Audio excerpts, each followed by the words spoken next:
Hey, big up everybody. How you doing? I'm Longhaired Yeti. You already knew that because you saw the name on the thingy. But anyway, everyone's doing good. Great stream last night. I'm hanging a bit. I'll be honest. I am hanging out my arse today. To be fair, but we just got to get on with it. Everyone's doing good. Sat watching two Ronnies all morning, which mate, can't beat two Ronnies. I'm probably not going to make this out. I'm off to the beach with the dog and granddaughter. Have a great stream and a good game. Yeah, love to you. Big love to you. Enjoy the beach and the dogs and the granddaughter. That probably don't sound right, but yeah. Anyway, enjoy your day. Kudos. Morning. How you doing, buddy? You all right? Carl Rossi, how you doing, matey? And Danny, how you doing, Danny? You all right, mate? Yeah, down with the Villa. Yeah, let's hope that's the case today. Right, okay, so I'm going to share the screen. How you doing, Stephen, buddy? You all right, mate? Right, so basically, Odyssey Easy, whatever his name is, Odyssey Easy, Seasy, Susie, Seasy. He's in goal today, which is good to see because Turner did make some terrible mistakes last game. So it'd be good to see him. Mangala, Sangari, Awonyi, good to see Awonyi back in the side. Gibbs White, captain, I like it.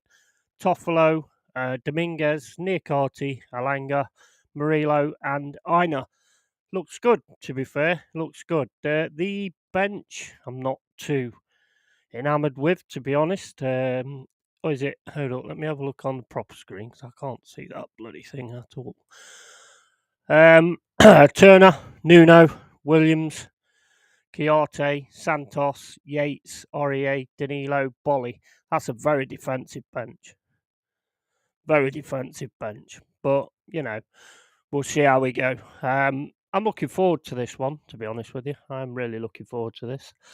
Was it all right, Stephen? I'm good, thanks. Everyone are doing good today. Yeah, I'm all good apart from this hangover. Afternoon, Yeti. Afternoon to you as well, Carl. Good team out. Could give Villa some trouble. Yeah, we've just got to be on it. I mean, we've got to be on it today, and it's got to make sure that it's 19 unbeaten at home in the league. That's the main plan. But this team ain't nobody to mess around with, to be honest. So it's going to be tough. There's no doubt it's going to be tough. Come on, Forest. How you doing, Jordan, mate? Yeah, 100%, 100%. Let's hope that we. I want 3 points out of this, man, because I know the other teams ain't great, but you know you can soon drop into that spot if you're not careful. Sheffield United got a win yesterday, which is their first win. So, they're going to be up for it and everything now as well. So, we got to get it sorted. And we're getting so many injuries though. That's the problem.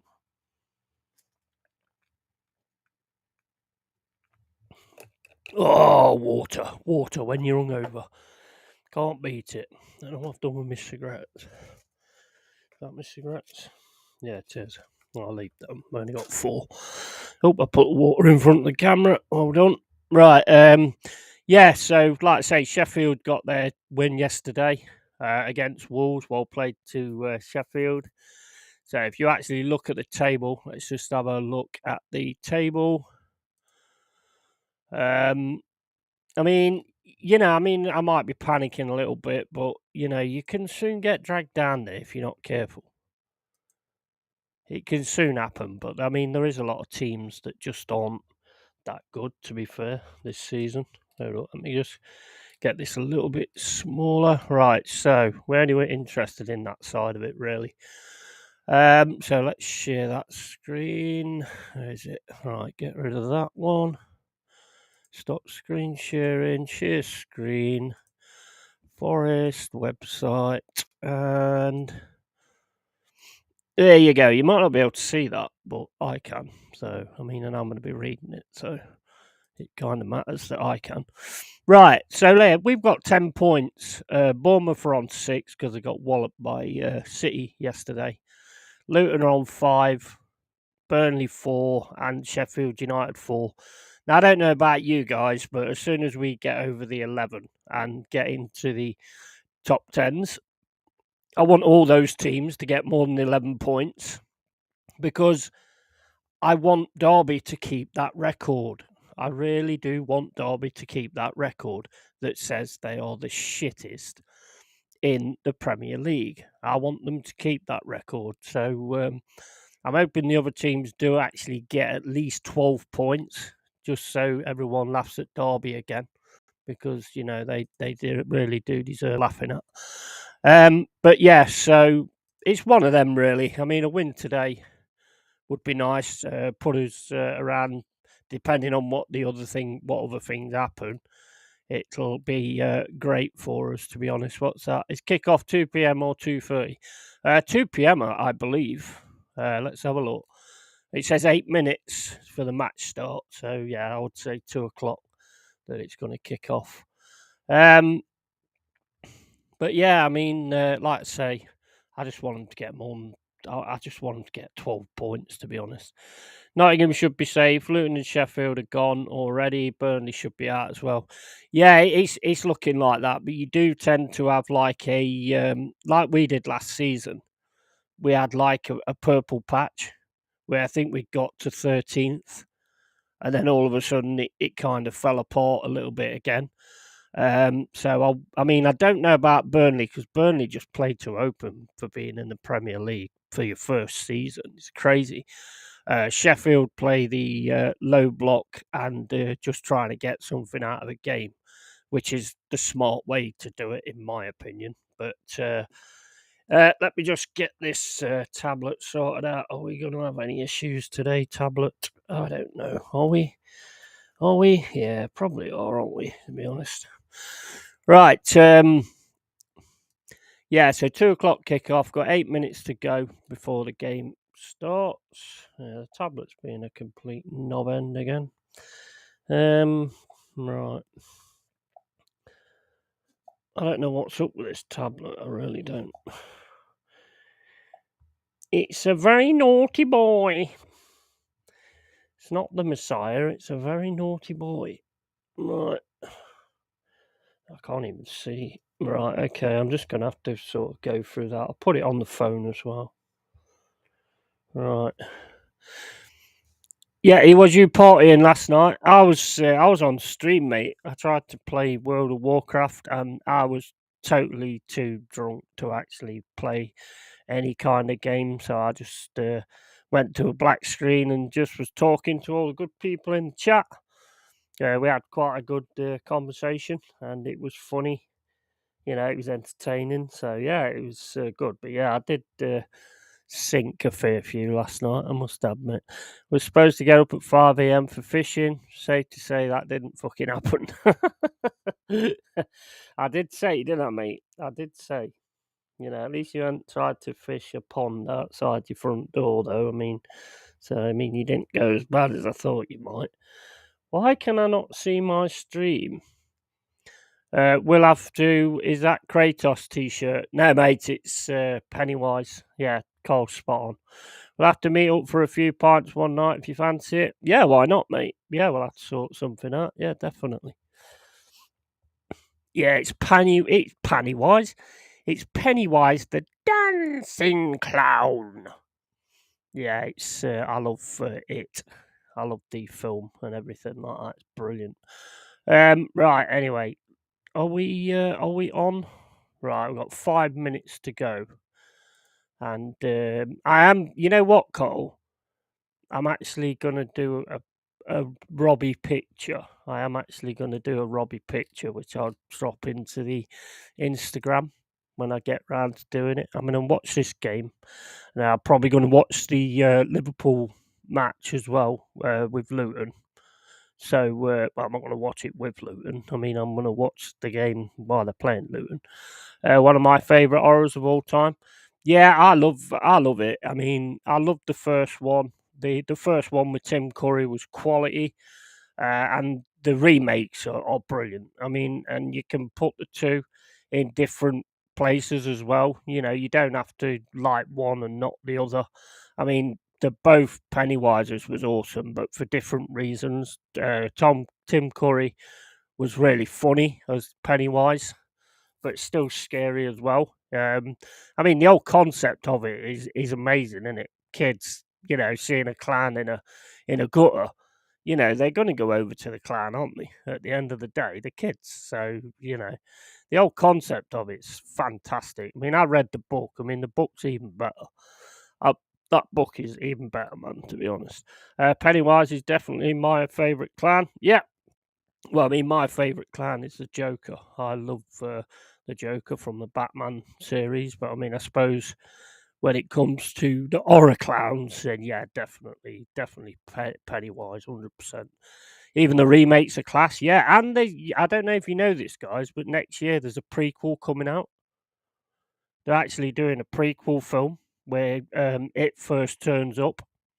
So I'm really, really looking forward to that. Really looking forward to it. If I find the trailer, I'll drop it into the thingy.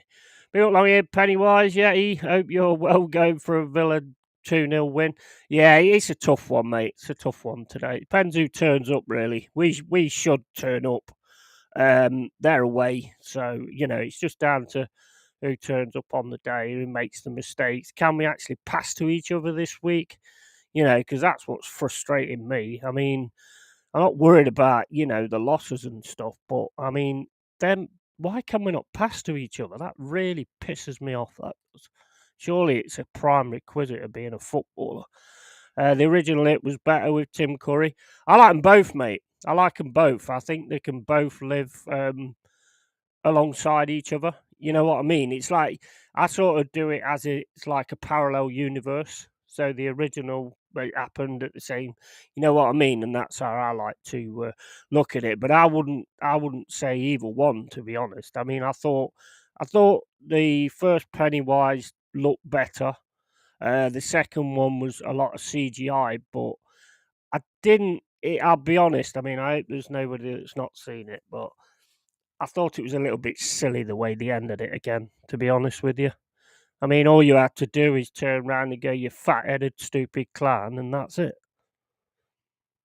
Do you know what I mean? I thought the way they did that and made the bullying, put the bullying message in there and all that lot, I thought, nah, that's just stupid, to be honest. Because let's face it, if kids saw a clown in a bloody gutter, they probably would like bully it and try and kick it in the head and all that kind of stuff and call it an ugly bastard and all that shit because that's how kids are nowadays.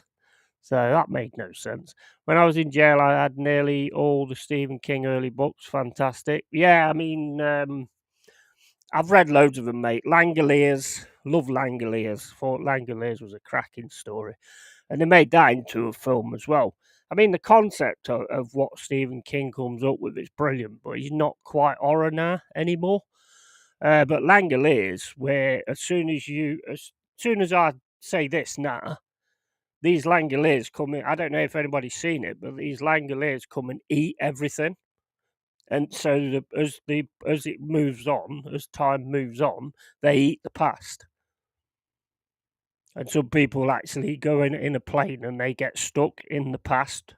So all they can hear is this noise. The Langoliers are coming to actually eat everything. It's brilliant. It's brilliant concept. Absolutely brilliant. The next remake, if there is one, should cast our terrier. He's a clown in the gutter, would suit him perfect. Yeah, absolutely, man. Yeah, Ian chat. Hello, how you doing, Jaminio, mate? You all right? I'm not putting anything on the bloody screen, am I? Right. Yeah, I mean, what was the other Stephen King? Because I mean, I've always liked Stephen King. The Watchtower one. I've always been a big avid reader of Stephen King. Tommy Knockers. I mean, that sounds like somewhat you see on Pornhub, to be fair. But yeah, Tommy Knockers was decent. The Stand is really good. Although I think he struggles to end them well, because some of the endings are shit. They're just crap. Yeah, you should do a horror stream. Get me, you, Jez, and whoever wants to come on. Yeah, absolutely, man. I love my horror films. Absolutely love my horror films. I try and watch like some of the new ones, but some of them are just bloody terrible, man. They're absolutely terrible. The Nun 2. I mean, it's bloody bollocks, to be honest. Absolute. Right. So doing the Mulligan Fire. Let me just have another look at some of the chat. Pennywise the Clown, aka John Murto and Richard Arnold. Yeah. Salu Juninho. Not very Pennywise though, are they? Well, no. Yeah, that's a good point actually. That's a really good point. The eye trick that the Skarsgård actor can do works so well. Yes, 100%. I mean, them Skarsgårds, they're all talented. I mean, one of them was in Vikings as Odo, or I think his name was. I can't remember. But yeah, they're all talented. The one who made the boats, I think he's a Skarsgård as well. Got to swap phones. Need this one to watch the footy. Back in a moment. Yeah, no worries, matey. Tony Ibarra, how you doing, mate? Big up the Yeti, big up my fellow cavers. Why your tits looking at me? Not my tits, mate. I tell you what, if they were my tits, everything would be on the floor right now. The Shining, or am I tripping? Yeah, Shining, another good one. Cujo, Pet Cemetery, there's one. Children of the Corn. Yeah, Children of the Corn. That's quality. Children of the Corn.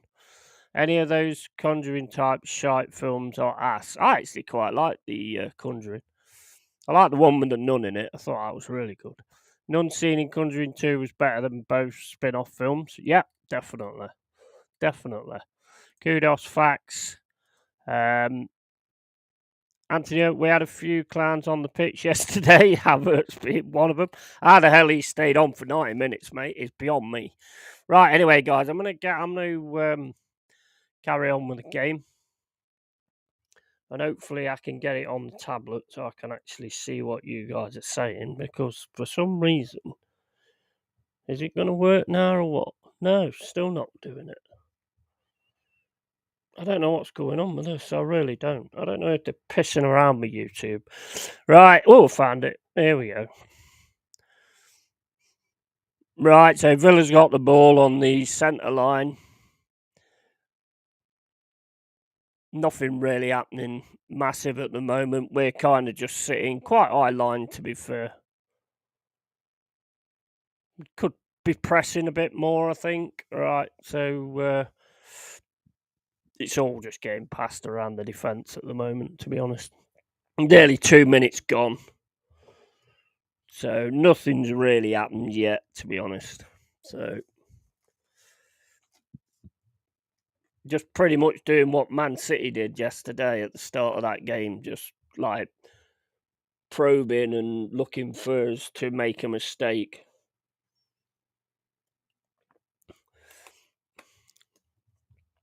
Right, now Villa are coming down the right. That kit is fucking horrible, isn't it? You're right, Danny. It does absolutely look like shit, mate. You're absolutely spot on there. Where's my Rizzler's gone, for god damn it. Are there any Rizzlers in there? Yeah. Right, nearly 3 minutes gone. Right, we've got the ball now. Nice ball down the left-hand side with Alanga. Alanga into the middle. Who's that? Dominguez, long-range effort, just goes past the post. Not a bad setup though, to be fair. At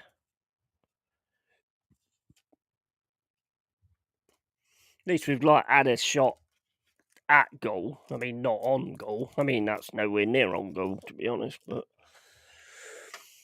got to keep working on that and just getting it right. Kudos, no comment, mate. Why do West Ham and Villa wear the same kits? Yeah, I don't know. I don't know, mate. They're probably both living in a bubble. I don't know. Don't know the answer to that one. Right, okay. So Aina stops a move down the right wing. Just plays it back to the Greek goalkeeper. Oh, Odysseus, he took a bit of time then to kick that. He was all right though. He did do all right.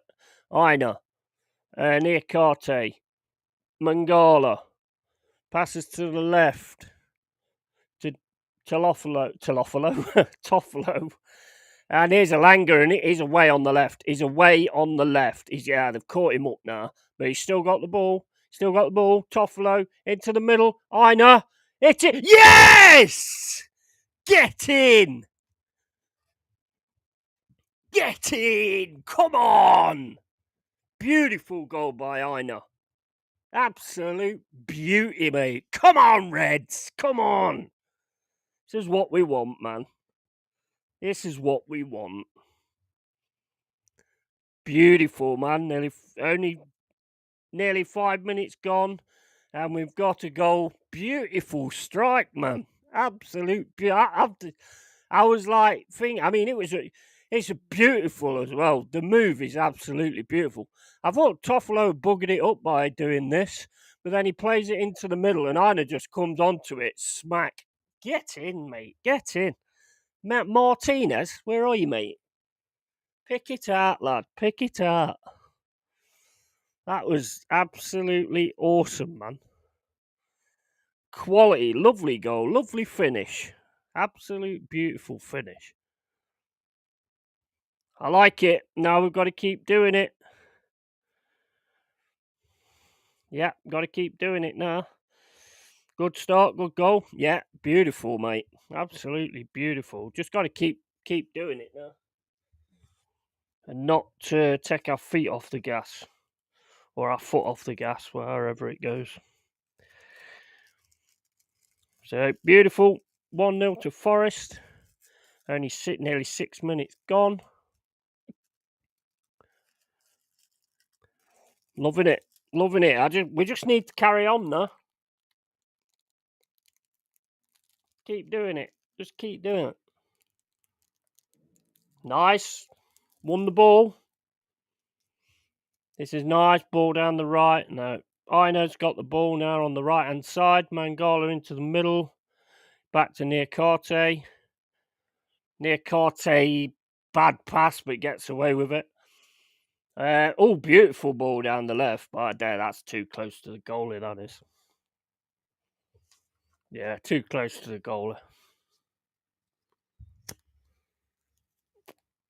You Reds! You Reds! Come on, man. I want more goals. Lovely side foot finish from that distance. Absolutely, mate. Absolutely. Oh, I like it. I'm liking the way we're pressing as well. We've won the ball. Oh, we've given it away. At least let me finish my sentence before you give it away. Right, it's nearly 8 minutes gone. Villa coming down now, down the left. No, the left. I don't know my left and right, guys.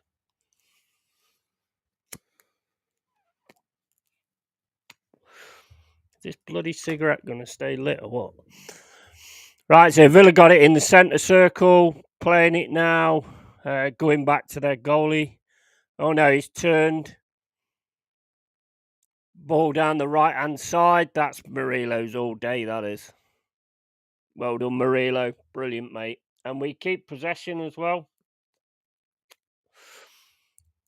Shot and ball, but I didn't see it, to be honest. Villa now in the centre, trying to run it down.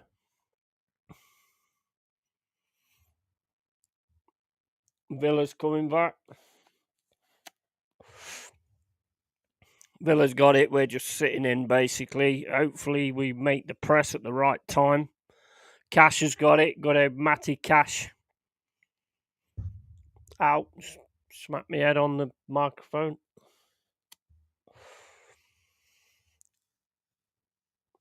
"60 minutes gone. Forest 4, Villa 0. You're behind, Yeti." Yeah. Wow.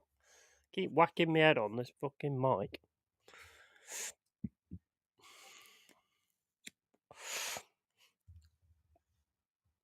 Yeah, I mean, what did you think to yesterday? I mean, I don't know. Have you seen what Raya said?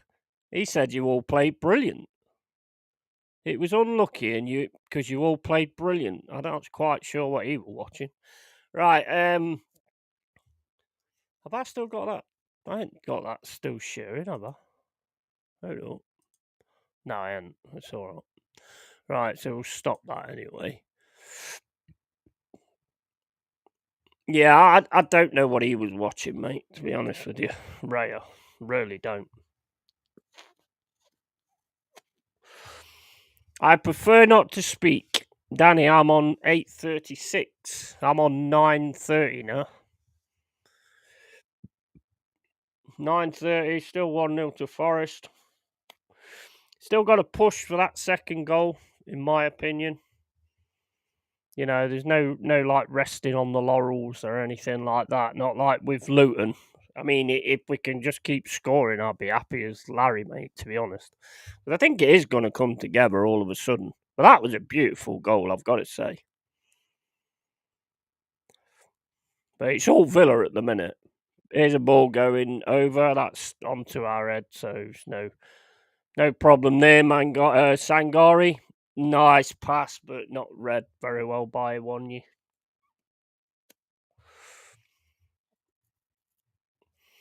And Villa coming down centre circle.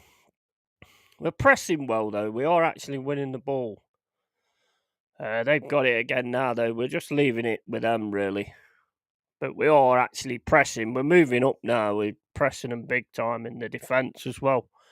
Back to Emi Martinez.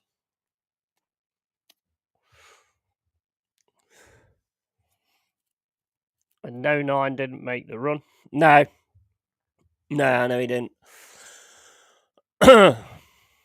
It was a good idea, actually, but unfortunately he didn't. But, you know. And Cashy on the right. Still like Matty Cash, to be honest with you. Although I don't want you to have a good game today, mate. I'm sorry. I want you to stink the place out, to be honest. Now Villa coming down the left-hand side. Einer's controlled that, but it's going to be a corner.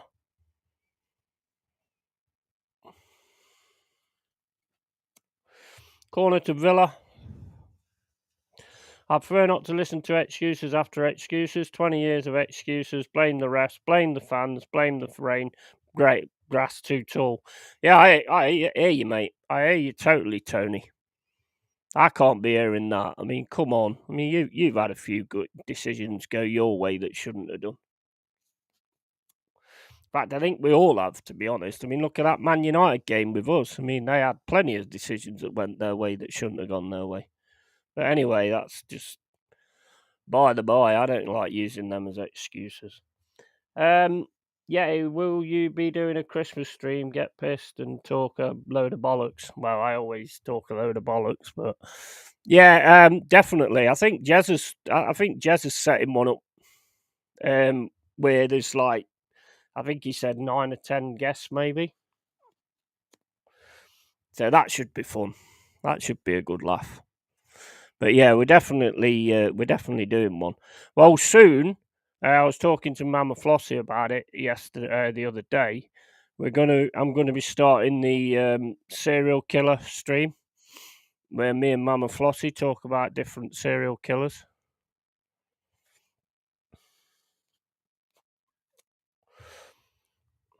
Because it's an interest to both of us, so we're definitely going to be doing that. Because we both know quite a lot about them. I know a lot of them that a lot of people probably won't know because I look into a lot of it. Probably training for the future, though, me, but you know.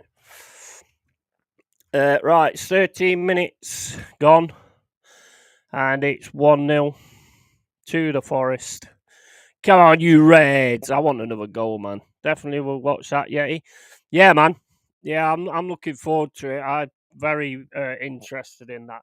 The psychology of it. Very interested in it.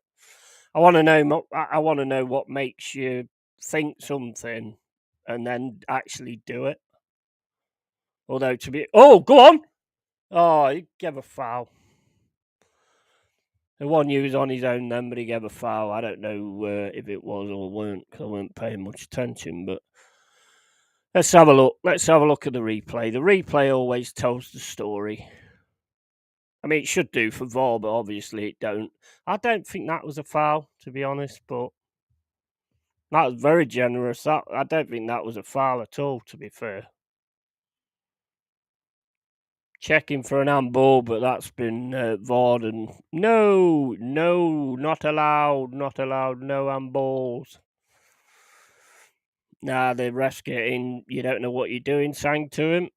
Right, Villa's coming down the right-hand side, trying to take on Toffolo. Cash against Toffolo. Ball in the box, headed by Saniolo, but it's over. Come on, Forest. That's my interest with such documentary on these kind of people. Yeah, it fascinates me, mate. It really does fascinate me, to be honest. So we'll definitely be doing that. Might do another ghost stream as well, because I know Jez wants to talk about something, and if anybody wants to come on and give any ghost stories, then you're more than welcome with that. Right, Toffolo got it on the left-hand side. Toffolo passes it back to Murillo. Murillo right across the pitch to Niakate. Niakate out to the right to Aina. Aina tries to play it round, but it's him. It's the Villa player, and it's a throw-in. Come on, Forest. I want more goals, though, man. I don't want to be sitting on 1-0. Yeah, it's just after 15 minutes 34 seconds. Still 1-0 to the Reds. Beautiful goal by Aina. Beautiful shot from outside the area. Yeah, do you know if there's any extra leads on the Zodiac? On the what? Oh, the Zodiac killer. No, I don't think there is, mate. I don't think there's anything new, really. There's if you watch certain videos on YouTube, there's certain things that kind of keys it out and what was, and who it possibly could be, and they're quite interesting as well. But as far as I know, he's never been caught. Like Jack the Ripper, mate. If you want my honest opinion, Jack the Ripper was an eye up, and I think he was told basically, if you carry on doing it, then you're in trouble. Because there's no other reason you could just disappear, really, like that. I looked in the mirror and scared the shit out of myself. Does that count? Yeah. Well, it's a ghost story, I suppose, or maybe more a monster story. I don't know. Don't know how that one worked. Right, Villa going down the right hand side, ball over the top. That's Odyssey, or whatever his name is. Great keeper. I'm just going to call. You know what? I'm just going to call him Dave. So if I say Dave, it's the keeper. So Niakati's got it, passes it to the left to Murillo. That Murillo's good, guys. That Murillo's good. That weren't very good by Murillo, unfortunately. That was a ball straight over the top, straight to Emi Martinez. But it's always the same. Whenever you're saying someone's good, they do something shit. It always works that way, I suppose. No 28. What the fuck, lad? Come on, Forest, 1-0. Yeah, mate, it's going well so far, but I want more goals, man. Zodiac has gone from a copycat killer, a single murderer, a bunch of murderers. I've lost count. Yeah, it's mental, mate. It's mental. I mean, it makes you wonder, though, like, how many of them are still out there that have never been caught, because some of them actually go to one town after another, kill people, and then leave the town. Do you know what I mean? And then go on to another town and kill people and stuff like that. I mean, there's loads of missing people as well. So you don't know really. I mean, it could be still going on. And I mean, you look at the amount of space there is in America. I mean, there could be loads of bodies in all that land that nobody's on and all that. Could be loads of bodies out there. I doubt they go and search it all the time, and you can't really do it with heat sensors because a dead body don't give off heat, does it?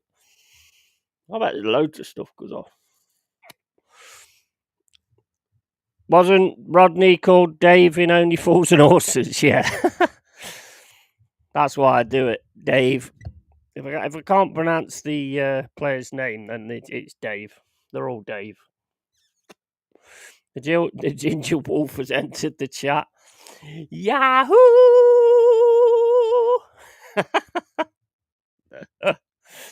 Oh my days, that was absolutely brilliant. That was.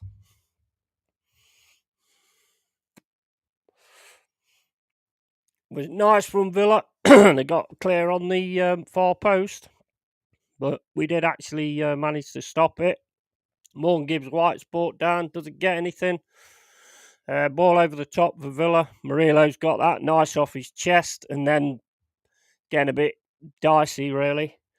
Aina now on the right hand side. Plays 1-2. Pass it back to Morgan Gibbs-White. Gibbs-White pass into the middle, but that's too close to Emi Martinez. Offside anyway. Don't matter. When I was in Labrador, North Canada, the wilderness alone could hide anything. A body would disappear in hours from the beers alone. Yeah, exactly. Heard a few stories up there that were chilling. Yeah, exactly. The animals will eat them.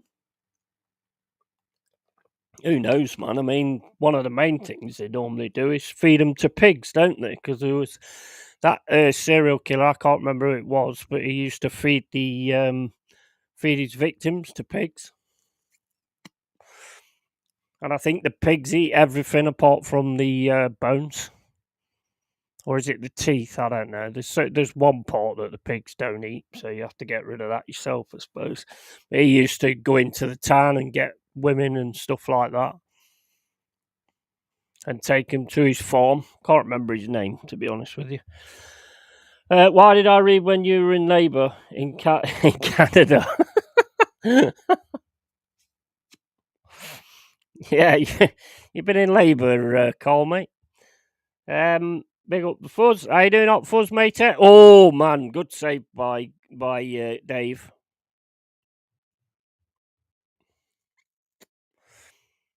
It was a cross, but it was definitely heading in. Dave had to make sure he got his stop there. That could have been nasty. Forest play extremely well. Hope they can keep it up. Yeah, absolutely. Definitely. I want more goals, man. This is a lot better. We're actually passing to each other for a change, which is really good. And we're going forward as well, which is also really good. Mangala to Niakate to Aina. Aina, ball over the top. That ball over the top's just... Emi Martinez has got it all day long.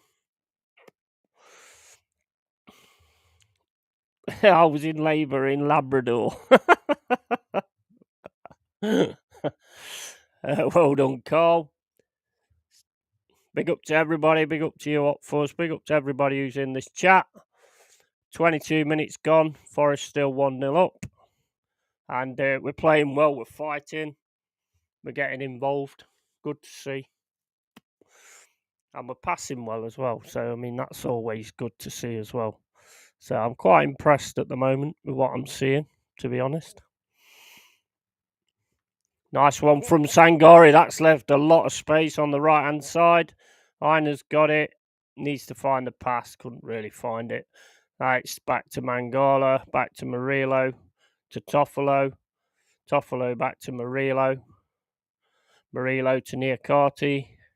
Niakate, first touch of a baby elephant, but gets away with it. Aina, he's confident now. Another ball over the top, straight to Emi Martinez.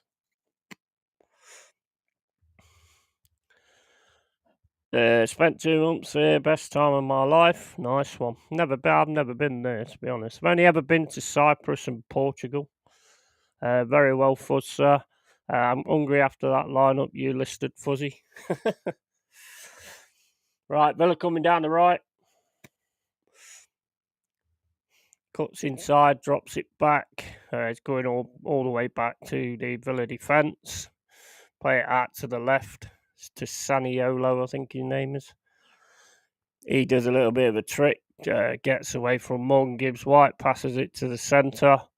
To who's that guy? I don't know any of them, to be honest. Oh, that beautiful threaded ball. Just too much weight on it. Too much weight on it. Straight to Emi Martinez again. Ball over the top to the right-hand side to Mr. Cash. Now Villa are coming at us. McGinn, beautiful pass to the left-hand side. Luca Digne. Oh, Digne does Aina. Oh, we win it in the air with a header. Sangari heads it out to the left. Digne's coming again. David Luiz, I think there is. And now we're backing Villa up. They managed to get the ball in. Villa coming down the right now. McGinn's got it again. He's a dangerous player, that McGinn. I do like McGinn, to be honest. Cash now got it. Can't get any. He's not getting any change off Toffolo today. Elanga went to help him as well, which is good. Cash has got it again. 1-on-1 with Toffolo. He's going back again. Villa's got it now. Just in the centre. Passes it into David Luiz. It is David Luiz, isn't it? Is it? I don't know. Cash, ball into the centre. Aina again. Puts it out for a corner. Well played on that one. Bloody awesome, man. Just had a lovely roast beef dinner, Dave. It was smashing. I cooked it. Well, mate, if I'd cooked it, I probably wouldn't have ate it the way I cook. Terrible, mate. Terrible. Afternoon to my favourite United fan, Hot Fuzz. Yeah, 100%. Michaela Quinn, how you doing? How you doing there? And Einhorn to Finkel, Finkel to Heinhorn, Heinhorn to Man. Yeah. How you doing? Good to see you. Hope you're well. That's Cash, ball over the top. Oh, he's all out on his own, Luca Digne. And he gets closed down by Elanga. Elanga's playing well as well. It's going to be another corner. It's going to be another corner to Aston Villa. So we really, really need to get something going and get that second goal. Digne's looking dangerous as well. To be honest, with that haircut, definitely looking dangerous. Corner to Villa. Ball goes over the top, and we head it out. We've been. I'm not going to say that actually, because that'll put that'll make it screw up. Right, so Villa's got it now in the centre circle, going all the way back to Emi Martinez. Martinez has come out. That's gone back to Cash. Cash on the right-hand side passes it to the left-sided centre-back. And Villa just basically passing the ball around. We're backing off. Ball straight over to the left. They're using Luca Digne a lot, to be honest. He passes it back as well. Now we've won the ball. Aina plays it down the right. And that's Iwanyi's going to get that. Well played. And here's Morgan Gibbs-White. Beautiful pass to the left to Elanga. Elanga now's going up against the defender. Oh, well defended. Stopped him just as he was about to make the cross. And now Aston Villa's got it. Trying to clear the lines. We're pressing. No, fouled. Fouled David Luiz, or whatever his name is. Not a foul. What the fuck? Yeah, I mean, I don't think it was, but I didn't see the replay, to be honest. I like to see the replays. But that was good defending there by Aston Villa, to be fair. But we're still going for it. We're still actually getting in there. We're still going for it. So, I mean, what can you say, really? It's good to watch this, to be honest. It's a good game, to be honest. Villa now coming down the right-hand side. And Cash trying to beat Toffolo, but he's not getting anything from Toffolo again. To Sangari. Sangari's running through. Plays it to the right. Doing some good passing. Good movement, to be honest. Go on. And he's just seen Aina. Oh, no. Back to Emi Martinez. Good stuff by Sangari. Just didn't quite work out. Back to Villa. David Luiz. Villa's now got it in with the defence. Their defence is quite high up, to be honest. If we can try and hit them on the break or something, then maybe get a second goal. Luca Digne on the left, back to the defence again. Lots of energy being transmitted by Forest. Yeah, 100%. This is good. This is some of the. I mean, the best I've seen was against Palace, but it's definitely getting there. Luca Dini now on the left hand side tries to put it in the. Oh, tries to put it into the box. Low ball. Saniolo just can't get to it, so it goes out for a goal kick. Or he might have got to it. It might have touched it actually. Still a goal kick, so it don't really matter. Did he touch it? Let's have a look. No, I don't think he did. It looked like our goalie touched it actually. Don't know. Probably should have been a corner, but anyway, don't care. Mangala to the right to Niakate. Sangari gets dispossessed. David Luiz, ball over the top. Diaby, volley straight over the ball. Very high volley, but it was a good move to be fair. Renewable energy from footrest. FK footrest. Forest, I mean. Oh my days. Cooper's been sharing his supply with the players, it seems. Yeah, he's obviously been getting them some coke, making sure they're ready for the match. 13 in the building. Hit the like, subscribe if you can. I would really appreciate that. And is that a foul on Aina? It's now a free kick on the right hand side. 30 minutes, nearly 31 minutes gone. And still 1-0 to the Forest. Still think we need to be making this count, to be honest with you. Need to get in more goals. But so far, so good. Playing well. Concentrating. Oh, that's a beautiful ball. That is. Dominguez tries to put it across, but Saniolo gets out to it and stops it. Goes for a throw-in on the right-hand side to Forest. How long did you keep going with a blank screen last night? It was about an hour odd. It was a good hour chatting to everybody. It's good. I did want to play World of Warcraft, but I was just too pissed, to be honest. I was so drunk. I just couldn't get my head into actually playing it. Does that make Cooper a sugar daddy? Yeah, probably, mate. Probably. Oh, that's back to Emi Martinez. Right, the cut it is on the break here, so get back, Forest. Ball straight over to Diaby, but we win that, so there's no problem there. Dominguez puts it out for a throw-in. Coming up to 32 minutes gone. Villa throw-in. That's not good. That's a 50-50, and we win it.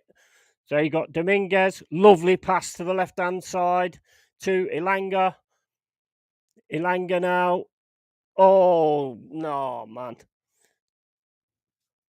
Tried to actually... no, it was a 1 year, actually. Tried to play it to Elanga as he was cutting past. And unfortunately, Elanga's control was like he had the first touch of a baby giraffe. So, it didn't work out. But just keep going for it and see how we go. It was funny. Yeah, it was a good laugh, actually. Yeah, it was a good laugh. I can't remember a lot of it, I'll be honest, but it was a good laugh from what I remember. Right, nearly 33 minutes gone, and Villa have got the ball in the defence. Good win for United yesterday, by the way. Thought it was a bit lucky, but it was a win's a win. 3 points is 3 points. About time Bruno's shown up, to be fair. Right, Villa's got the ball. David Luiz. It's Douglas Luiz, yeah, not David Luiz. Who's David Luiz then? Is that the guy who signed for Arsenal? It is, isn't it? It's Sideshow Bob, isn't it? David Luiz. So it's Douglas Luiz, so I've got that right now. Got Diaby now on the right-hand side, trying to take us on. Ball over the top. One again in the air by Niakate. Now Douglas Luiz. That's not a foul. 1 year's going. They wanted a foul there, but that weren't a foul. Definitely not. A 1 year to the right-hand side. And Toffolo is just going to keep the ball. I'd actually let it go out. I don't know. Right, 34 minutes gone. Here's Douglas Luiz. Zaniolo to the left to Digne. And it's all the way back for Villa again. We're just kind of just sitting in. We are moving forward, but we're moving forward slow. And here's Cash again on the right-hand side. Goes inside. Follows through. Oh, he followed through. Right, that must be embarrassing. Right, okay, so here's Luca Digne. Plays it to them on the edge of the area. Beautiful. Dominguez, ball straight over the top for Awoniyi. On the left-hand side, all the players are streaming forward. Come on, Awoniyi, get the right pass. Plays it to Elanga. And Mangala's got it just outside the box. Here comes Toffolo, plays it to Toffolo. Toffolo puts it in the box. Not a good cross, to be honest. And Toffolo's got it again. That was a mess. That's to Villa. Back heel from Diaby. Ball over the top for Villa, but we're winning that. Oh, we didn't use it very well though. Now this could be dangerous. Diaby's coming in. There's players on their own. Get it, Aina. Oh. Okay, yeah, that was well defended. Jeez, that was frightening, man. That was frightening. So Diaby comes down the right, manages to get a cross in. Should have hit that straight away, really. I'm glad he didn't, but he should have done. Because if he had done, it would have been dangerous for the keeper. But keeper did well. Yeah, good stuff. Good stuff. I don't know why, but I've never been hungover. I always wake up normal the next day. Well, I used to. I mean, but as you get older, it really starts to take its toll. I mean, I'm terrible when I've had a few beers the night before. Lovely punch out by Dave. And here's Diaby. Oh, he's all on his own. Ball over the top. Oh, it's well defended, but it's another corner. And Dominguez has got a smack on the head, I think. Says he's got elbowed. Didn't really see it, so I don't know if he got elbowed or not. Don't ask for a yellow card, because you'll get one. That's the way they roll nowadays. Time for me to go. Have me a banging roast dinner. Yeah, enjoy your dinner, man. Enjoy your dinner. He followed through. Yeah. Brilliant, isn't it, when they say that? Don't bang it too hard, Fuzz. Yeah. Right, so the referee's just talking to Mangala and and Kamara. Corner to Villa. Come on, Forrest. Make sure you defend this as well as you've defended the others. Lots of oh, nice. Cleared. All the way back to Emi Martinez. Martinez now in the centre circle. Plays it to the right-hand side to Cash. And that comes back to us. So now Dave's got it. Dave's just got the ball at his feet, just rolling it around. Time wasting like a good lad. And who's he going to play it to? No, he's picked it up. Thrown it out to Murillo. Murillo back to Dave. Dave to Niakate. And now it's with Mangala. Plays it down the right to Sangari. Sangari ball down the side for Aina. Aina's trying to outpace Zaniolo and he fails. But is he keeping it? It's in the pit. Oh. Dominguez was coming onto it. I mean, that sounds good as well, doesn't it? It's like a carry-on film, this is. Managed to get the cross in. Dominguez came running onto it, but the ball was well over the box. I mean, well over the bar. Shame, he should have done better with that, to be fair. He could have just set himself up. Yeah, he should have done better than that. But never mind, 'tis what it is. Hope the refs removed the conspicuous brown log on the pitch. Me too. A night on the Stella, and I'm pebble dashing the toilet. Yeah, yeah, pretty much, man. Smash them fucking likes. Yeah, absolutely. Anthony, smash the likes like fuzz. He's gonna smash his dinner. Yeah, definitely. That looked like he was out, but they're saying it's in. Right, so it's a throw in. 39 minutes gone, coming up to 40 minutes. And I'm quite impressed with this, to be honest. A few more goals would be nice, to be honest, but that is always the case. Looking at all the injured players, got Hudson Odoi, got Divock Origi, Chris Woods, McKenna, all sat in the stands, looking glum as anything. Oh, that was a bad pass. So he's got a foul. Yeah, he got kicked. Got kicked in the leg with the looks of it. 40 minutes gone. Cooper's still looking like he's been like a bulldog chewing a wasp. But, don't matter what he looks like as long as he can do a good job as a manager.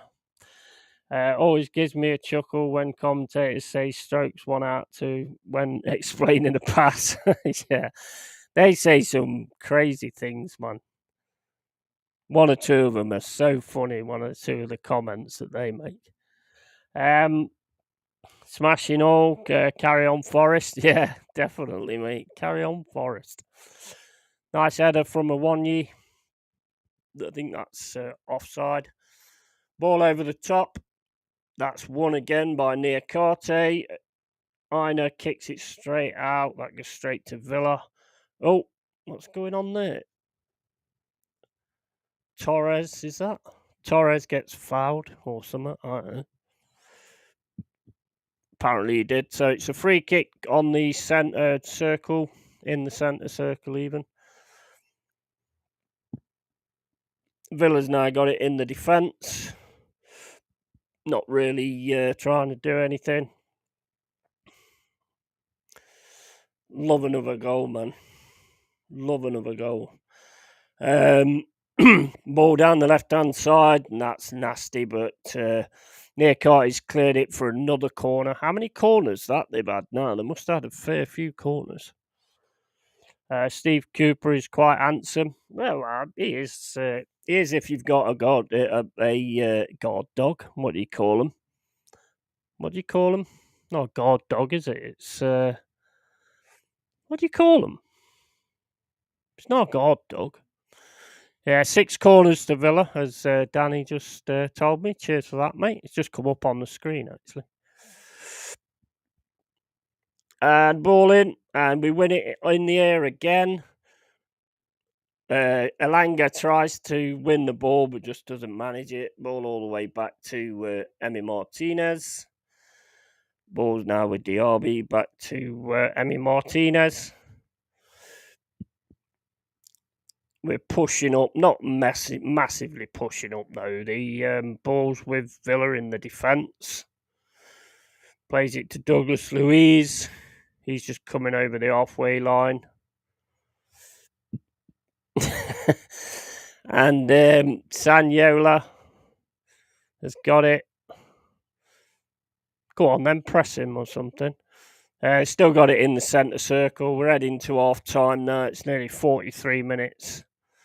And Luca Digne, ball into the box. They've got it now with Ollie Watkins. Back to Luca Digne. Again, Aina is just quality. Ball to the right-hand side for Morgan Gibbs-White. He has to stop. Sangari now turns. Oh, what a ball. It's offside. I nearly choked then.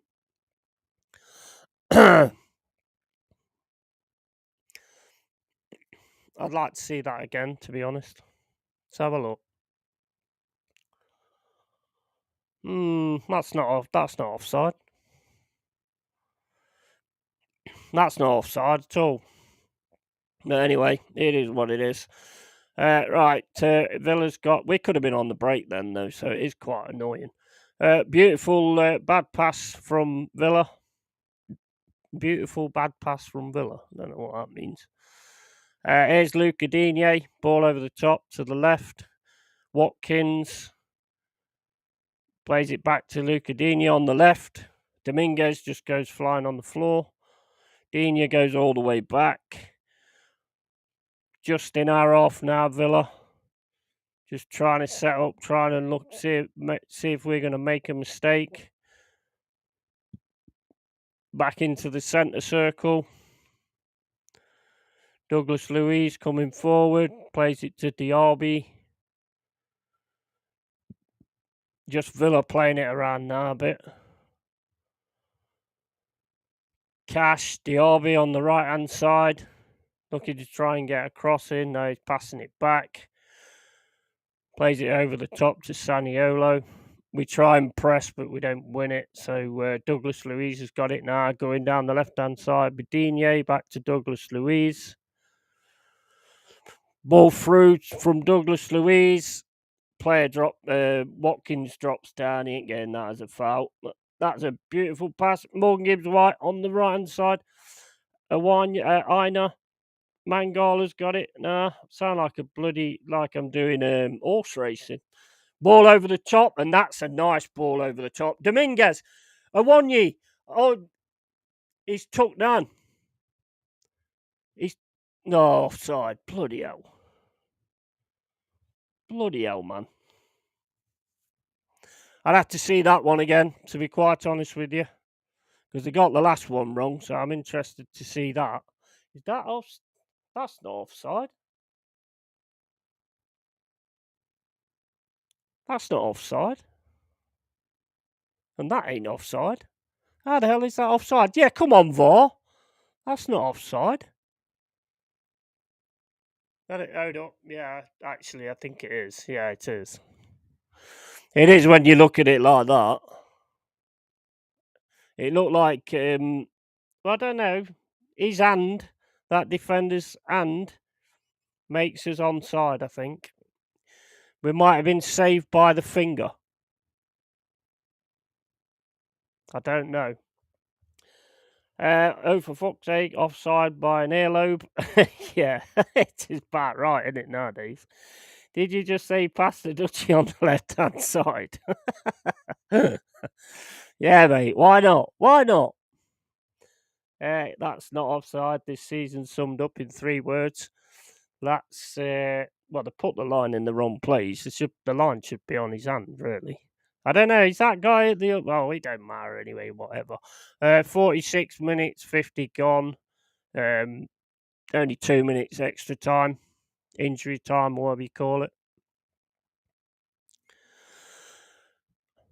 So it's coming. They're just keeping the ball now because it's coming up to half time. I would have liked more than 1 goal, to be fair. But I mean, that's pretty obvious. Because they're probably going to really come out for it in the second. But if we keep playing like we're playing, which hopefully is not like that, we managed to get away with it. Mangala, ball through to Morgan Gibbs-White. Morgan Gibbs-White's taken down. Gets no foul. I don't know whether there was anything in that, to be honest. And it's now with Villa in the defence, in the centre circle. Douglas Luiz just sauntering forward, really. Plays a ball into, who's that? Zaniolo. Digne now on the left-hand side. Back to Digne. Digne gets the ball over the top. Oh! I don't know what happened there. It all went everywhere. And now we've got it again. Come on. Well done, Morgan Gibbs-White. Play the good ball. Oh, that's crap. Play the good ball. What does that mean? Did you just say that's not offside? Yeah, this season summed up in 3 weeks. Yeah, I mean, there's been some terrible decisions, haven't there, really? There has been some terrible decisions, but at least everybody's got the terrible decisions. It's not just down to one team getting them. Villa just put it out, but I think that's going to be half time now anyway. Heading for half time. Don't know what the ref's going on about, to be honest. Right, that's half time. So Forest 1, Aston Villa 0. I think that was a check for handball. I'm not sure. No, it's off his chest anyway. He looks on it. That's a terrible camera angle. That was. Why can't they get good camera angles? All the money they've got. Great half by Forest. Yeah, absolutely. I'll take that, mate. But I would have loved to have had more goals, to be fair. Good afternoon, brother fuckers. How you doing, Drew, mate? You all right, buddy? It all went everywhere. I hate when that happens. Back in a few minutes. Yeah, no problem, mate. Big up, Drew. Hi, Drew. How's it going, lads? Well, I'm all good, mate. I mean, I'm still a bit hungover, but, it is what it is.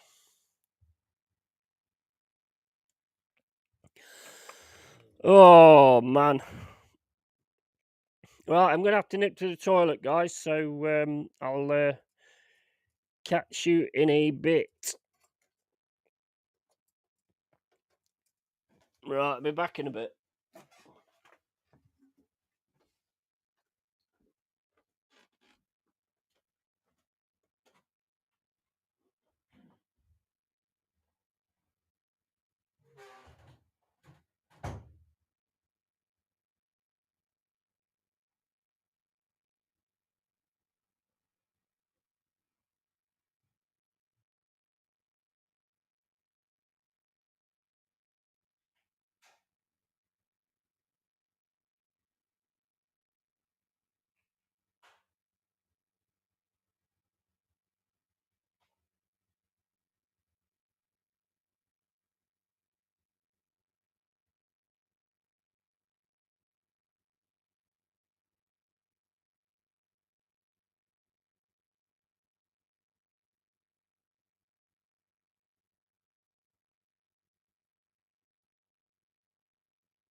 I've not the camera. I don't know how. But anyway, we are 1-0 up and everything's going good. I washed my hands, I sang happy birthday, so I don't get COVID. So I've protected everybody. And so 1-0 to the Forest. Great goal by Aina. So I'm loving it. Loving it at the minute, to be honest. Absolute fantastico. Right, let's get to the chat. And big up, Michaela. Good to see you in here. Cheers for being in here. Appreciate it a lot. Really do appreciate it. Hope you're well. And got 17 in the building. Hit them likes, hit them subscribes. And, no kiddies, my papa. And did you just say Pastor Dutchy? Good first half. Great half by Forest. It all went everywhere. Where did I get up to? There you go. Arteta would be vomiting by now. You can't handle the ball. Yeah, I know. Did you hear him yesterday? I don't get it, mate, because some of them Arsenal players are saying we was unfairly treated and we played really good. I mean, I don't know where they played really good, I'll be honest with you. All good here, Yeti. Yeah, all good here, man, as well. Wolfang says, not fucking any of my brothers, so I'm good. Okay. Is it time to roll one, make a brew, and settle into the chat? What's the score? 1-0, mate. 1-0 to 1-0. 1-0 to the mighty Reds, mate. 1-0 to the mighty Reds. The battle of the European Cup winners is on. It's on. The Luton Stadium looks like fucking shit. That's going to be a mad game, isn't it, for you lot today? Because the pitch is so small as well, and it's so close to the fans as well. It's a nice blast from the past though, that pitch, to be honest. And most fans that actually go there say exactly the same. It's nice to actually be in a place like that. So big up to Luton, but I don't think they've got a cat and else chance, mate, against you lot this week. To be fair, I mean they shouldn't have got a draw from us, but it is what it is. We dropped the ball and they put it in the net, basically. So you can't really go against that. But I mean, what does everybody think about the Man United situation and stuff like that? Has anybody got any opinions on that? Because I mean, it's madness, isn't it? Really, it's madness. I mean, that game yesterday. I mean, Anana pretty much saved them. To be fair, Danny, I'm good with Luton 1, Liverpool 3. Yeah, mate. Yeah, I think when you guys turn it on, you're a scary team. To be fair, so I can't see you not winning that. To be honest, I'd be very surprised if you didn't. I'm good with Luton 1, Liverpool 3. Yeah, 100%. I think you probably score more than that. To be honest, I think you'll really give them a roasting. To be fair, a spit roasting. Oh, that sounds good, doesn't it? But yeah, I do think you'll do all right. Oh, it's water. Water's great. Water's great, mate. Water's great. Um, yeah. I mean, how does everybody feel about the all the games this weekend? I mean, Man City absolutely smashed Bournemouth. I mean, I watched that game, and Man City was all over them. It was just like a matter of time. I mean, how we got that draw last season, still to this day have no idea how we did it. No idea. Whinging Clip Clop, Liverpool 37, Luton 12. Yeah, that'd be good, wouldn't it? That'd be awesome, man. 37-12. Yeah, I could get behind that. That'd be a damn good game. I'm probably going to stay on for the Liverpool Luton game as well, and probably add Otfors and Wolf as well if they want to jump on. It's always good to have other people on the stream and have a bit of a convo with them as well as like having a convo with a chat. Because I have big respect for you guys. You're coming here watch me, so I've got to respect that at the end of the day. It's 1:30 a.m. here, and I'm falling asleep. Kudos to everyone in today. I'm off to snooze. Okay, buddy, you take it easy. Have a good one, mate. Michaela putting it on everyone. Oh yeah, she will. Um, and latest kudos. Yeah, have a good kip. Kudos. So, are we going to change anything? What is people saying in the Instagram? Forest showed more attacking threat in 4 minutes than we did in 90. Getting some respect there from Connor. Yep, and they showed more desire in 4 minutes than we have in our past two games. Absolutely spot on, Cole. Absolutely spot on. It's nice to see. It is nice to see. Sure, bud. Join you for the Liverpool game. Yeah, absolutely, mate. And I'll get Hot Fuzz on as well, and Jez if he wants to. I mean, I ain't seen him in here, but if he wants to come on at some point, then he can. But yeah, I mean, I'm really happy with what I'm seeing. I'm happy with what we've signed.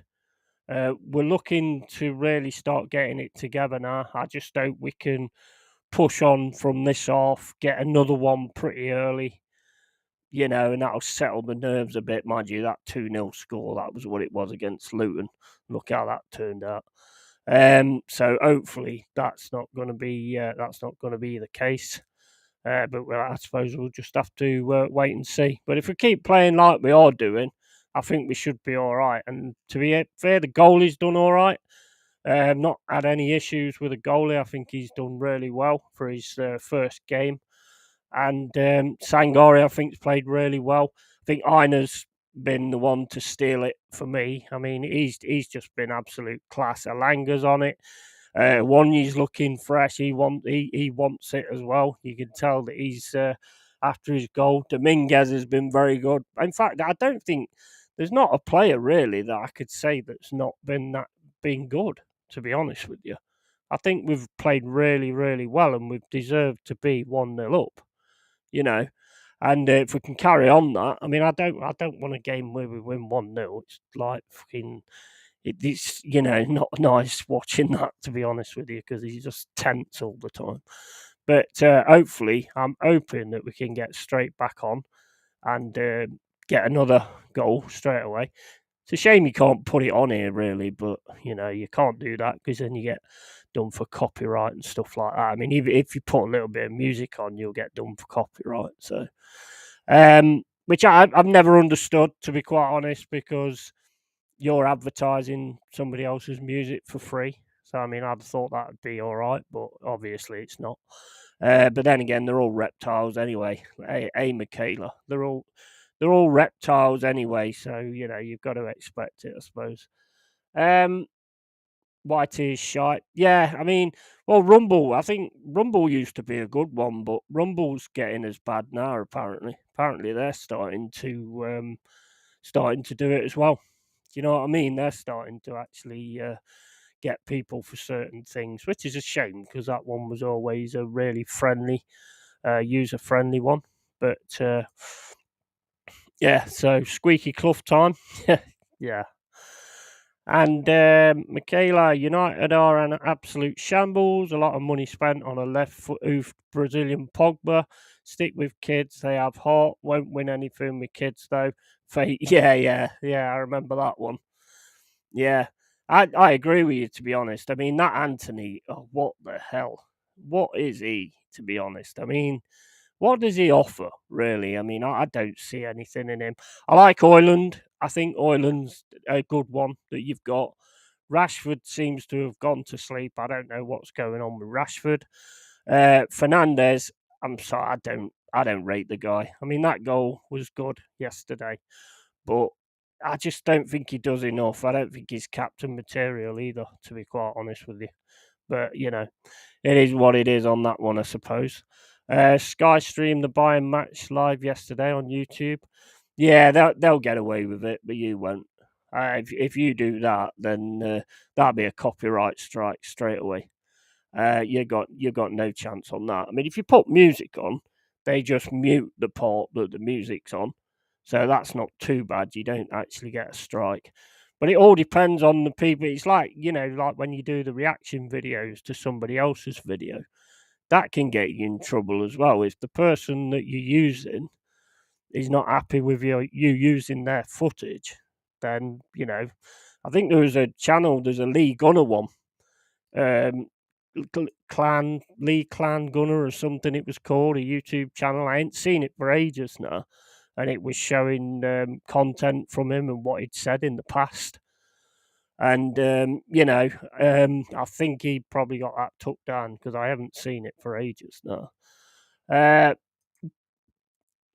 So damn straight, those reptiles can't be trusted. Absolutely, mate. Bunch of snakes, mate. Like Declan Rice, like the Irish guys like to say, he's snaked Island. So yeah, he's definitely a reptile, that one. But yeah, so I mean, you got tomorrow Chelsea, Tottenham. What do people think of that? Do you think Tottenham's going to take the top spot back, or do you think they're going to feel the pressure this weekend? Now that Man City seems to have come to life, I mean, they're just different class, mate. They are. They're just absolutely different class. Can't fault City, to be honest.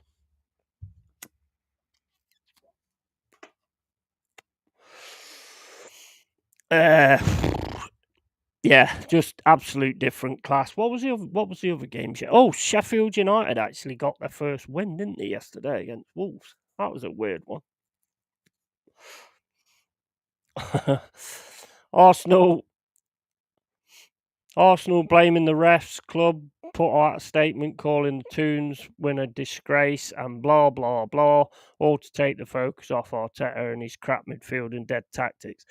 This is it. It's like when people complain because they didn't get a penalty and stuff like that. I mean, just do better. Just play better, and you don't have to rely on penalties, do you? But it is what it is. They always have to look for some kind of excuse. I mean, there's a lot of channels out there that shouldn't be channels because they're just a bunch of sellout wankers, basically. So they're always going to go with that narrative of it's unfair, fucking it's just ridiculous. It's ridiculous.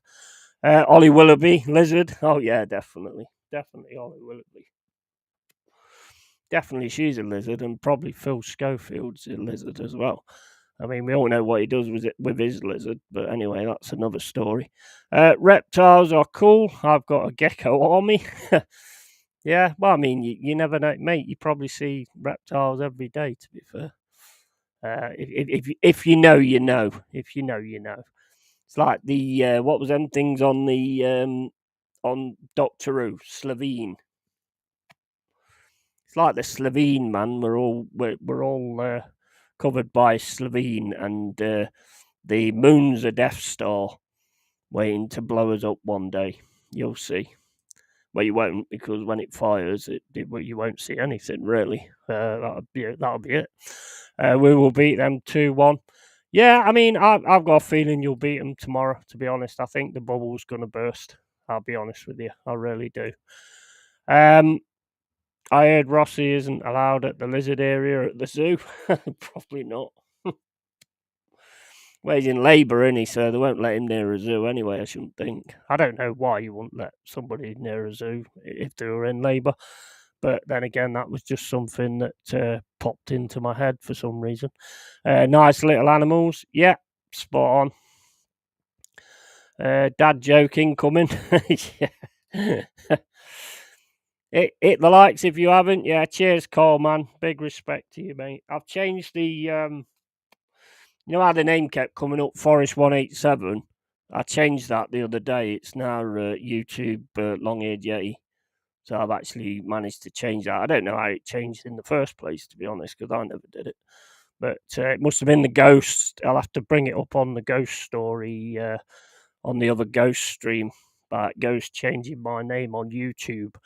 Ooh, that was the worst ghost sound ever. That was a bit like Tony's wolf sound the other day. That one. The Arsenal players never even move for the goal. No. If you look at that still, you can see they ain't doing anything, are they? Absolutely anything. This is going slow. Why is that not? Is it? I don't. I was going to say they live. Oh yeah, that's it, innit? They live. They live. They told us. They told man. They told man all along. They told us all. Poor Carl. Someone asked why I already know the joke.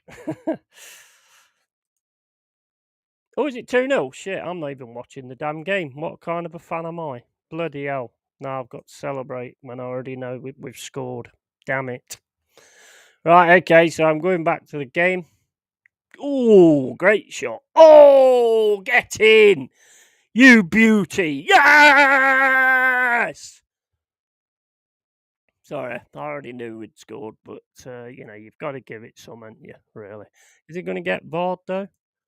Oh, I ain't got the headphones on. That's why I can't hear it. See what I mean? I don't know where I am. That'd be why I can't hear it, because I ain't got my bloody headphones on. What they doing? I'm not going to look at the chat, because the VAR's... Let's have a look. Looks all right to me. Right, they're all clapping for that ice hockey player who got his throat slit the other day.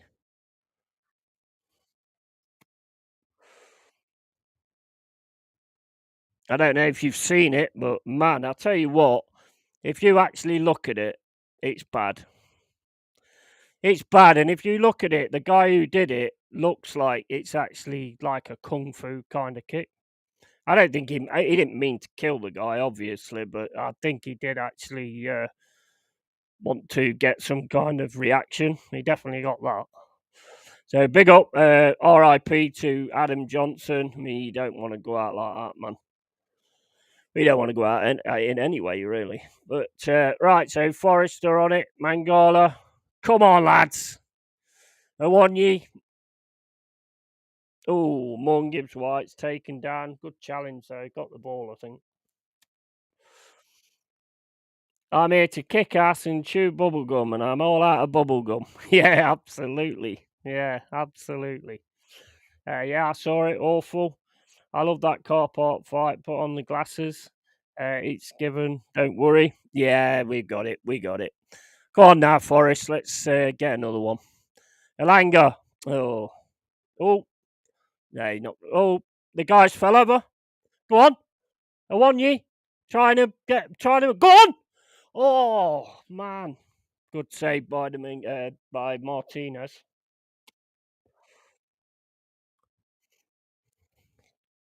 Kashi slips over.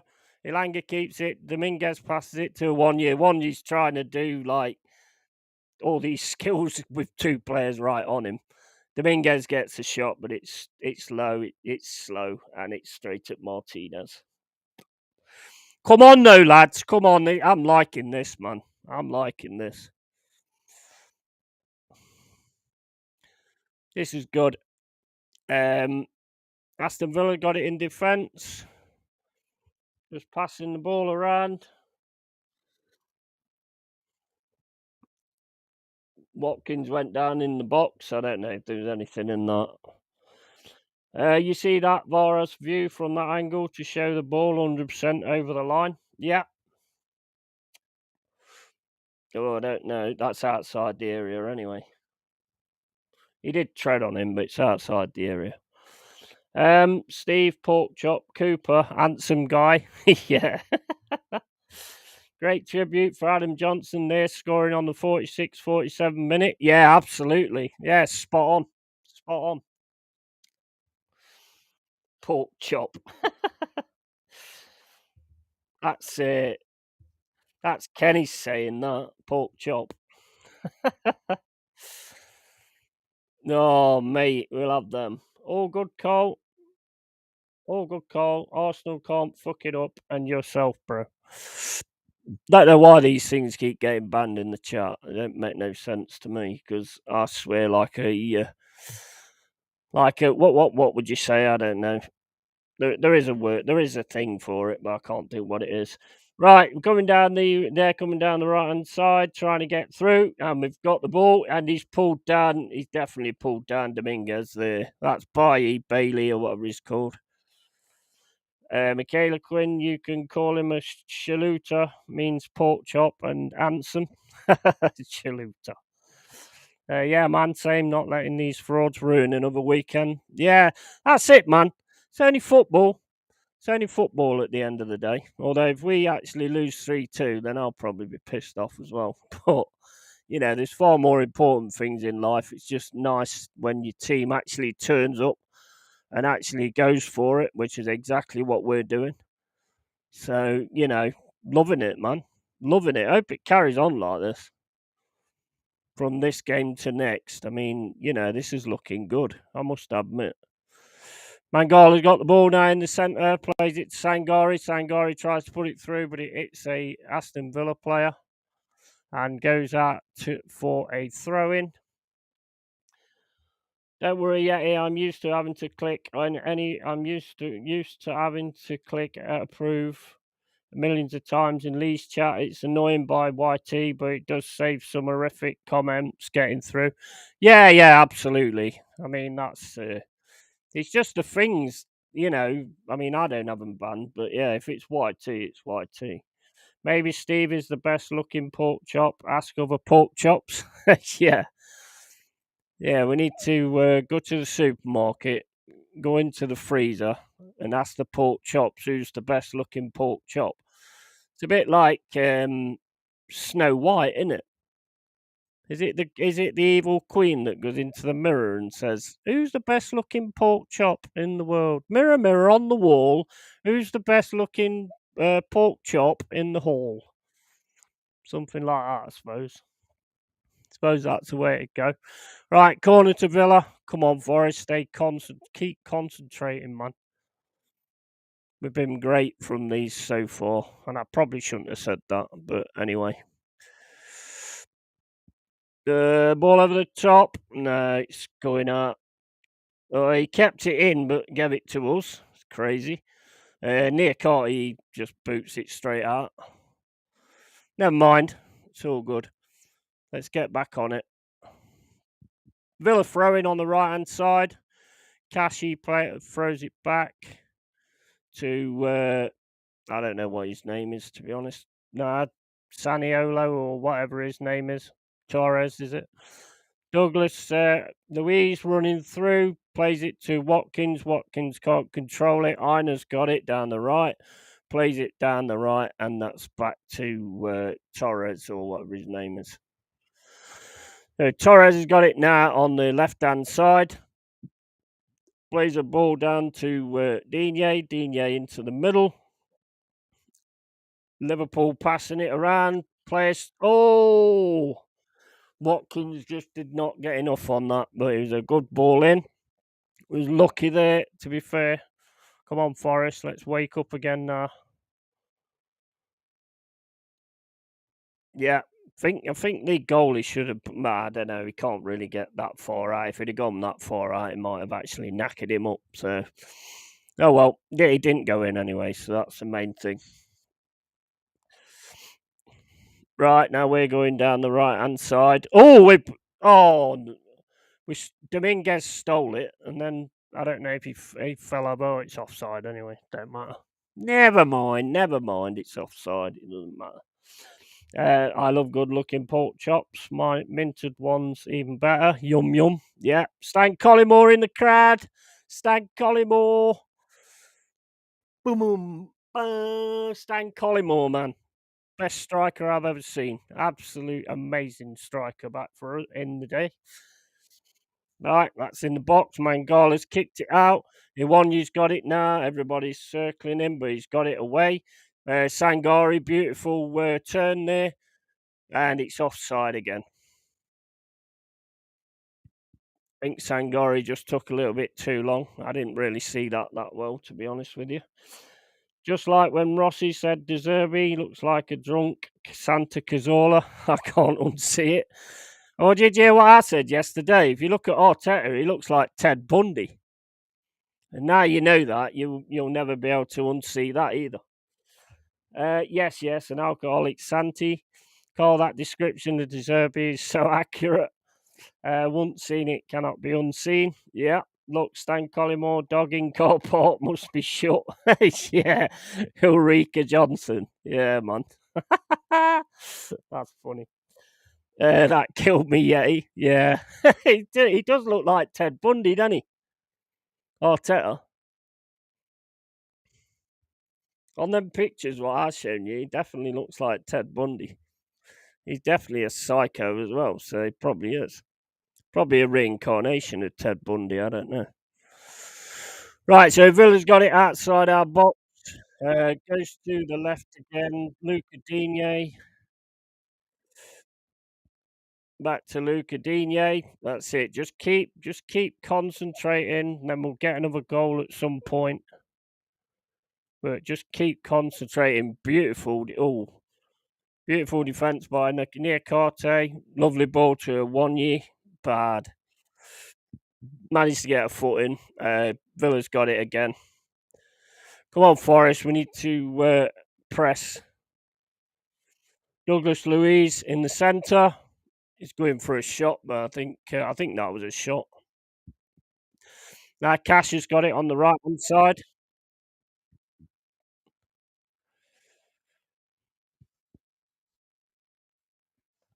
Villa's got it in the centre circle. Plays it forward. Running forward. And they're right outside the box. Nice foot in there by Dominguez. Well played by Alanga. And the ball's back to the defence. Ball right over the top, but that's going to be straight to Martinez.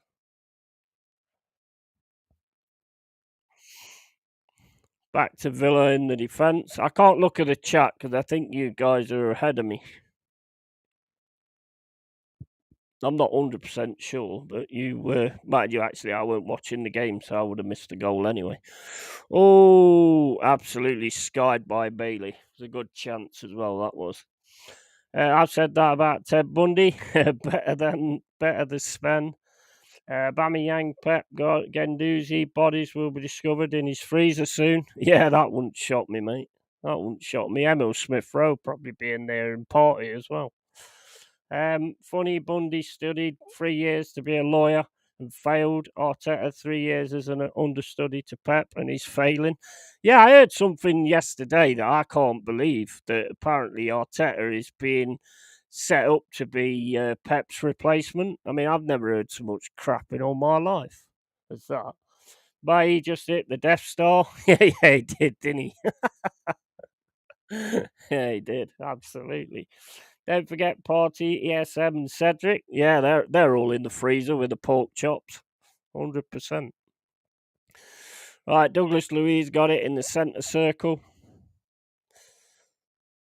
Just get to him. Yeah, that's it. I think we're doing all right today, to be honest. Villa's had a lot of possession, but that don't matter. We're not that kind of team anyway at the minute. So, and it's not about possession; it's about putting the ball in the onion bag, and that's exactly what we've done. So we can't really have any issue with that, can we? And it's on the right with Bay. Is it Bailey or Bailey? I don't know what his name is. And that's a foul on Dominguez. They're kicking the shit out of Dominguez in this game, to be honest. 60 minutes gone. Ball into the box for Villa. Diaby, I didn't see much of a foul there, to be honest. There was a little bit of a pullback, but I didn't see much there. Coming up to 61 minutes, I don't know if we're making a substitution. No, I don't think we're making a substitution. Cooper's happy with what he's seeing. He's enjoying this team. My precious. So he's having a good time today, and he's got the one ring that rules them all. Here's Bailey. That's a throw into Villa. Came off Alanga. Coming up to 61 minutes, throw into Aston Villa. And now we are basically, Villa's just playing it around in their area, really. Trying to take it now to the left-hand side. That's to Digne. Back to whoever he is. Torres, I think. I have no idea who this guy is, to be honest with you. It begins with a K, but I can't remember what it is. Back to DJ on the left-hand side. Plays it back to Torres. We're keeping good shape. We're making it hard for them to actually get through us, which is good. And then we're just taking a chance when it comes. You know, that's the best thing you can do, really. I don't know where the line is until I cross it, Cole. Yeah, absolutely. That's me all along. Someone was saying to me the other day about the rules of their Discord. And I basically said, I don't really want to read your rules because the thing is, if I read rules, I just set out to break them. So I'll just do you a favour and not actually look at your rules. Yeah, Nottingham Forest smashing Aston Villa. Woohoo! Yeah, how you doing, Red Bull Vodka? Good to see you. Good to see you, mate. And I don't know where the line is. My Forest rules Steve's ring. Yeah. I'm in fucking tears, for fuck's sake. Drew pushing the envelope. Love it. You got to pay Drew to stop him. Ask the dogs on the takeaway. Oh, my days. You lot are awesome, man. That one straight to Dave. So Dave's now got the ball. He's not really had a lot to do, Dave, but what he has done, he's done well. That's to Murillo.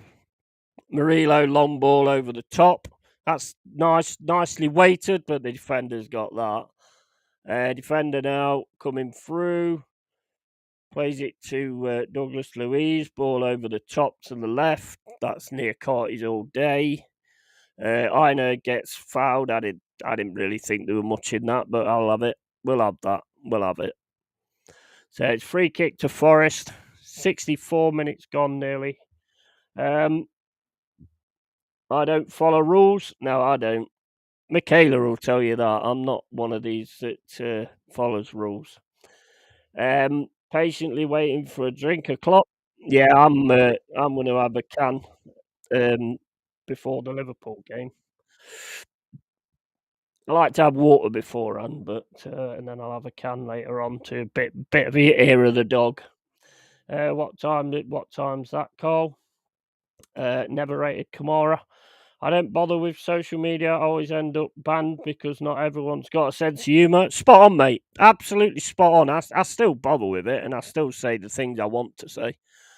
I have got banned quite a lot, to be fair, but it ain't no fun if you ain't getting banned. You know what you're doing wrong at the end of the day. No point being a goody two shoes. It's boring. Right, I don't know what's going on there. Right, we've got a corner. Morgan Gibbs White with a corner. Put me water down in case. That's not a corner. What are you on about? Oh, that's a corner. There's been a foul on Douglas Luiz. Gets pushed over, so that free kick's a waste. Okay, on weekends, only 5 p.m. onwards until I pass out.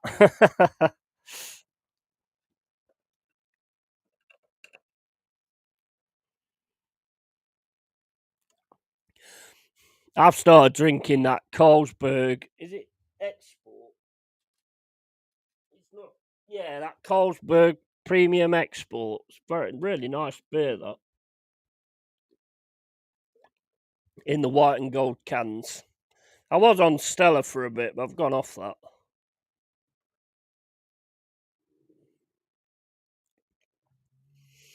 Yeah, I've gone off Stella, to be honest. So I'm drinking that now instead. That's Ina. Oh no, well done, Ina. That Ina and Digne fight's been a good one. Been a good battle, that. Right, watch it when they're in the box. Yeah, well done, near Carty. That was a terrible pass. Got to keep the ball, man. When we get the ball, we've got to keep it. Got to keep the ball. Don't keep giving them the ball back. That's what we do all the time. That's what we was doing with Luton. Right, 66 minutes just gone. And Villa's got the ball in the centre circle. Ball over to the left to Luca Digne. Digne ball in, crossed in. But we win it in the air again. Dominguez heads it up the field to Wanyi. Back to Dominguez. Another header to the right to Elanga. Elanga just can't get past Kamara. Then Kamara's brought down by Dominguez. So it's going to be a free kick to Aston Villa, just over the halfway line. Keep on offending, Michaela. Keep on running. It's been years since I had a nice cold beer lager of any kind. You can't beat a beer. I mean, you can beat the day after. I mean, the day after is not the most fun, but you know, if you do the time, if you do the crime, you got to do the time. I suppose it's the way it goes, isn't it? Right. So Villa on the right hand side, ball into the box. Very well defended. Oh, Diaby. Oh, good shot, but Dave's got it. No problem. Dave to the rescue. Well, he didn't hit it the best, but it goes behind defenders, so it could have been difficult to actually see it. Well done, Dave. I mean, you got to give big credit where it's due.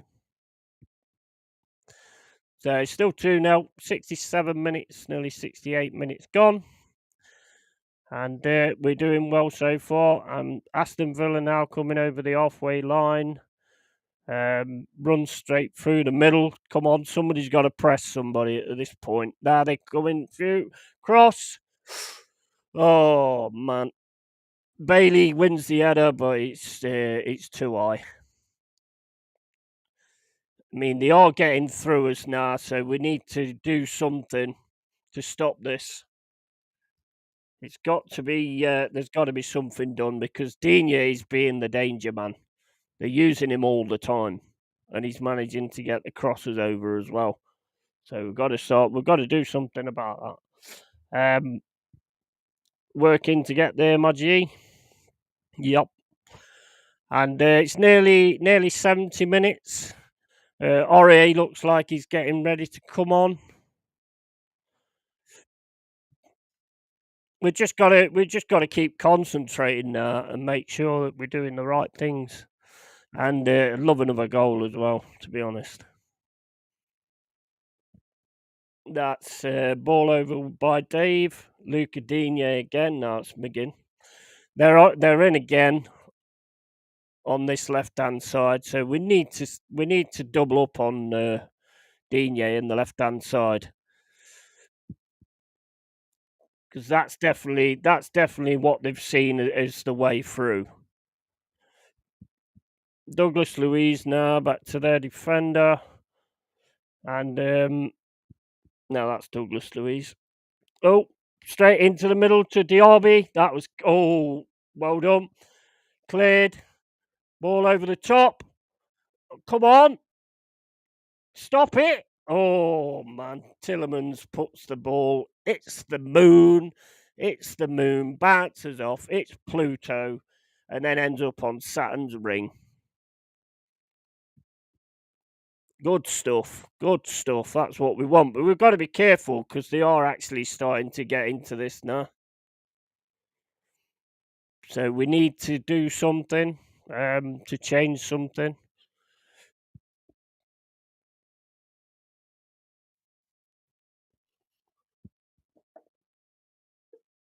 No Luton repeats, please. The leaks must be plugged. Yeah, definitely. Einer's going to go left back. Aurier's coming on to take the right hand spot. Obviously, to try and stop that left hand side because it is killing us at the moment. I started early drinking coal by my 20s. I started getting bored of it.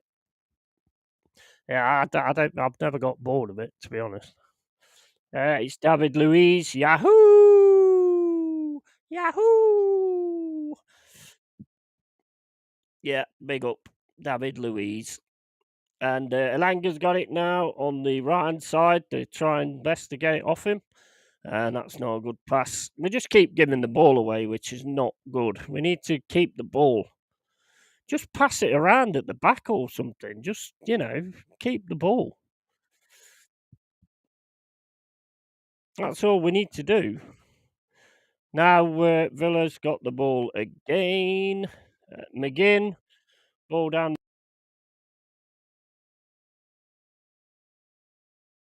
the right hand side to Bailey. Kamara's going to go all the way back to Emi Martinez. Nice. Kudos. Is that guy's name Kudos? I don't know what he's the defender. What's his name? Is Douglas Luiz passes it through the centre. Again down the left hand side. And that's cleared by Mangala. Up in the air. Aurier wins the header. Morgan Gibbs White tries to keep it in but can't. So it's going to be a throw into Aston Villa just over the halfway line. Douglas Luiz plays it back. Keep giving it to him. I don't know what his name is. Kamara to Diaby to Bailey on the right hand side. Nice ball through to Diaby. But that's cleared and it's another corner. Come on, guys. They're going to get one of these corners right if we're not careful. We've got to keep concentrating. Don't go to sleep. Don't go to sleep. Do not go to sleep. Right, corner comes over.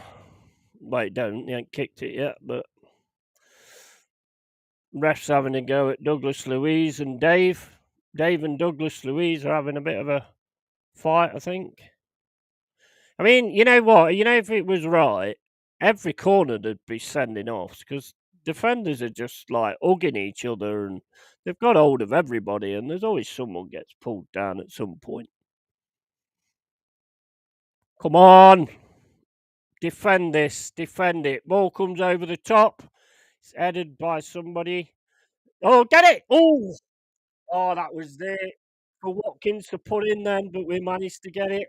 Get it, Dave. Well done, Dave. Great catch. Well done, Dave.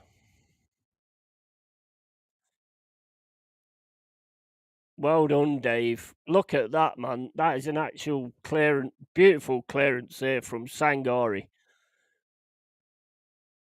Me, it made it a bit of a thing, but it don't matter. He got it. He stopped it going in the net. That's the main thing.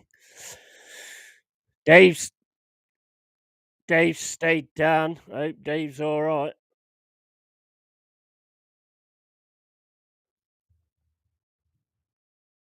Someone's shouting in the crowd, referee, referee, referee. I don't know what they're on about. Yeah, I'm getting the same way, mate. I'm 100%, 100 times more productive than when off it.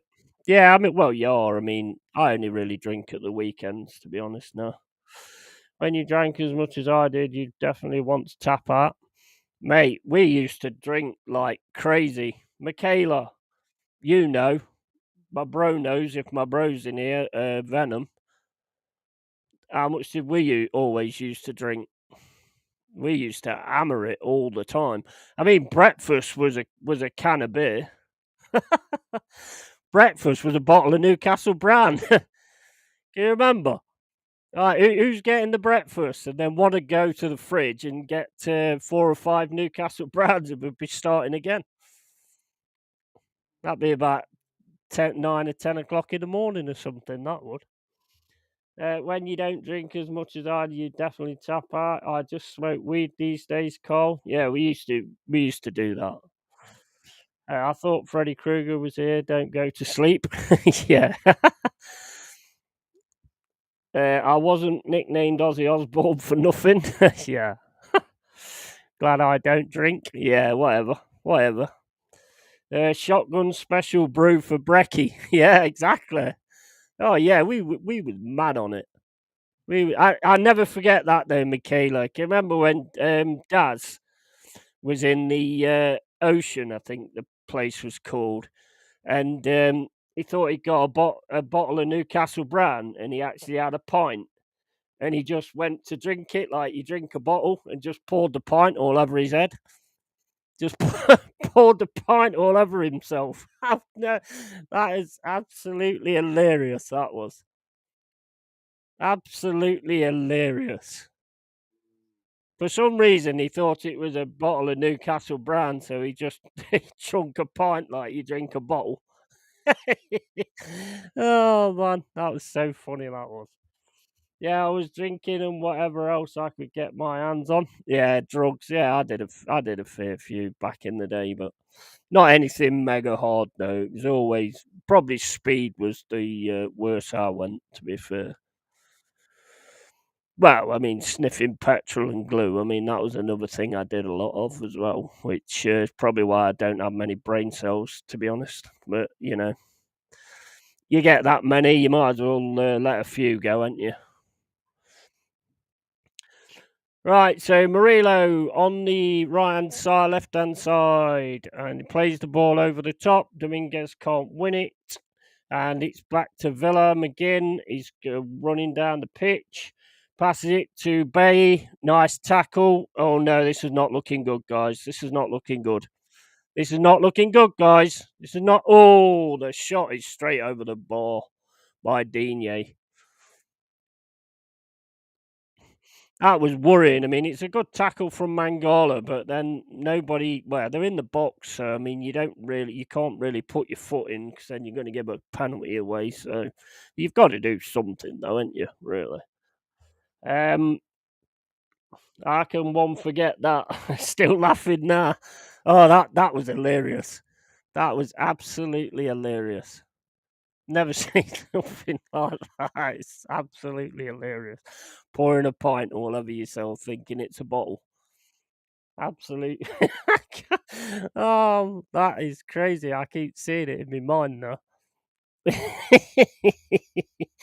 Oh no, crazy. Friday night, Old Boots and Rock City. Saturday, the Soul, the Rig. Sunday, Die. Yeah, that was it pretty much. Sunday was always a dead day. That was absolutely crazy. Shrooms, acid, ease, coke, and a few other substances. Yeah, I never did anything like that. I did shrooms. I did do mushrooms. Oh, I did acid as well, actually. But I didn't do coke. Coke's the only one there I didn't do, to be honest.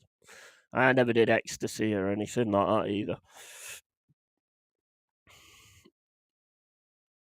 Used to smoke a lot of weed, but have a bong. Oh, corner. Come on, guys. Come on. Be the light bulb, guys. Be the light bulb. Be the one ring that rules them all, guys. Be the turnip. Nice. Cleared the ball. That's going to go out for a Villa throw. No, it's not gone out. It's kept it in. Villa now on the left-hand side. Plays a ball to the box. Nice win by Elanga. Nice tackle. And Dave's got it. Dave comes out to save the day. Super Dave. Super Dave is the man. FIFA Sunday. Oh yeah, we used to play that Mega Drive one, didn't we? The best one, in my opinion. Still the best one. I used to love playing that. Yeah, it's offside. Remember the dope party at Keena's? Oh yeah, yeah, yeah. Absolutely. We had some crazy times. Absolute crazy times. Edison invented the light bulb, guys. Yeah, good defending again. Nice. And that's out for a throw in on the left hand side. Now Villa's got the ball, just spraying the ball around. Oh, that's a bad pass, but they managed to keep it in. Right, we're getting ready to put Bowley on, so we're definitely going the defensive route. But, if we can get through this with a 2-0 win, I don't care. As long as we keep concentrating, I think we'll be fine, to be honest. I started on weed, done everything else. Now I'm back to weed. Yeah. Yeah, you got to do the bong. The bong was good. Oh, we've got Danilo coming on. Danilo's coming on for Taiwo Wanyi. So I would imagine Elanga's going to go into the centre. So we're going to go and try and hit him with a pace. So well played, Wanyi. Done well today, man. No goal. No goal, but you've played well. Everybody's played well, to be fair. Inquiring minds turned it into a bong. Yeah. I'm very impressed with Forest's performance today. Keep your heads, lads. Yeah, absolutely. That's what it's all about now. Keep your heads. Get these 3 points. Get away from that bottom section. Nobody wants to be near the bottom section. Right. Okay. So Villa got the ball again. Douglas Luiz plays it to that guy again. Stop playing the ball to that guy because I don't know who he is. Torres down the left hand side to Digne. Go on, we're going to get that. And we're going to win the throw in. Well played. Press just at the right time. And that went well, to be fair. 82 minutes gone. Nearly 83 minutes. Aurier is going to be taking the throw in. And he's throwing it forward. Good throwing, to be honest. That near Carty's got a good throwing as well. Now it's Villa. And now they've made a mistake. Einer's got it on the left-hand side. He's looking for someone to pass to. He's looking for someone to make a run or something. And Morgan Gibbs White now in the middle. Oh, Morgan Gibbs White puts the ball over the top. Oh, hey. What? Oh, it's offside. Bastard.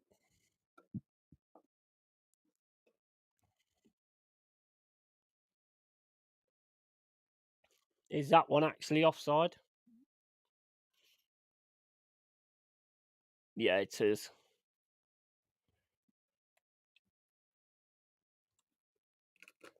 Just a bit too late on the pass. So it made it offside instead. But hey, so far so good. Winning 2-0. 83 minutes coming up to 84 minutes.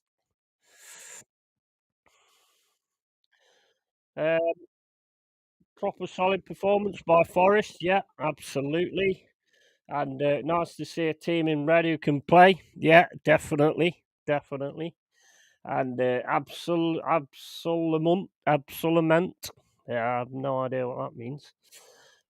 You staying on for the Liverpool game, Yeti? Yeah, I will be. Yeah, I'm gonna get Wolf and Op Fuzz on as well if they want to come on, and maybe Jez and maybe anybody else who wants to come on. Really, I don't mind. And Villa's got the ball again, just playing it around. Passes to him again, and Bailey. Number 4. No, I don't know what that guy's name is, so he's number 4. I am not a number. I'm a free man. Ha ha ha ha ha. Your number is 666. All right, Luca Digne, ball into the box. Oh, that was a bad one. Oh, but we got away with it. Good thing he didn't hit that straight away. Come on, lads. Got to get this. Come on. 85 minutes gone. We are taking chances, but we are getting away with it. We've got to keep getting away with it, man. Got to keep getting away with murder. That was a crazy header, but, we got through it, so it don't matter. Substitutions coming on. Yates is coming on, and Williams is coming on, and Douglas Luiz is going off for... Who the hell is that? Douglas Luiz. O'Liner's coming off. Oh, Dendonker's on. Nico Williams is on for Ola Aina. Ola Aina's been fantastic today. Beautiful goal as well. Absolutely fantastic. Yates is coming on. Super Yates. He's coming on for Dominguez, who again has had a cracking game. I don't think there's a player that's not had a good game, to be fair. I've been quite impressed with everybody, to be honest, today. So yeah, happy Yeti. Happy Yeti today. I'm so happy I could crush a grape.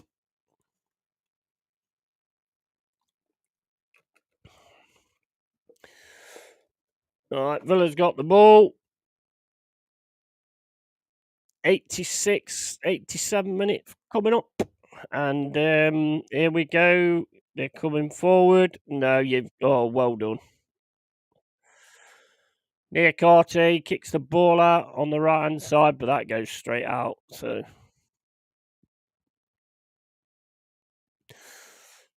I thought this was going to be a bad one, to be honest. I'll be honest. I should be ashamed, to be fair, but Elanga going down the right-hand side. And it's offside again. Danilo was offside. Fans are going mad. They're getting the knives out and the guns, and they're all trying to shoot and stab each other like proper Nottingham people. You staying on Crushaway? I'll make wine out of it. Yeah. I don't like Villa. Nice one, Yeti. Cheers, mate. Cheers, mate. I just want these 3 points, mate. A massive Absolutely massive, these 3 points. And I don't want to say it yet, I'll say it when it's finished, but there is something I have to say. But I shall definitely wait till it's finished because I don't want to mess it up. Ball down the right to Bailey. Nice defending on Bailey, and that's a free kick. Well done, Williams. Well done, mate. That's a free kick. I mean, that's a goal kick. Right, take your time with this because you ain't got a yellow card, Dave. So just take your time. Let's waste a bit of time. Everybody else does it, so we'll do it as well.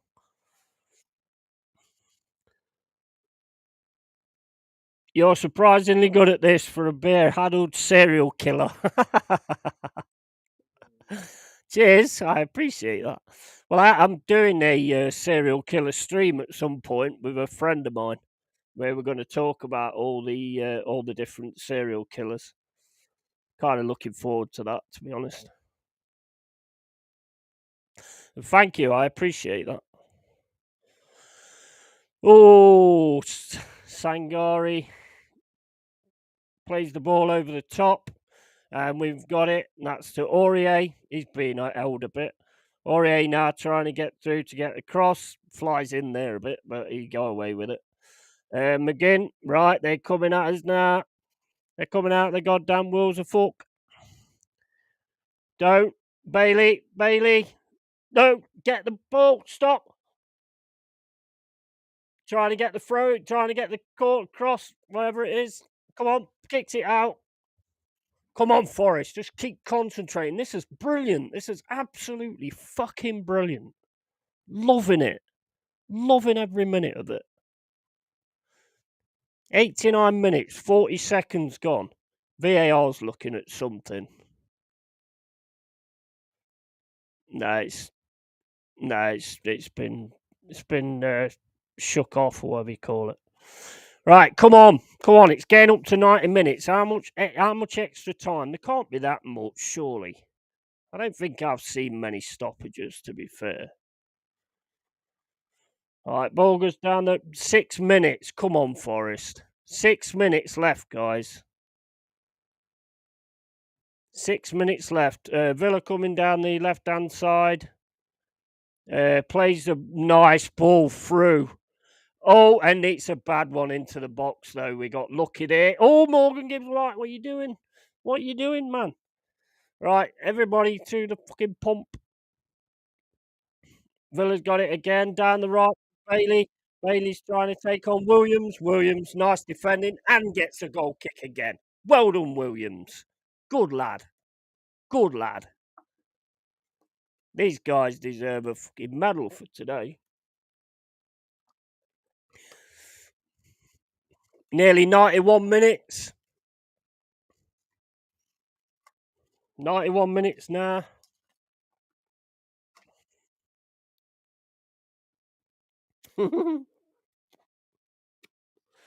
Episode 1, the Nottingham Yeti. Yeah.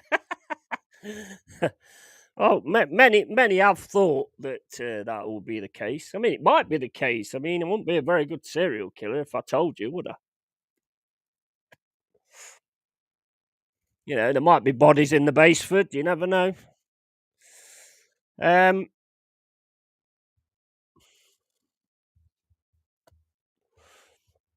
love that kind of thing, Yeti. I've been watching something about Peter Sutcliffe and Jimmy Savile being questioned about one of the Ripper murders. Yeah, I read a lot of it. I watch a lot of the YouTube stuff. And I tell you what, guys, there's some of them you've never even heard of, and they are horrific, man. There's one guy, I forgot what he's called. He was in Germany, I think it was, called the Windpipe Killer.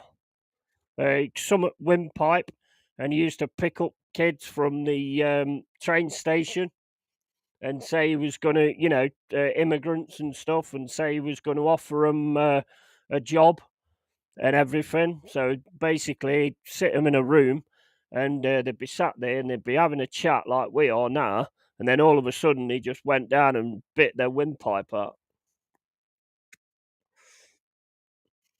I can't remember what he was called, but he used to just bite their windpipe straight out. There's some far worse ones than the ones they actually glamorise, the Dharmas and the, there's a lot of them that they don't bother with. Like BTK, I mean, BTK is terrifying, man. Because BTK actually comes to the house. If you've seen Unbreakable, there's a guy in that's moulded on BTK. One where he goes to the house and everybody's bound up and he falls in the swimming pool. That's based on BTK.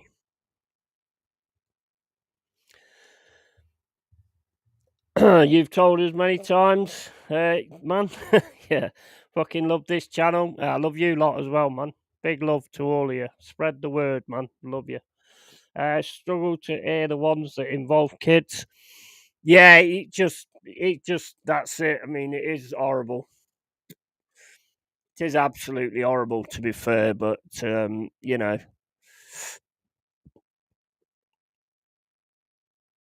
I don't like any of that, to be honest. But it's just the psychology of it that I can't, that I get addicted to, sort of thing. Right, got 94 minutes gone. Oh, we've won it! We've won it! Hold up. Ilanga on the left-hand side. Yeah, he's not. Diaby's got too much pace for him. That's unfortunate because if it weren't Diaby flying in there, then nobody was going to catch him. Good stuff though. Villa's got it again now. Coming to the halfway line. Come on, Reds! Come on, you Reds!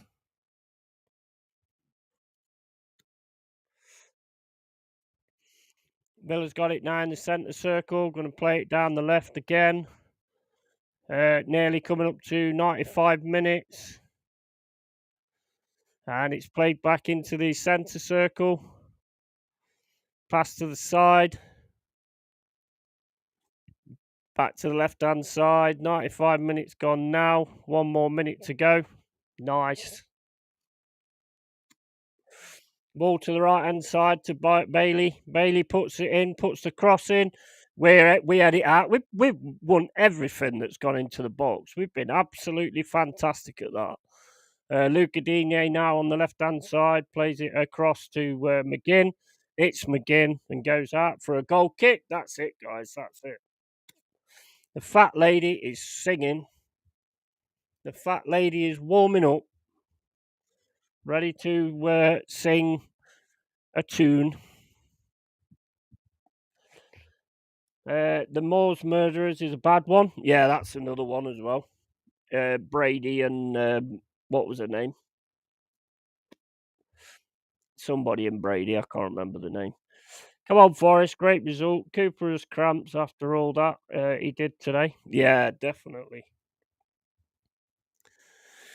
Definitely. Right, okay. So that's it, really. Just going to kick it off and it's done. Fans are loving it, man. I'd love to be there, to be honest. Too expensive, though. Whatever you can get in, anyway. Till they build that other stand. Billy's got the ball now. Whistle's going to go any minute now. Just pressing them crazily now. Back to Martinez. Get in! Come on! Yes! Oh, shit. Ah! Fucking hell, I burnt myself. Fucking burnt me out. Get in! Come on, man! Get in there! Lovely 3 points for Villa. Forest. Fucking hell. Absolute loving it, man. Absolutely brilliant today. Quality to a man. To a man, we was absolute quality today. Absolute quality. Nice game. Myra Hindley. Yeah, that's it. Myra Hindley. Yeah. 2-0, come on, fully deserved, not the burning, and fat lady singing between pork chops. Yeah, definitely. I'm stoked. I'm stoked. I'm so happy. I'm so happy at that. That was absolutely brilliant. Well played, Forest. Absolute well played, Forest. That was brilliant from the start to the finish as well. Both halves was good. You know, they got out a bit in the second half, but we still carried on concentrating and just didn't do another Luton. And I am absolutely overjoyed at that. Absolutely overjoyed at that. Well played, Reds. Well played, Reds. You really look like a unit today as well. If we can carry on like that, that top 10's still on. That top 10 finish is still on. If we can carry on playing like that, and we've got a lot of injuries as well. So, I'm loving it. Loving it. It's great to be a Forest fan. It's great to be a Forest fan. Absolutely amazing. Love every minute of it. Love every minute. Absolutely brilliant. Told you would win. Yeah, I was like, I knew it was going to be a tough game, but the way we set up and the way we played was just quality, mate. Absolute quality. 2-0. Called it. Yeah, nice one. Nice one. I'm so happy at that. So happy at that. I thought we played really, really well to a man as well. There's not one man that, I mean, Aina, I think, stands out, but to be honest, it was a team performance and it was a quality team performance. Love it. Absolutely love it. Who we got next? Let's have a look, see who we've got next. And we keep that, that's 20 games now, unbeaten at home in the league. 20 games, and we are 12th. We are 12th, guys. We are 12th. Have you seen it? Do you want to see it? We are 12th. Have I still got it on that thing? No, I haven't. Hold up. I'll show you. We are 12th. The mighty Forest are 12th. Let's have a look, shall we? Look at this, guys. Look at this, guys. Look at it. Look, 12th, look. Get in. Absolute love it. I love it if we beat them. I love it. 13 points, 12th place. Where's Chelsea's just on 12, so we've jumped Chelsea. See what happens tomorrow night, but I think they'll beat Tottenham, to be honest. Luton, if they get a win, they could jump out of the bottom three. What about Liverpool? If they get a win, they could go second for today. So, yeah, come on. Come on, I'm having it. We're having it, man. We're having it. Right, anyway, where's the thing? So yeah, what a fantastic performance from us today. What a fantastic performance. Are you watching, Arsenal? Are you watching? That's the way you turn up and that's the way you beat teams, you know? You don't piss and fanny around like you lot do. That is the way it's done. Right, the keeper's a clown. Yeah, keeper is a clown, definitely. Good luck, good move, Yeti. Be a lot easier. Be a lot easier to find you. And what did I say? They Live, top movie. Yeah, it is quality movie. They Live. I think they was telling us all along, to be honest. I think they was telling us that the reptiles are out there and they're waiting to pounce, and they're pouncing now, and and everything. Everybody is got slitty eyes, not just the Chinese. Probably shouldn't have said that, but anyway, I did. So it doesn't matter. Right, okay, so I called 2-0. Goal given. Top movie. Yeah, it's a cracking movie, They Live. Really good film. Why isn't he allowed in the lizard enclosure, Tony?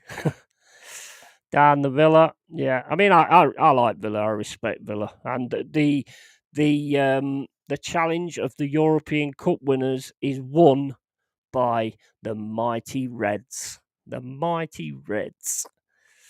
I'm way far back here. I've read these before. What the hell's going on? My chat's gone right. I'm reading things that you said like 40 to 45 years ago. This chat, why has it gone like that then? I'm here to kick ass and chew bubble gum, and I'm all out of bubble gum. Great film. Rowdy Piper. He's passed away, hasn't he? Rowdy Roddy Piper. He was in. He was the one in that, wasn't he? When he went into the bank and said that. Right, can I get to the bottom of this? Here we go. And you can't see Forest. Yeah, winning at the weekend isn't for everyone, eh, Mikel? No, absolutely.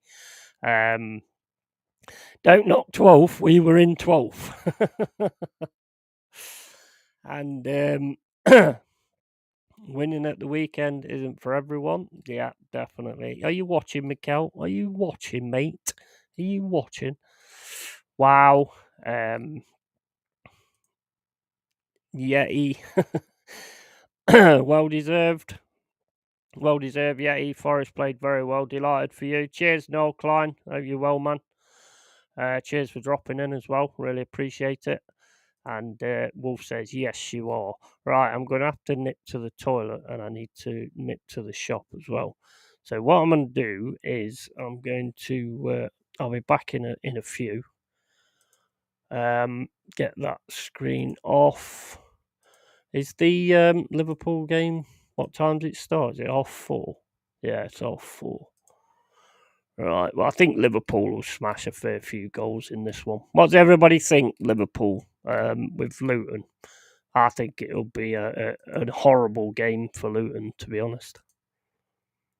And the thing about Luton is they kick you a lot. So I think Liverpool will probably take advantage of that, to be honest. 4:30. Yeah, I've got it set, but it's got what is it? 23 minutes to go. Right, I'm gonna quickly nip to the shop.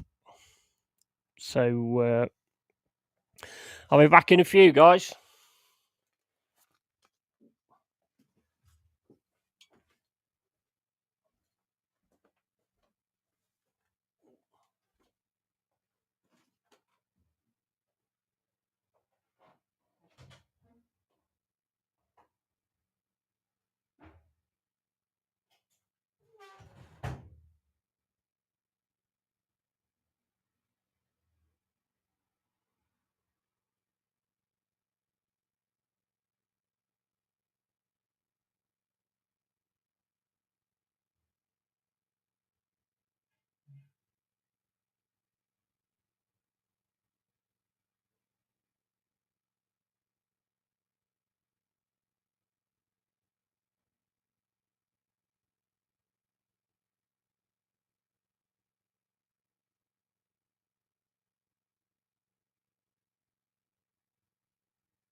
What do you want, you fat bastard, you?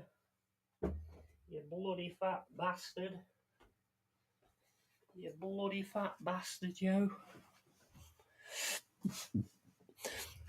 Right, okay, I've got to nip to the shop. So what I'm going to do is I'm going to invite Fuzzy and Wolf onto the show so that I can then nip to the shop and they can take over till I get back. Right, okay, so I'll drop the stream into your, what do you call it? I don't know what it is, so I forgot where it is. So there you go. Right, okay, so Fuzzy and Wolf. Yahoo! Right, okay, so I've given the stream to, well, I haven't given the stream away, but, you know, Forest win and the Kansas City Chiefs bossing it in the first half. Oh, it's a happy Sunday. Oh, mate, I'm absolutely over the moon, mate, at that. The performance as well. Performance was quality, man. The performance was quality. I mean, I said the best one I've seen is against Crystal Palace, and for attacking play, it was. But that one, for just going and doing a job, was absolute world class, mate. World class. Absolutely so happy at that. So if you want to come in, Wolf, and I've dropped the link in Insta, and same with you, Hot Fuzz, because I have got to go to the shop and I've got to feed this bloody cat because he's crying like a crying thing that cries on Crying Street in the town of Cryton.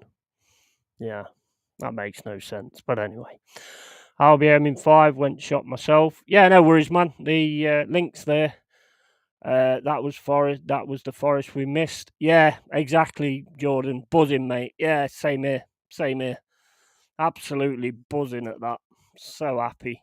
The performance was just class. I can't pick out a player, to be honest. I thought they was all absolutely amazing. That new goalie looks decent. Didn't really get tested that much, but what he did get tested, you know, he handled it and he was fine. So yeah, I'm loving it. I'm loving it. If we can carry on playing like that, I mean, we're not doing bad away, to be honest. And the home form, he's just on it. It's on it again. Come on, City. Come on, let's have you again. Be here waiting for you to come back, Glover. Yeah, well, I don't know about Lover, but yeah. Anyway, so if one of you wants to come in, then I can go to the shop. Get a dog Yeti. They are much better. Oh no. Cats all the way, man. Cats all the way. Thanks for the stream, Yeti. A good one as always. Might catch you later. Yeah, no worries, Cole. Take it easy, man. You're a real legend as always. You know, I've got massive respect for you and everybody else that's in the chat. I would have been happy with a draw, but we bossed them. That was much needed. I just loved the performance, to be honest. The performance was absolutely spot on. I was worried when we went 2-0 up. I could see another Luton thing going on. But, you know, it didn't happen, and we're all good in that respect. Are you coming on, Hot Fuzz? Or is it just the way you're standing? Right. Hold up. Got to...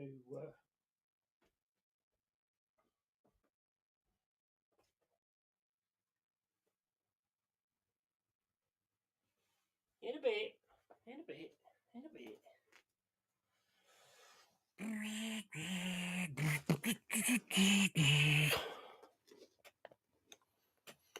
You off call, might be back later, matey. Yeah, hopefully, mate, because I'm going to do the Liverpool one. Hopefully, then all of us can have a chat. So that'll be awesome. If get Jez on as well, unless he's got a stream he's going to be doing. I don't know. I ain't seen anything. So I'll be in roughly 5 minutes, mate. Yeah, no worries. I'm putting my shoes on because it's bloody raining and it's fucking horrible out there. And I'm probably gutted, flood, and drowned. So if I drowned, then I'll see you all later. It's been a pleasure. What have I done with me? What do you call it? Yeah, in a bit, mate. In a bit.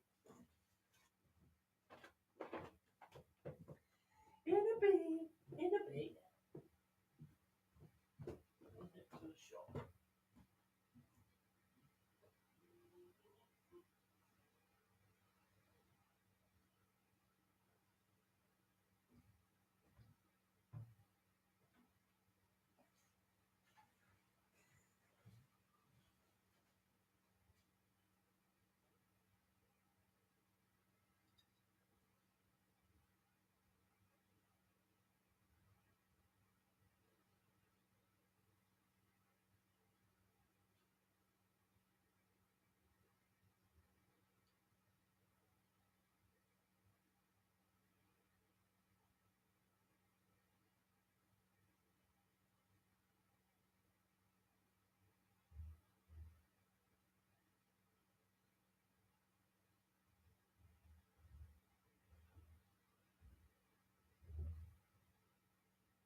Going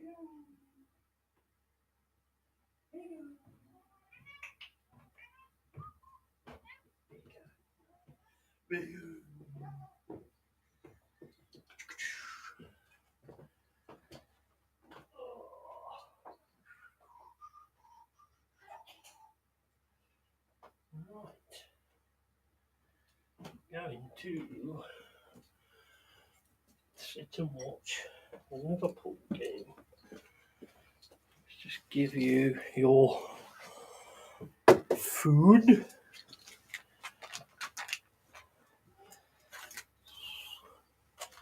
There you go. Yes, well, fuck.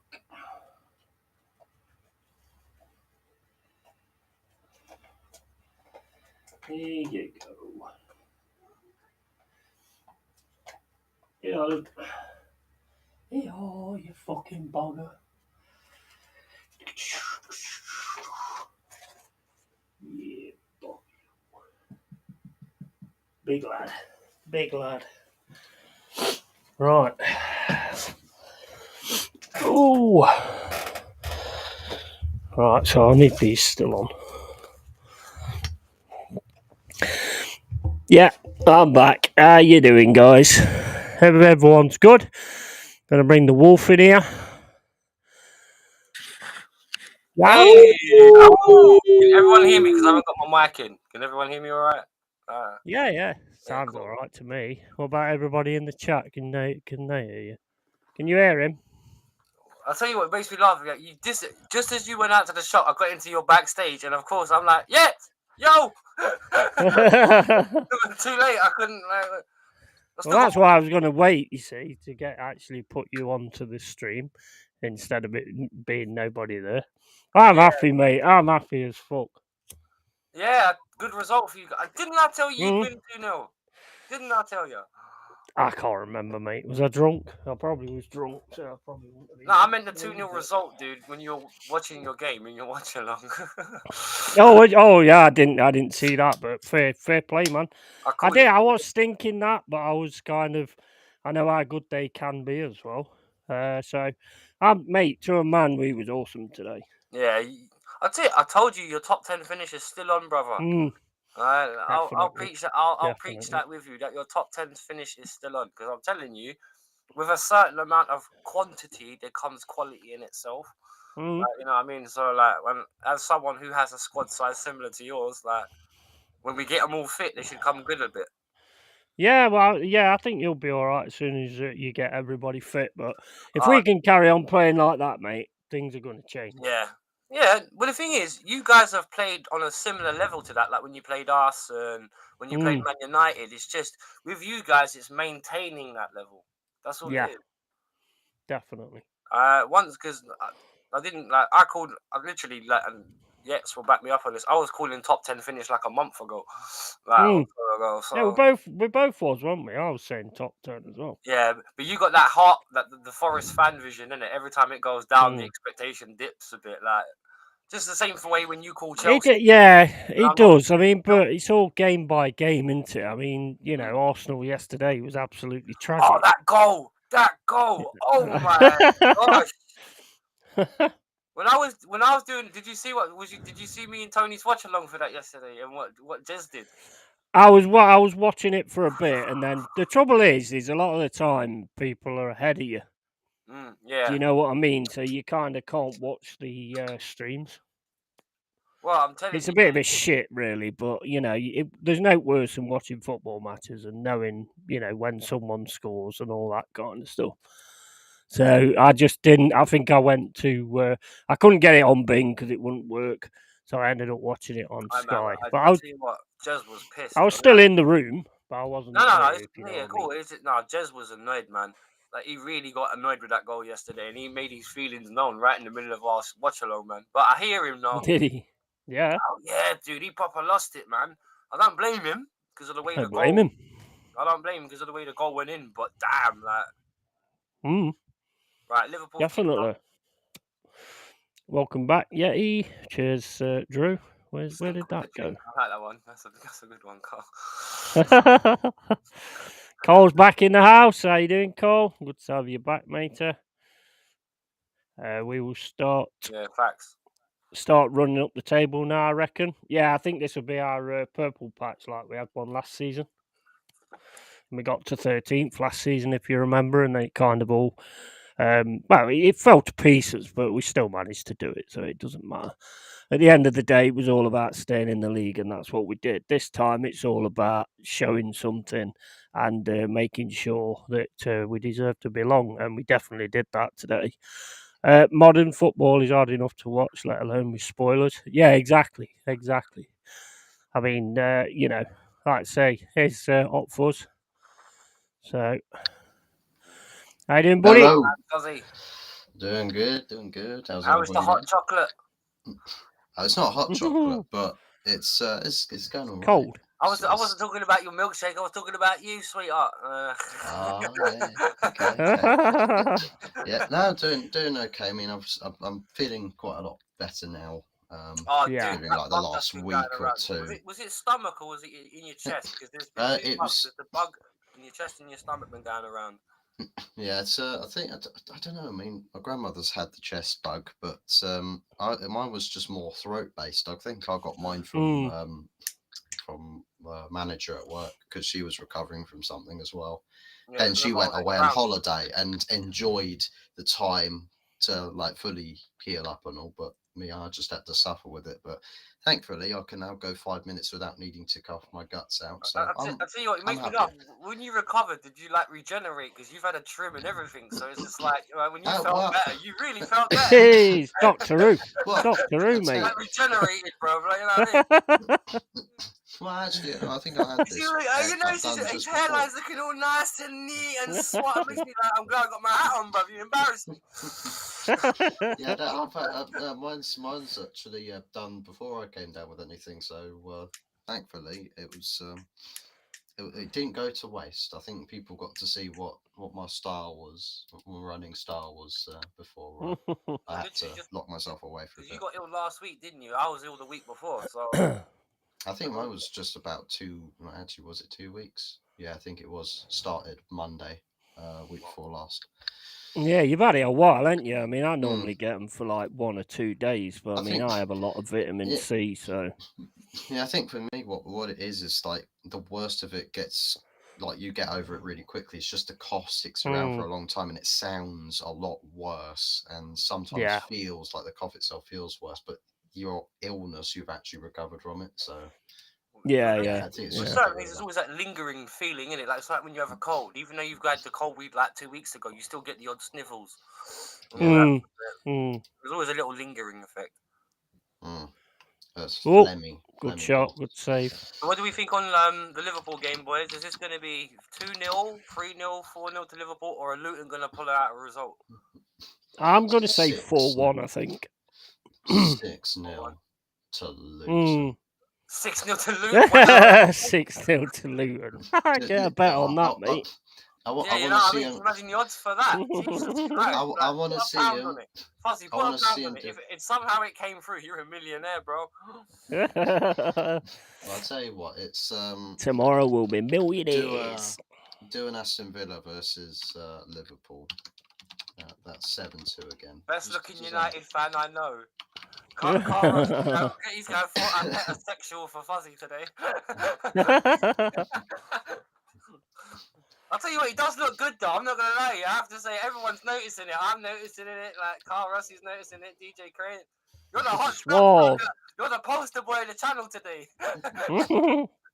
He's suave and sophisticated. He talks so well. He talks so. It's when I get my hot chocolate thing. I know that was Liverpool. What minute you on? I'm on 5 minutes 19. I'm on 5:50. Yeah, so I'm on 5:50. Let me refresh. We'll spoil it for you. Sorry, mate. Oh, mate, my bum's numb. I've done about 9 hours of streaming yesterday. 9 hours, man. Well, yeah, I did the watch along with Naz and them last night for the Fight Week shot, and I'll tell you. Oh yeah, I was watching it, but I haven't seen it, so don't tell me who wins or anything. But I was trying to watch it, but the fact that I haven't watched it, I had to sort of. I stay on the stream, but I weren't watching it. Yeah, but it was funny. It was hilarious. It was. Well, Luton. I'm not gonna lie. I was really honoured and flattered. I can't thank Ola enough for letting me come on his channel. I much appreciate it. Much appreciate. I'm on six. I've refreshed. I'm on 620 now. Where you boys at? What am I hit on? 640. Right, 640. Yeah. I'm a little bit behind. That's not no big deal because it's raining down here anyway, so my internet's going to be crud because the internet never happens well when the weather's bad, and it's been crappy. It's always crap. I live in the middle of nowhere. You know what though, boys? I feel a sneaky feeling that Luton might win this today. You know, now that Fuzzy mentioned it. You reckon? You know what? Yeah, I do. Because you know what it's one of those ones you don't see coming. They play all right, but they just ain't got that finishing touch, and I think that might be where it struggles for them. But they do play all right, to be fair. Who's muff diving? Wait, I just realised. I just read that Carl hasn't been ill in 3 years. Of course not. Carl's too angry to get ill. He'll just drive off. So there's muff diving written underneath it. That's what took my attention. My bad. Yeah, muff diving, bro? You were talking about pillows and patterns a minute ago. Now you're talking about muff diving. I don't know. Get the pride flags out, Jesus Christ! Oh dear. Do you like these? Do you like these actual kit? This kit for Liverpool? I was just looking at that, with a bit of green on it and all sorts. It's mad, isn't it? It is, yeah. I like the green though. The colour of the green is nice, but I'm not. It's all right. I don't know actually. I'm not sure where I sit on that one. Yeah, I want to see it a bit closer up, but it looks unusual. all right. It's unusual, isn't it? It's different. It's different. Yeah, I thought it was close up. That looks all right. It's different. Looks pretty good. It looks better than that Villa one they had on today. So anything's better than that Arsenal away kit. Yeah, that pink one. Was it the pink one and a purple? It looks yeah, like it's been swapped. The Spurs brand one. Oh my days. Who thought of that? What, actually, that Liverpool kit's actually nice. I like that Liverpool kit. Yeah, I don't mind it. I think it looks all right, but I don't really like saying I like anything about Liverpool, to be honest. How fake Newcastle kits It's unusual for Liverpool to have green, though, isn't it? Yeah. Another Celtic copy with looks of it. Well, the Brendan Rodgers effect. Yeah. You know what I mean? Oh, here we go. Darwin Núñez shot. Oh my days! It's at the moon. I told my player to play well. Give it all right. They've got good character. They've got very good character. Yeah. Well, that was a good one on his shin. Yeah, that looked painful, man. Yeah, that did. Why don't you think it's because of these stupid little shin pads that they have on? I mean, back in the day, we used to have them that go up to your knee. Yeah.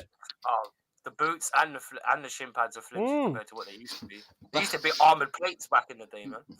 Yeah, exactly. Yeah. Back in the days, footballers used to have better protection than you get on the battlefield nowadays. Yeah. Oh yeah, 100%. That's what the mad thing is. That's true. Actually, I've been hearing about the undercuts on that, the British Army and all the stuff they've had to that. Yeah, it's mad. Right, I'm off. Take it easy. Take it easy, Jordan, mate. Always love, man. You know that. Take it easy, Jordan. Take it easy, bro. Look after yourself. Beautiful result for us today, man. Absolutely beautiful. Oh, mate, I'm so happy with that. It's raining outside, but to Fuzzy does. Christ almighty, Christ almighty. It's the performance, to be honest. That performance was class. Well, the thing is, he was like a carbon copy of Luton. To be honest, you were controlling the game for about 60 minutes. Yeah. I thought it was quality. Then you went squeaky Clough time.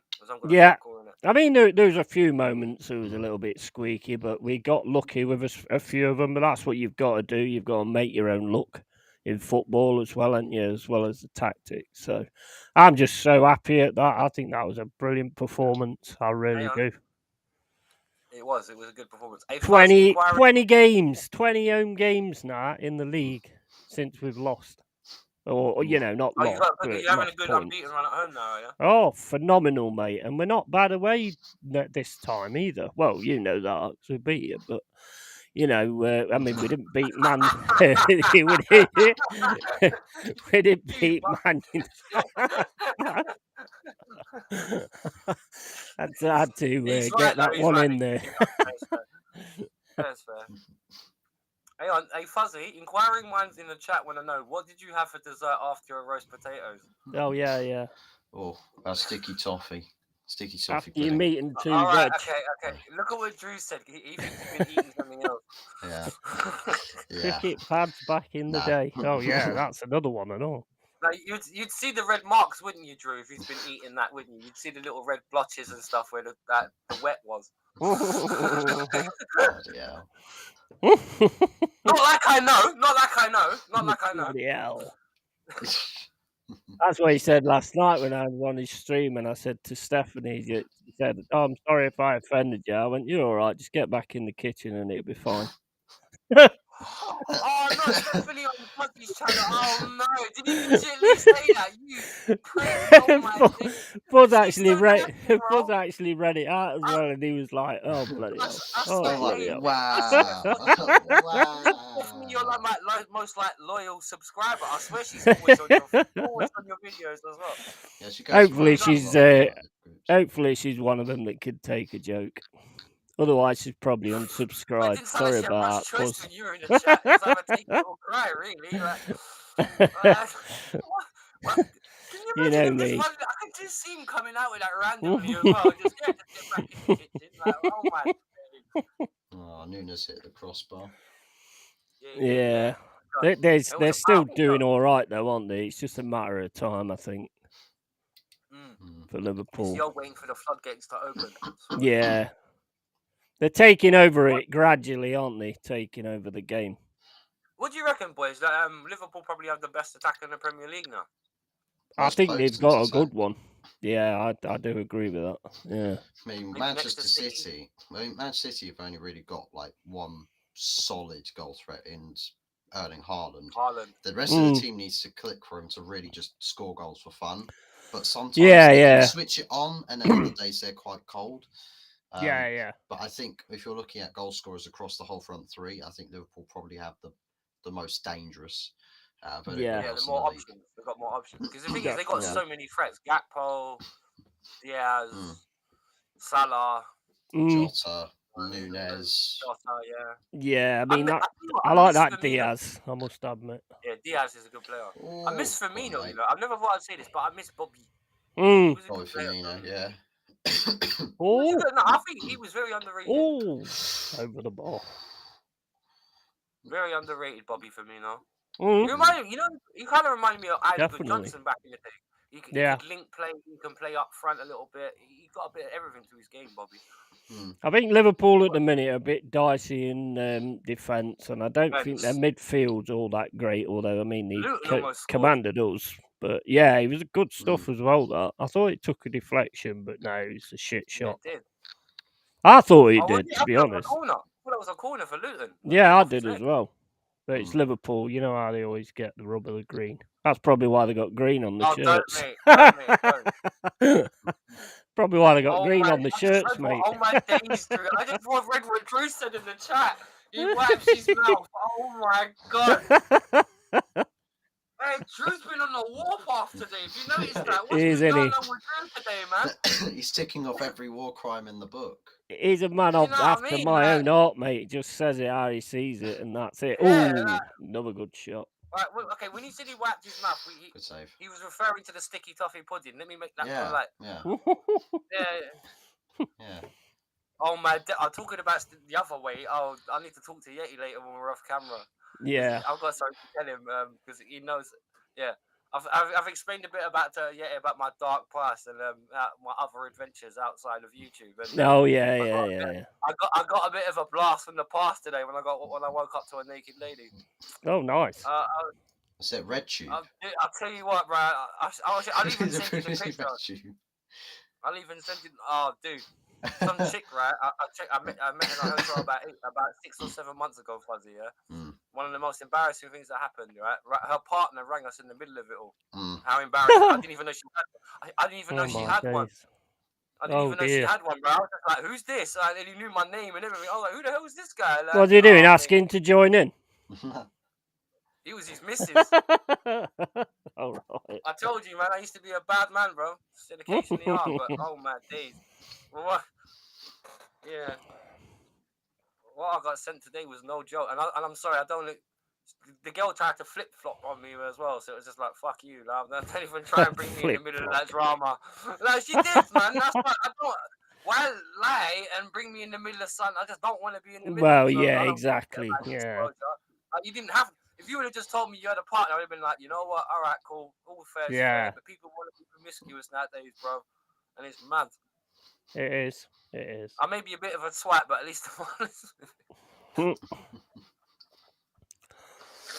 Oh, Liverpool, no, fucking Luton are just sitting in. Yeah, they are, man. They're all over them a bit. But I'll tell you what, Luton are still countering, though. Oh yeah, they're still trying to counter. But that's where you're only going to get so many opportunities, and that's where their quality lets them down. Well, they didn't against us, to be fair, but that is just one of those things. Although I don't know what Uri was doing anyway for that second goal, to be honest. But good free kick position. This. It was a nice move, that was, to be honest. Yeah. It was a really nice move. I think Liverpool defence-wise, I don't think they're that great defence. No, they're brittle at the back. Big time. That's why I think, if Luton can score first, they can put Liverpool under pressure. There's one thing about Liverpool, right? If you work hard, you can get at them. And Luton do work hard. Yeah, and this guy who's doing the free kick now, he has got so many assists from a free kick, so this is quite promising. They've got a couple of good players, Luton. They've got a couple of good wingers. Oh, well, that Ogburnie, I mean, he's good. Yeah. I was just watching him. Yeah, he was just taking on the. He's really good. And all that. He was always one of my first signings when I was playing Football Manager. Was he? Yeah, he's a quality winger on Football Manager, and he was a quality winger against us as well. 5? What's that? What star did he go up to? 3, 4, 5 on FM? I don't think it was very many. I think it was about 2.5, 3. Because when I was playing Football Manager, that rubbish. If they play well for you, exactly. The stars only matter to your team anyway. You know what I mean? They're not universal. I got Broja in my Chelsea team, and I built him up to about 3 stars. But the man was banging like 40 goals a season, so it was just like, all right, I don't care about the star rating as long as he keeps on scoring. Exactly, yeah. I think you can get a bit overtook with the stars. It's reputation points, isn't it? That's all that is. It's just exactly. Yeah, exactly. Oh, and RoboCop. If you can't play it. Yeah. I might look into that. To be honest, I do like the look of it. I'll tell you what. You know the best part when you come around the corner and they try and jump out at you with a sledgehammer and you can punch him in the head, and it's just oh my god, the blood and gore in that game is proper like the movie, especially the first one. It's crazy. It's genuinely crazy. That's it. I mean, anybody that's seen the movie and was in the 80s, I mean, it's just a massive nostalgia thing, isn't it? Yeah, when the music kicks in and you're just walking in and... when you walk in the building at the beginning and that theme kicks in, oh my god. That's what I mean, yeah, it's quality, man. Absolute quality. And the fact is, Peter Weller, even though he's older, the fact is Peter Weller as doing the voice for RoboCop as well. You can hear he's older. But when he says, drop it, you hear it, man. Yeah. Quality. Because you're alive, you're coming with me. Yeah, that's it. Yeah, absolute quality. Big up with Flossie. How you doing? How's the beach? Stay away from bad ladies, Drew. I just noticed his comment underneath Mama Flossie's hello. Stay away from the bad ladies, man, or people that are no good for you. Or stay away from bad men, or whatever way you want to put it. Just stay away from everybody and hide yourself in a fucking box. That's the best way in life, mate. Hang on. Who's that a foul on? I don't know. It's a free kick. How is that a free kick for Liverpool? It's a 50-50, man. Oh, everyone's smashing it over the bar, even Salah. Yeah. What about United anyway, Fuzz? I bet you was well happy, weren't you, getting that goal right at the end? I was relieved. Bit lucky though. Relieved. I think it was more like that goal that we had scored earlier in the game from Scott McTominay just should not have been ruled out, like whatsoever. I missed that to be honest. That was a goal. But I think it's just one of those where it's like, oh, thank goodness we got a winning goal and won the game, because that sort of sits now as like it's justice. So there's no sort of like that, like you can be happy that you've won the game as opposed to have not won the game. But yeah, again, performance not that great, but I have to give. Onana came good again. Mm-hmm. Could have been 2 goals down if it weren't for Onana. You know what? It's Ten Hag's tactics that leave Onana. He's not a bad shot stopper. It's just when you've got people running at you continuously, it's hard. Well, you can only save so many things, can't you? At the end of the day, going to get you eventually. Always Salah. No. But yeah, I think he is starting to come good now with Onana. I think he's a lot of people. I guess it's probably now that he's sort of getting the elements of doubt out of his mind a bit, and he's just focusing on being a goalkeeper rather than thinking about the occasion or thinking about the pressure. Because it looked like when he's making the basic mistakes, he's got a lot going through his mind, and his simple stuff he's screwing up. And I was just now stick with him, let him play through it, and you'll see him come good, because he's not like a normal, like a lower tier goalkeeper where it's like they hit bad form, their confidence goes, like Meilier from Leeds, when he's had just a bad run of games and he just had zero confidence, so they had to drop him. For me, I felt like Andre Onana, for someone who does take the accountability on his shoulders, he's like, I know I'm screwing things up right now. I need to get better. He's starting to come good, and I'm relieved and I'm glad for him. I'm happy that that he has found his feet a little bit, and he's putting in some really good performances. And well, if you're a footballer that can't find the feet, mate, you shouldn't be a footballer, should you? Really? Well, you can't stand up, can you? I think that's a prime requisite of being a footballer, I would have thought, finding your feet. If you couldn't find his feet, you'd see him come on in a wheelchair. It still papers over the cracks, though, doesn't it? It still papers over the cracks. Tell you what, Simicast, but it's 3 points. It's 3 points at the end of the day, and that's all that matters. Yeah. Have you noticed over recently, all the bigger teams are getting results because of like weird decisions or bad officiating? Have you noticed that? That's why it's a bittersweet. You're starting to look all right though now, Wolf. What, Chelsea? You're starting to look a little bit, getting it together a bit, and a win tomorrow would be huge. Yeah, the thing is with us, we've had an injury list as long as my arm all the time. That's the problem. And the thing is, we've never had it where in the middle of this season or coming through to the back end of last season, we've never had anyone less than 5 players. How have you managed that? He's managed to throw the ball out for a throw-in from a throw-in. Am I the only one who thinks Lindelof is garbage? If he plays, they generally concede. Yeah, I mean, I don't rate Lindelof. I don't mind. Then you got Maguire and Johnny Evans. I mean, you might as well just have wheelchairs on the side, don't you? I'm more worried about Johnny Evans and Harry Maguire, to be honest, than Lindelof. Because if you put Varane next to Lindelof, I think that's actually arguably United's best centre-back pairing. Well, that's the thing. What, not Lisandro Martinez? Oh, Lindelof next to Lindelof when he played last season, I called him the perfect steady Eddie, because he just did the basics really well, and just he kept on top of things when he did play. And I think this season, I liked him last season, but I thought he was your best defender last season. Personally, I agree with what you just said. Would you put Martinez in midfield? That's not a bad idea. Help him. I don't actually know, to be honest, because at the same time we need to have the neither does Ten Hag. Well, we need to have the defenders that come to take the ball off of Onana, because otherwise there's no point in having a ball-playing goalkeeper, because you have to have the centre-backs or a back line that makes himself open for the pass.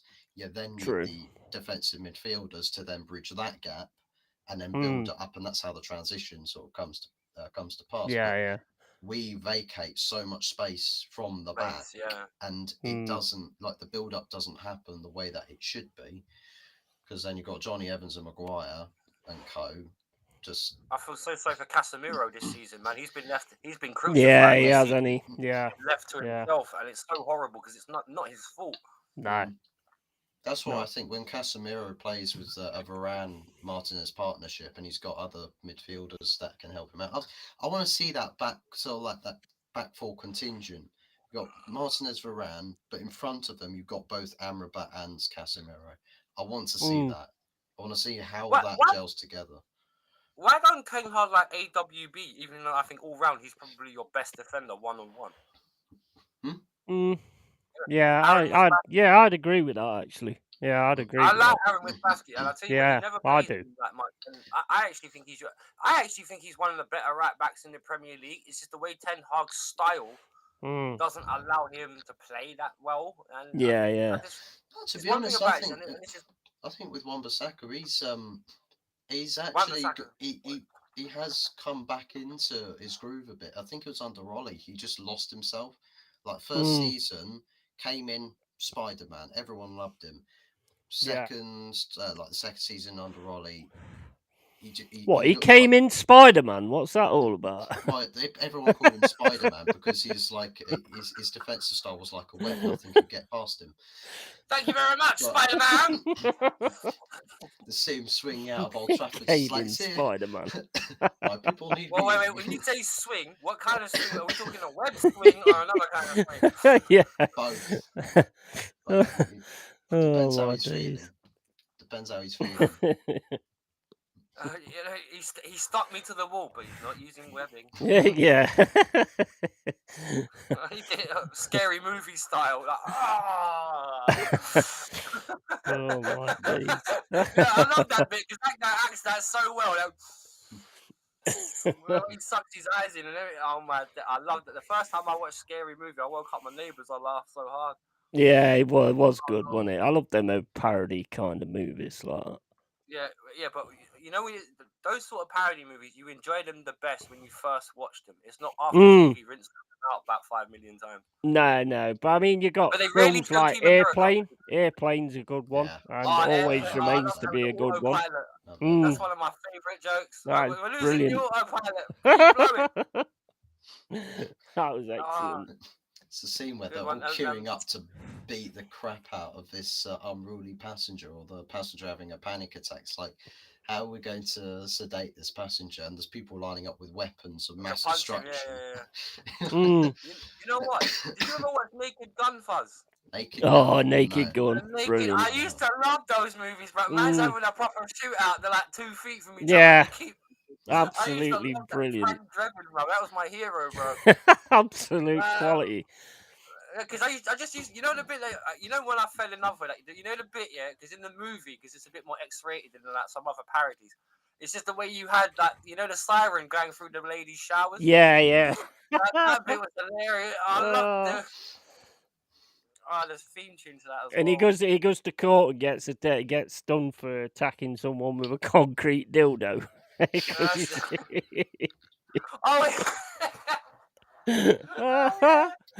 And that O.J. Simpson bit where he's in the wheelchair and then he pats him on the back and he goes flying down the stairs. He goes flying out the chair at the bottom.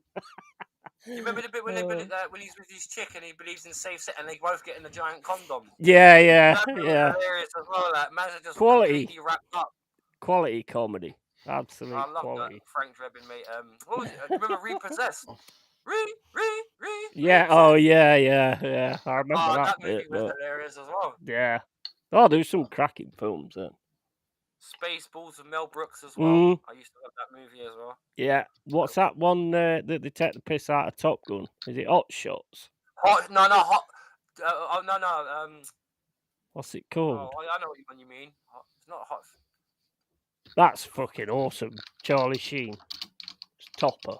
Yeah. Hot Shots. Yeah, it's called Hot Shots. 1990. Is it Hot Shots? Hot Shots 1, isn't it? Hot Shots 1. Yeah. Oh yeah, that's right. Because he's got the guy from How I Met Your Mother in it. Yeah. That's right, isn't it? Yeah. And when he says about when he lands the plane at the end, he's like, "I'm missing a wing. I'm missing a wheel." Bang! It just lands on the deck. I love that bit. That's hilarious. Oh man, that is absolute quality. That is. What about when like they're having sex and they're putting cream on a body, and then she gets bacon and eggs and. Yeah. The sizzle. Yeah, I remember that bit. Yeah. Oh man, I love that bit. great films they are. I preferred the second one though because it had Ryan Stiles in it and Rowan Atkinson. He's like, I can't leave right now. Why can't you leave, sir? Because the bastards have tied my shoelaces together. You got Spike Milligan as the, I think it was Spike Milligan as the captain, and then he walks out and he goes, "Oh, and another thing," and then just walks straight into that fucking missile. That's Rowan. Isn't that Rowan Atkinson when he keeps on trying to take him in and out? I swear that's Rowan Atkinson. That's Spike Milligan, mate. I think. I don't know. I need to watch I could be wrong. I could be wrong, but I think it's Spike Milligan. Milligan. Be right. I can't remember Hot Shots 2 Part 2 that well, but I remember the bit when he uses the grapple hook and he throws it up and the defense is like 2 feet high. It's hilarious. Yeah. And he like hops over. Oh man, where are all them movies now, man? I know. Do you remember Dad's Arm in the movie when they get stuck with the horse on the floating plank and he jumps into the lake thinking he's gonna drown? It's like 2 inches deep and he turns around. Don't panic, Mr. Mannering. Oh my days! Old comedy was quality, and Brits do it better. I don't care what anyone says. Mate. I miss Ronnie. Oh yeah, I was watching some this morning. Quality. Good save. That was a good save, to be fair. I mean, the 2 Ronnies was absolutely brilliant. Morecambe and Wise, another one. Porridge. After all hours or open all hours, that was quality as well. That was a very good class. Let's give it again. Bit more of a modern. I just love Porridge because of Fletcher, because you can tell that's what Del Boy's based on from Only Fools and Horses. Yeah, definitely. I mean, David Jason's quality anyway, isn't he? Yeah, well, David Jason was in Porridge as well, so yeah, exactly. Yeah, they were best mates, weren't they, Ronnie Baker? Sorry, and they were best mates. So, I mean, best comedy ever's got to be Only Fools and Horses, though. Best British comedy, I think, followed by Red Dwarf. Yeah, Red Dwarf was good. Yeah, because Red Dwarf had that. One thing about Red Dwarf, not many space adventures become comedies and sitcoms for like 25 minutes. And I'll tell you what, that pulled off something that not many shows could do. Yeah. A proper sci-fi comedy where they take people that could wipe out the universe and they get beaten by 4 bums in the corner of like broken down red trash. It's hilarious. My favourite bit was when he comes out of that cryostasis and everybody's just dust, and he's talking to Ollie, and he's going, "They're all dead, Dave. What about Kachansky? She's dead. What about she's dead. Everybody's dead, Dave. Everybody, Dave. Everyone's dead. Golden Bennett, I'm telling you, Dave. Everybody's dead. Everybody's dead, Dave." I love that bit. Fuzz don't know what we're talking about, by the way. Huh? I'm not one. Fuzz don't know. He's too young, mate. Once in every lifetime, like this, 'cause if I need quality, you, mate. you need me. Quality. Oh, my darling, can't you see when absolute quality, man. But the only problem with the young ones was when they had the music on. But at least you got the that lot dancing to it and all that. And they're all fighting. Welcome to the house of fun. Yeah, madness. There's also You Spin Me Round Like a Record. I can't remember who sang it. Do you remember that tune? Remember the group Amazulu from back in the day? Got so much love, so much love. I love that. Oh, sorry, Fuzzy. I know you ain't got a clue what we're talking about, but trust me, this ain't fucking X Factor, you know. You don't have to keep singing everything. Simon Cowell ain't watching, mate. So you know, I'm you ain't the gonna. Simon. I'm a bit more of a modern comedy sort of person, like Grimsby Brothers. That film. Yeah, that's not bad. Yeah, that was good. I have to say, Mrs. Brown's Boys, that always killed me. Yeah, that was good. Yeah, that was definitely good. Yeah. Father Ted. Yeah, Bottom. Yeah, I love Bottom as well. Father Ted. That's Father another Ted one. Another I'm going to the other end of the bomb now, Dougal. Oh, so you're racist now, your father. Oh, who remembers Game On? Who remembers Game On in the 90s? Yeah, I remember that as well. Samantha Janus, I think, was in that, wasn't she? Oh, do you remember? Tasty. Do you remember Up and Under? Yeah. Do you remember Up and Under when she was in the rugby team? Yeah. Oh man, awesome. Damn, man. I used to have such a crush on her when I was a kid. Right, I gotta go. Dogs and indoors need feeding. Yeah, make sure you give them a mint because I've seen them videos where they've got a mint and they're absolutely hilarious, to be honest. Oh, Olla's just text me. What's up, Ola? Oh, thank you. Oh yeah, did some quality op fours. If you ever get a chance, mate, watch some of the old British comedies. They are absolutely brilliant. Hang on a minute. Back in the day when you didn't have to be scrutinised and worry about what you're saying and all that kind of shit, you know, it's comedy. It was more light-hearted. Much more light-hearted. I know. I can't remember who it is that they sometimes get on at. Like I think it's either Christmas or New Year's television programming. I think it's Morecambe and Wise or something. Oh, come on, McAllister, what you doing? I think it's Morecambe and yeah, Fuzzy just mentioned. Sorry, Yeti just mentioned Morecambe and Wise. Yeah, Morecambe and Bring Me Sunshine. Yeah, absolute quality, man. Absolute quality. Just don't get it now. You don't get that kind of quality comedy anymore. No, but the thing is, sound like a fucking granddad. No. But the thing is, you're right, because the reason why it doesn't, like, British comedy used to have its own individual kind of satire. Hence the reason why we had movies like Life of Brian and stuff.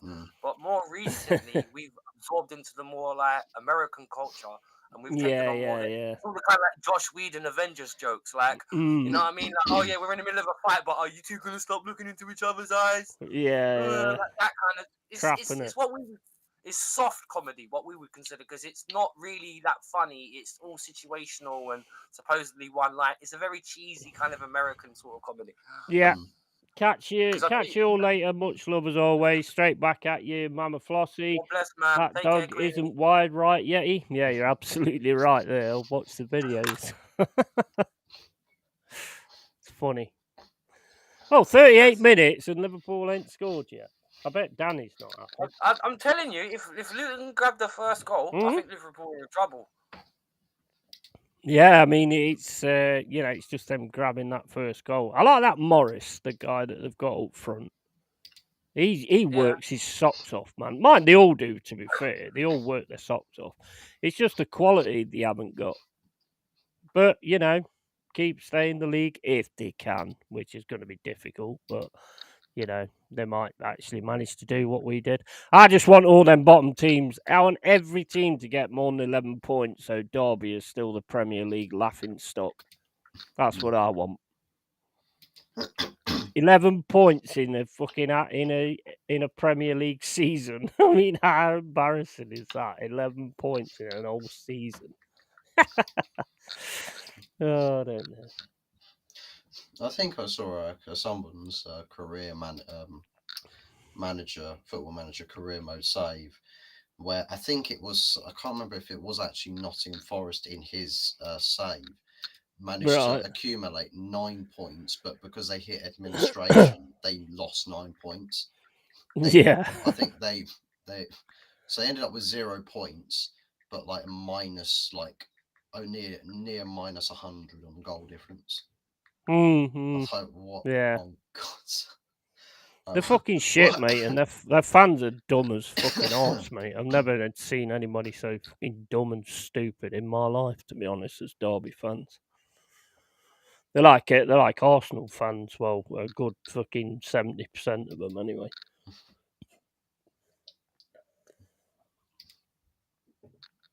What?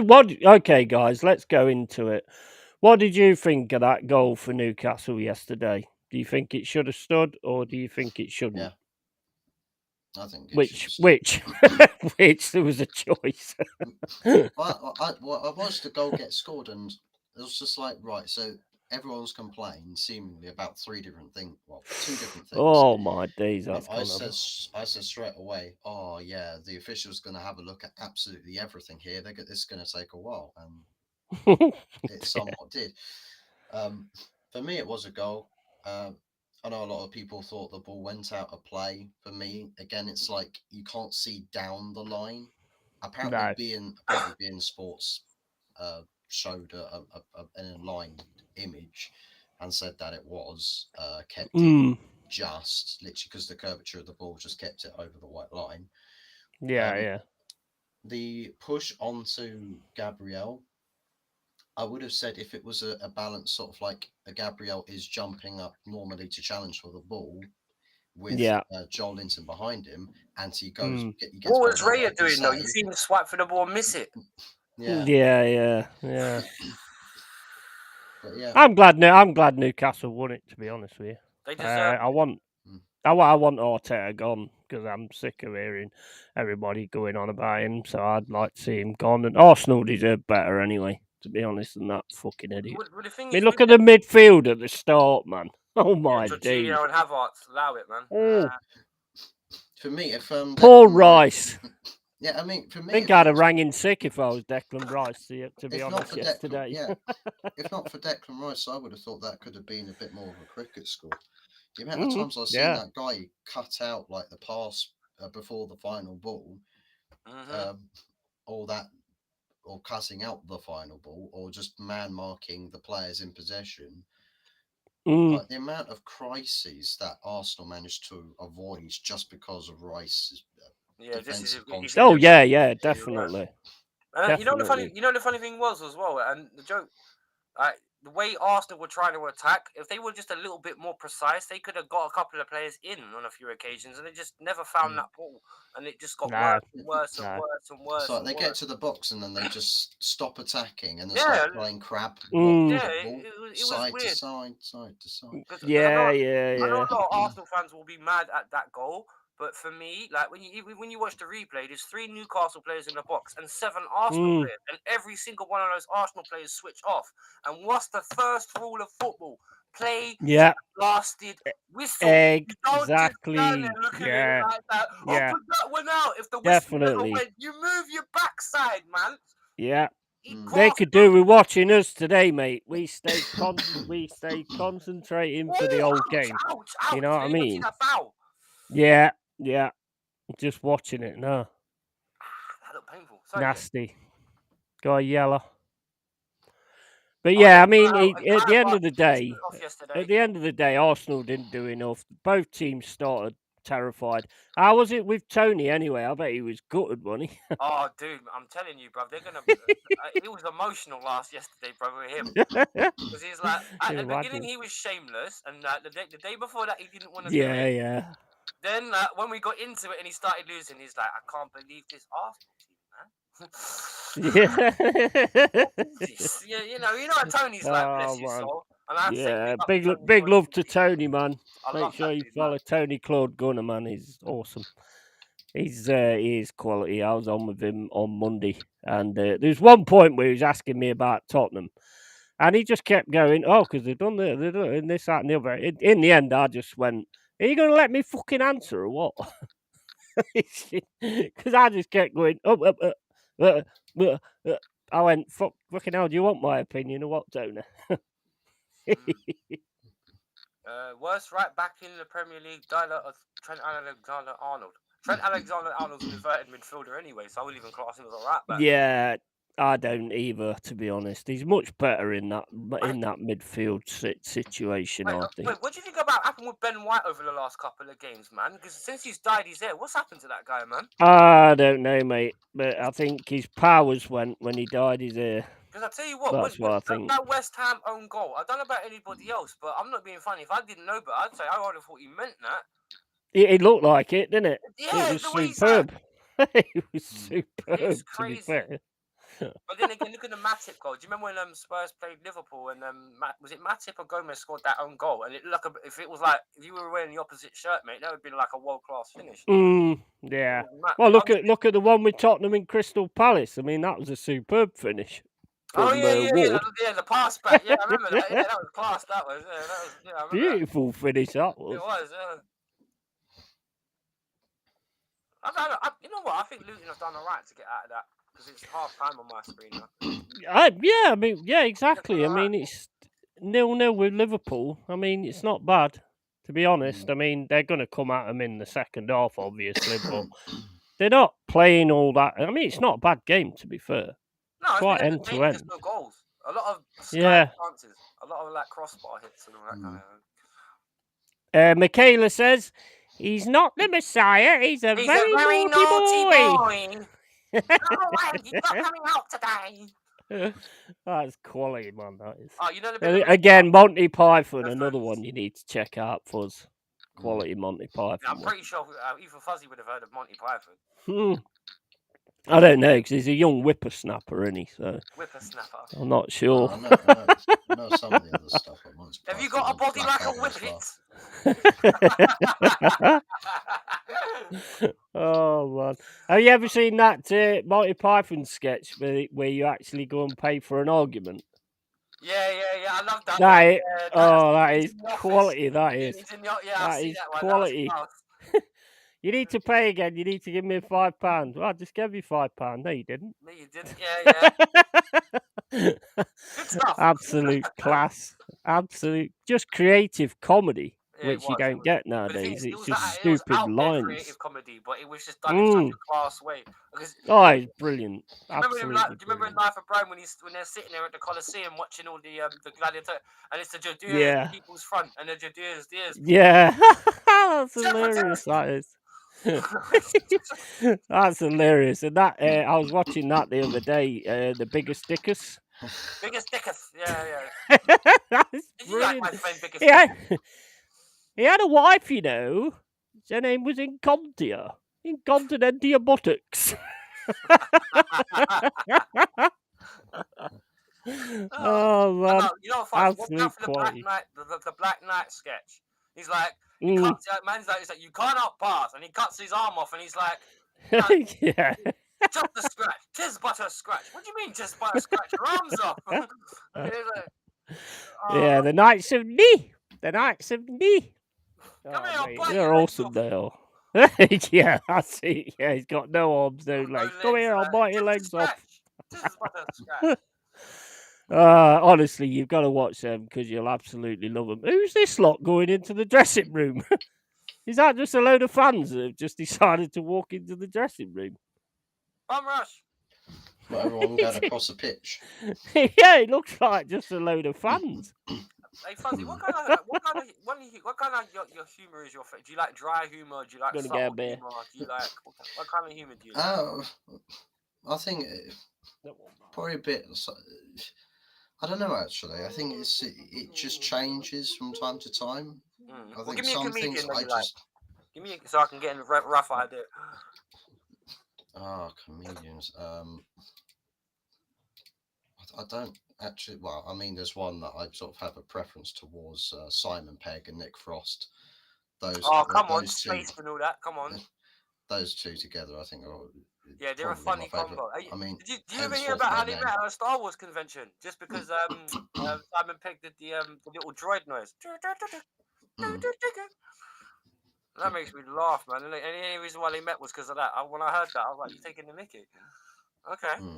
But then don't forget about Edgar Wright, by the way, because a lot of the early stuff they did together was Edgar Wright, Nick Frost, and Simon Pegg with Space, Shaun of the Dead, obviously. I think obviously was it Hot Fuzz as well? Yeah. Yeah, Edgar Wright helped do as well. At World's End, the trio Cornetto. Yeah. The trio, the Cornetto trilogy. Yeah. Even though at World's End was rubbish, I didn't like that too much. I didn't think that was all that. Paul was funny though. When it was about aliens, I like Paul. He always used to watch Battlestar Galactica ahead of me because he had cable. Another one I like, Will Ferrell. Yeah, Will Ferrell's quite funny. The Anchorman. Oh, Anchorman, yeah, of course. The Anchorman's jokes. I like Anchorman. Jim Carrey's still one of my favourites, though. I love Jim Carrey. Yeah, that's another one. I do like Ace Ventura. Every time I watch Ace Ventura. Oh, man, yeah. Oh, I love that movie. That's not Snowflake. That's not Snowflake. Dumb. Oh, I just remember the bit in the hotel room in the first one when he's standing there. Like, what does you heard him scream, right? And you said the door was shut, right? I love the way that bit's so hilarious. Yes! Brilliant. Absolutely brilliant, to be honest, Jim Carrey. Mask as Absolute quality. Cable Yeah, the Mask. Yeah, that's a good one. And I'll tell you actually, a really messed up film that was quite good. And it was. Danny says the first half was pretty shit. Yeah, I mean, on your point of view, I would say so. But you just need to get it together, and I think you will. I'm telling you, mate. The shock is on. Luton to score. So there's one that doesn't really do big massive movies as such, but Ricky Gervais. Oh, him and Warren, man, idiot abroad as well. Oh my god. Oh wait a minute. Wait a minute. Drew Gunners has gone on to all the ball didn't go out, but I've seen something and you could see the ball was out. We didn't deserve. You sound like John McEnroe, mate. The ball was out, man. The ball was out. He don't sound like that, but anyway. We didn't deserve the win, only turning up with 10 minutes to go. Yeah, absolutely. AFC always, how you doing, man? Big up Yeti, Wolfang, and Hot Fuzz. Big up. Big up AFC always. Big up, mate. Well, the thing is with that Arsenal game, you can honestly say, what happened with Newcastle was they bullied Arsenal. They made it a scrap. And then it was a tactical work from Arteta. He made Arsenal fight in a way that they knew they couldn't win, and eventually they lost. Because one thing about it was awesome from Eddie Howe, to be fair. I mean, Ben Gordon was terrorising them all second half. Oh, you know what? I sent a message to Mama Flossie, and I said just before the goal, I went, they need to get Gordon involved more. Yeah, and then he scored. He was class. I mean, he's quality. Is like Gordon. Definitely looks better in Newcastle. For Tottenham, Newcastle, they were missing quite a lot of players. Yeah. Newcastle yesterday, so they were missing Isaac, weren't they? They were Tonali and Harvey Barnes. Yeah, can you understand why Havertz didn't get sent off? I said that a little while. I have no idea, man. That guy was.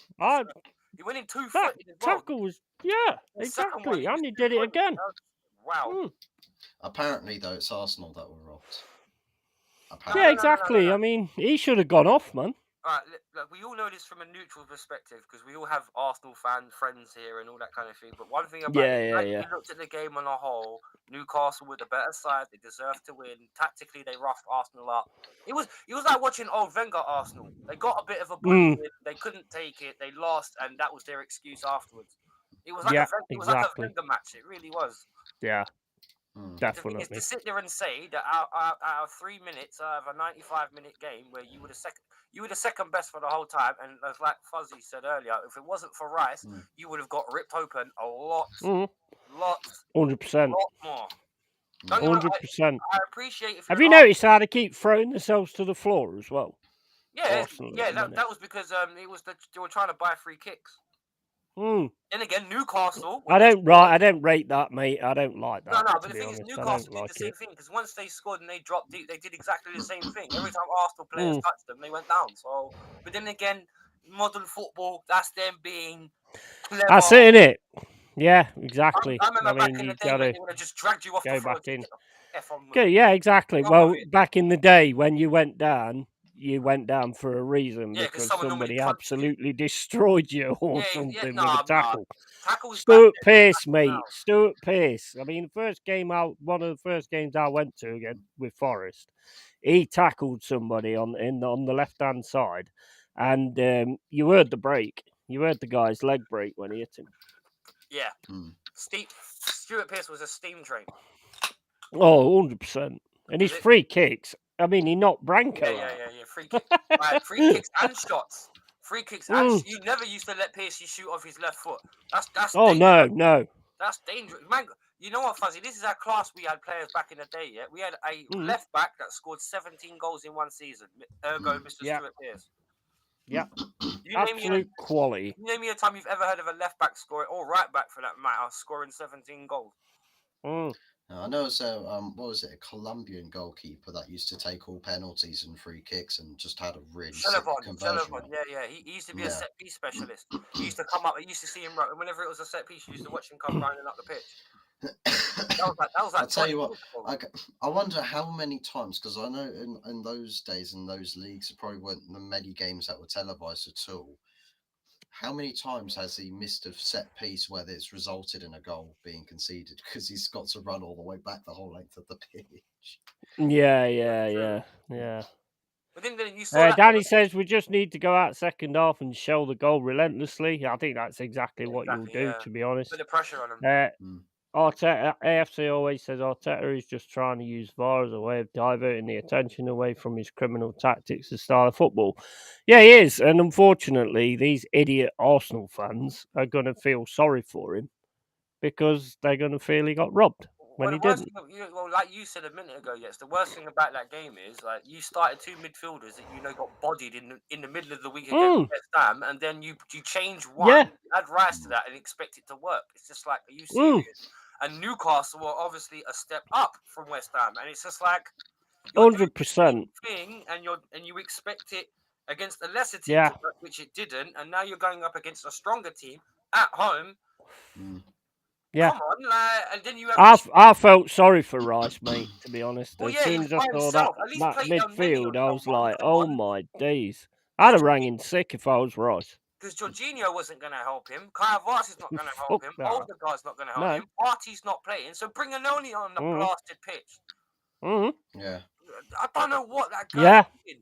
El Neni would have made loads of sense because he just does the simple things and he does them well. Well, the thing is, I said this yesterday, when Deji asked me this, and he was like, what do you think's going wrong with Arteta? It's like, you give that guy a squad of 20 players, he'll use 18 and ignore 2. And it's like, what? And then the thing is, and even Matty called it out yesterday, he was like, if you're going to keep guys that you're not going to, why not just sell them? ESR, for example, is a guy they've kept, and we offered them 40 M's for them in the summer, didn't sell him, then only playing for 5 minutes every now and then. He's a good player as well, he is. Even City fans say that they wouldn't mind having Emil Smith Rowe. Well, I mean, what kind of thing can you get than that? He's a good player. I think Emil's a decent player because at least you know what you're going to get from him. The guy will run around. He's a basics player, isn't he? He's a basics player. He does the basics. Thinking about doing all the basics well, he'll just run around and do it good. That's exactly what. And he's 31, so it's not like he's a puppy and he's going to make loads of mistakes.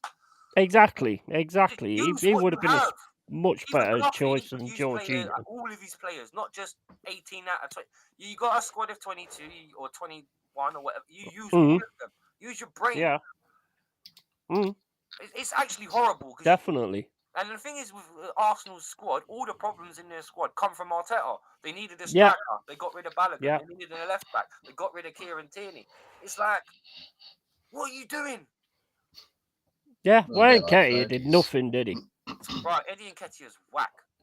Yeah. And the thing is, if you think his Arsenal stats are bad, combine his Leeds stats on top of it. The man's got like 50 goals in 250 appearances. That's not even a strike rate of 30%. He's crap. Yeah. Say what you're going to say about Fergie, Opfors.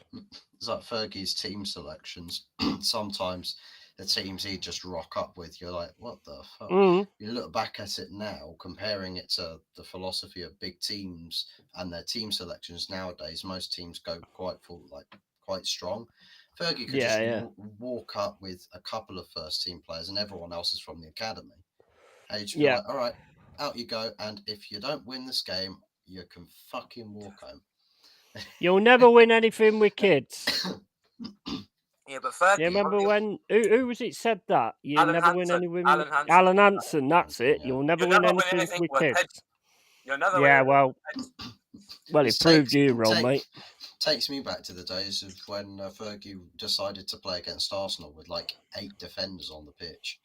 Well, the thing is, he wasn't very good in the big games. His tactics in the big games, Fergie's tactics tended to, like when they played Liverpool or when the Arsenal Man United games was gold. Keane and Vieira. I mean, there was nearly fighting in the tunnel before the game even started. I mean, I love Roy Keane. Absolutely love Roy Keane. He's still a legend now as well, the way he talks and the way he does his punditry. He doesn't mix his words. Oh, Wolf's gone. Wolf's gone, everybody. Somebody, I think an hunter's got him. I think he's been shot. Wolf's been shot. I don't know how you were. Hold up, let me try and get him back in. I think one of them top gunners have heard him talking smack about internet. Internet crashed. Yahoo! Yeah, internet crashed. Yahoo! I'm gonna pop to the gents real quick before we kick off second half. Yeah, no problem, mate. Don't take your microphone with you. We don't want to hear that. I do. No joking. Not into no water sports. Yeah, so let's get into this chat a bit more. Right, so Danny says Ferguson is by far the best manager I've seen. Ferguson was quality, absolute quality. There's no doubt about that. I still put Clough above him for the simple reason that he took a team of nobodies and turned them into somebodies. That's just my opinion. I know a lot of people don't agree with me on that, but I do put him above him because every team he went and managed, he turned into a great team.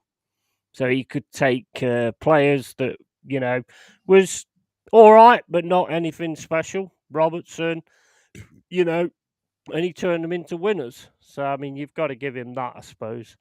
But, yeah, I mean, Ferguson was different class, to be honest, when he was there. And it was always going to be difficult to replace him. Fuzzle will admit that. Wolf will as well. It was really difficult. It was always going to be difficult to replace Ferguson. And they still haven't managed to do it. I thought Mourinho would be the man, to be honest, to replace Ferguson.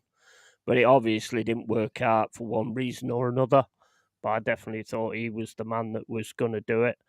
Does anybody think Ten Hag's the man? I mean, I don't see any style. That's the only problem I've got with Ten Hag. I don't see no Ajax style. But is that because he ain't got the players he wanted? I don't know. 13 league titles is pure madness, to be fair. Yeah, absolutely spot on. Absolutely spot on. Absolutely spot on that. I mean, he was an absolute cracking manager, and he had them all wanting to play for him as well. Even though they say now that he wasn't they didn't like him that much, they still played for him, and that's what matters. But he was saying with Clough, really. I mean, there's a lot of players that turned around and said about Clough, he weren't somebody you'd go out for a drink with. You know what I mean? He just wasn't that, so there's definitely something there. But when it came to actually performing, he always managed to get the best out of everybody.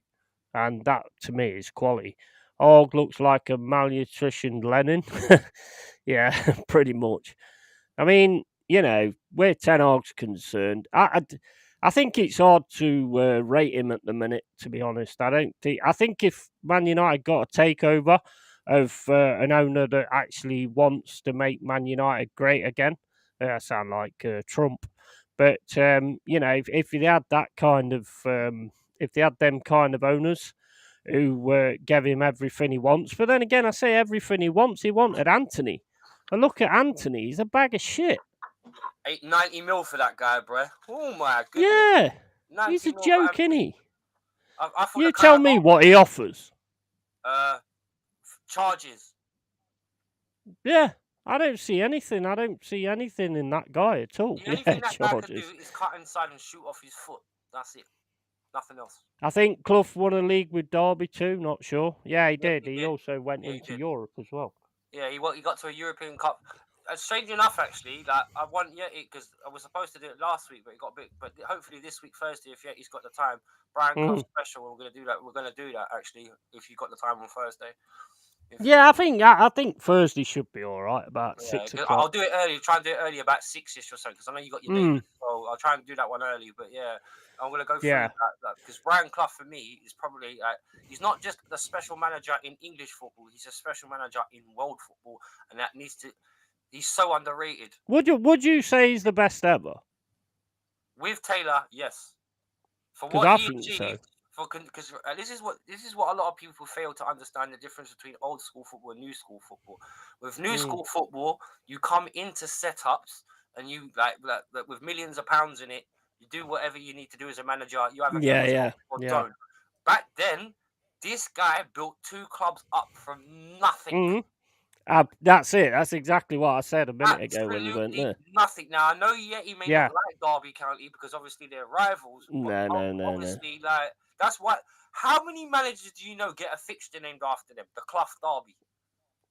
Yeah, exactly. I don't hear no Capello Derby in Italy or some Conte Derby in Italy or nothing like that. You know what I mean? Like, and the thing is, like, not just only was he a good manager, Brian Clough Cup, which we still own. He was a good man as well. He was a very, very, very, very good man and a very funny man. Have you actually seen though where some of the players, if you watch some of them documentaries, some of them say like he's not the kind of guy you would have gone for a drink with. So he's not that kind of matey mate type of person. Well, the thing is, that's one thing Clough will always establish. He's the boss. Never forget. You're in my club, son.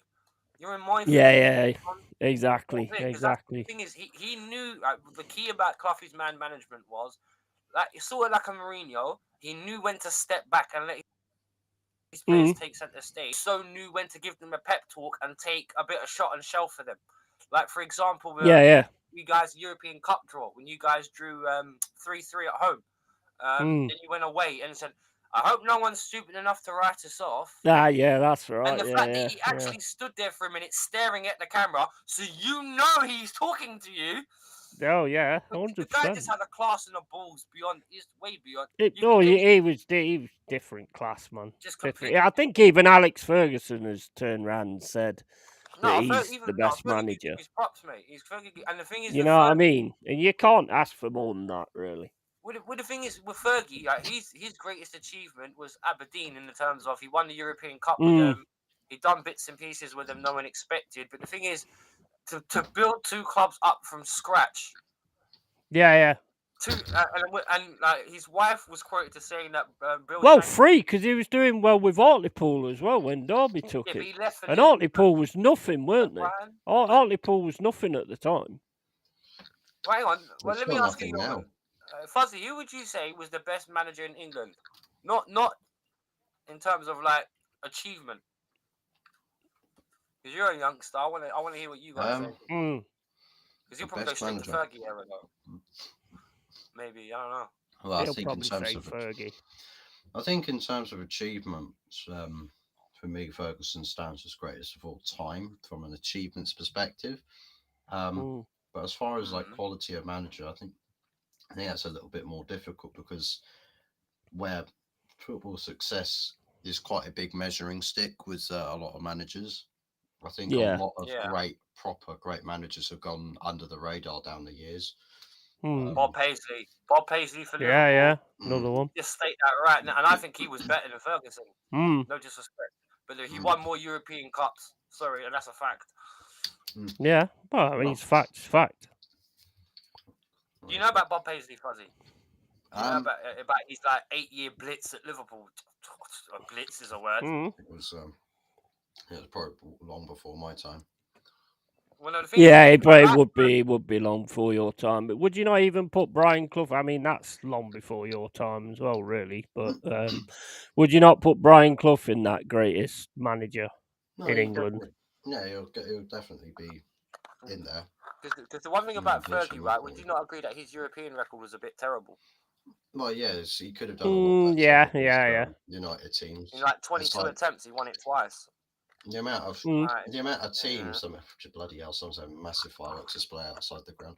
I think with his United teams, he wasn't that great in Europe. I mean, the amount of times he lost to or had easier groups and failed to qualify. That should have been a foul. Tactics-wise, maybe just let you down a little bit. Then again, though, to be honest, with Fergie, he came up against some monster players. Oh, yeah. Monster players. Brazilian Ronaldo, when he got that hat-trick at Old Trafford. Oh, my God.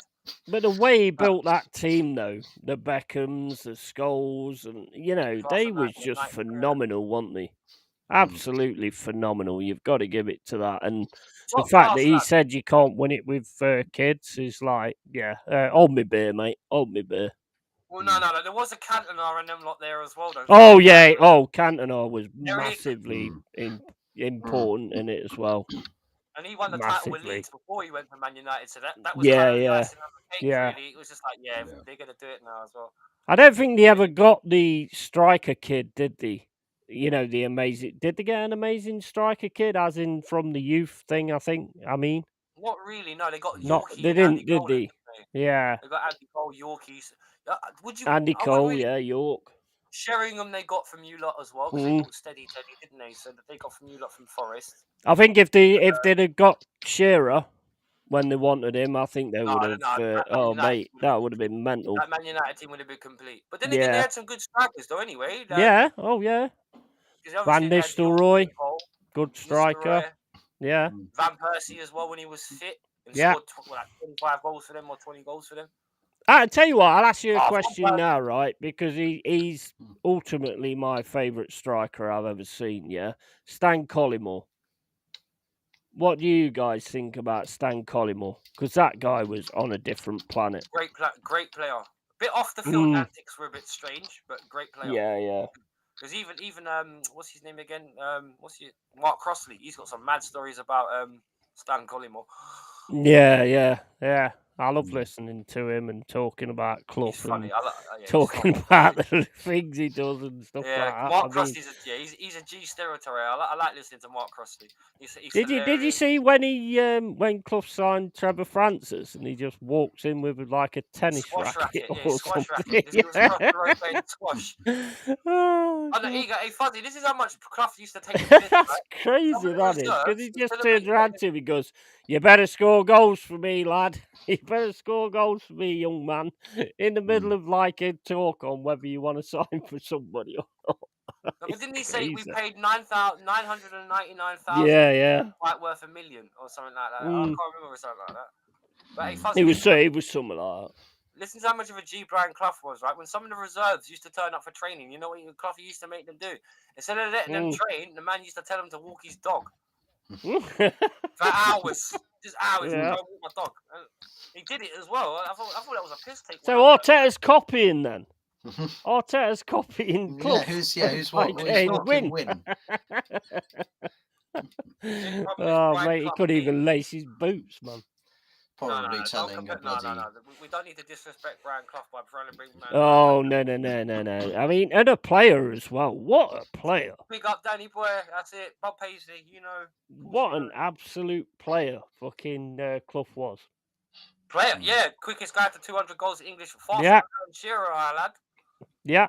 Such a shame, man. His career got cut short. 27 as well. Just before he was going to hit his peak. Then again, the whack. I mean, nowadays they probably would have got him back. Well, he said he got back then. He just didn't get back the same way he left. No. He said, I got fit after 18 months, but he just didn't feel the same. No. I mean, and he's just a born winner, so he ain't gonna want to be playing when he's not on the same level.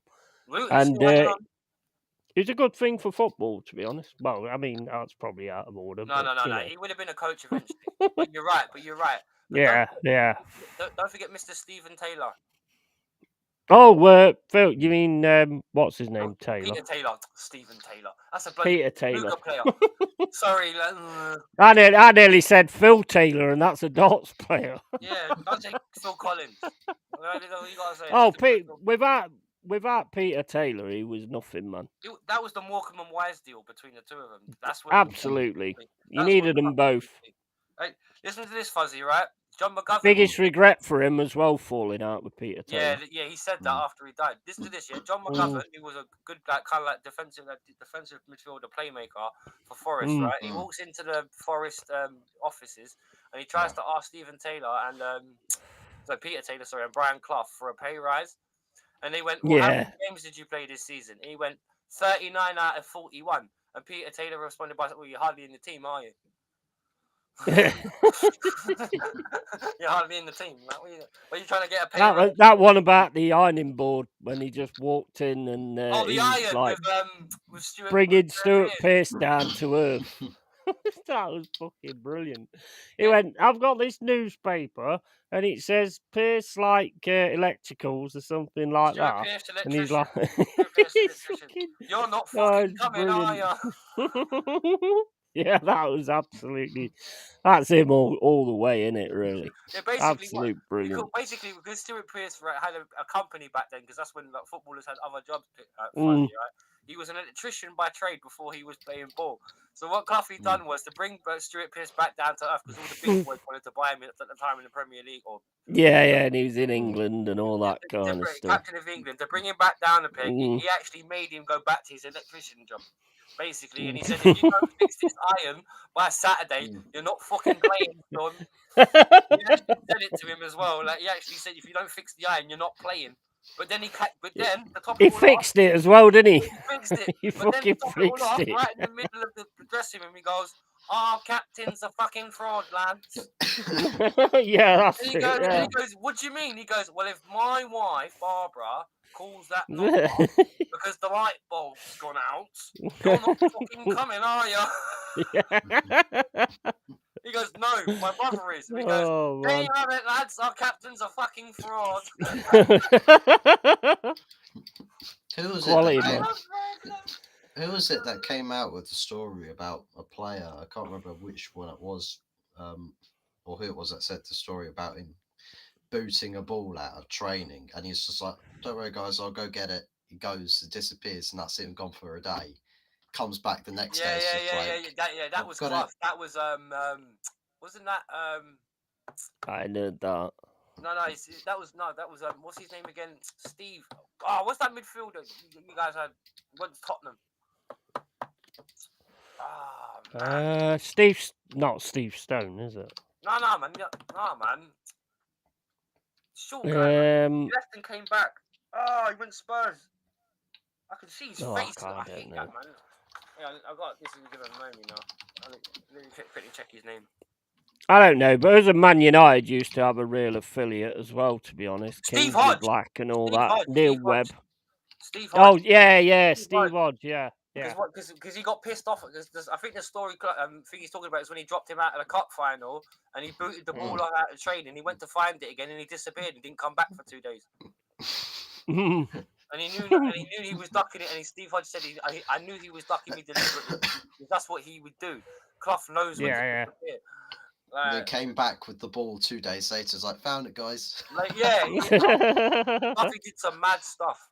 But one thing I loved about him, and as well, one thing in certain cup away games, they stopped doing it in the league games. In certain cup away games, they would park half a mile away from the stadium, and he would make the team walk through the streets of wherever they were at.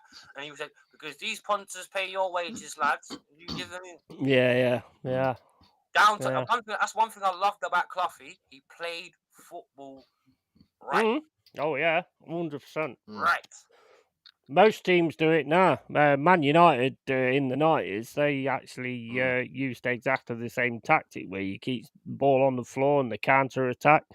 I mean, we was really, really good at that, and then they started taking it on. I mean, he was just a diamond. And the Steve Hodge is the one who turned around and said, "Hey, boss, I can take corners." And he turned around and went, "Listen here, young man. We got better people to take corners than you. You'll continue doing your job and just leave the corners to somebody who can do it." Take them. I remember you said about Neil Webb a minute ago. Do you remember when he had a go at Steve Hodge at half time and he said, "Listen here, Harry darling. Do me a favor. If you get the ball, pass to Neil Webb. He's a good man."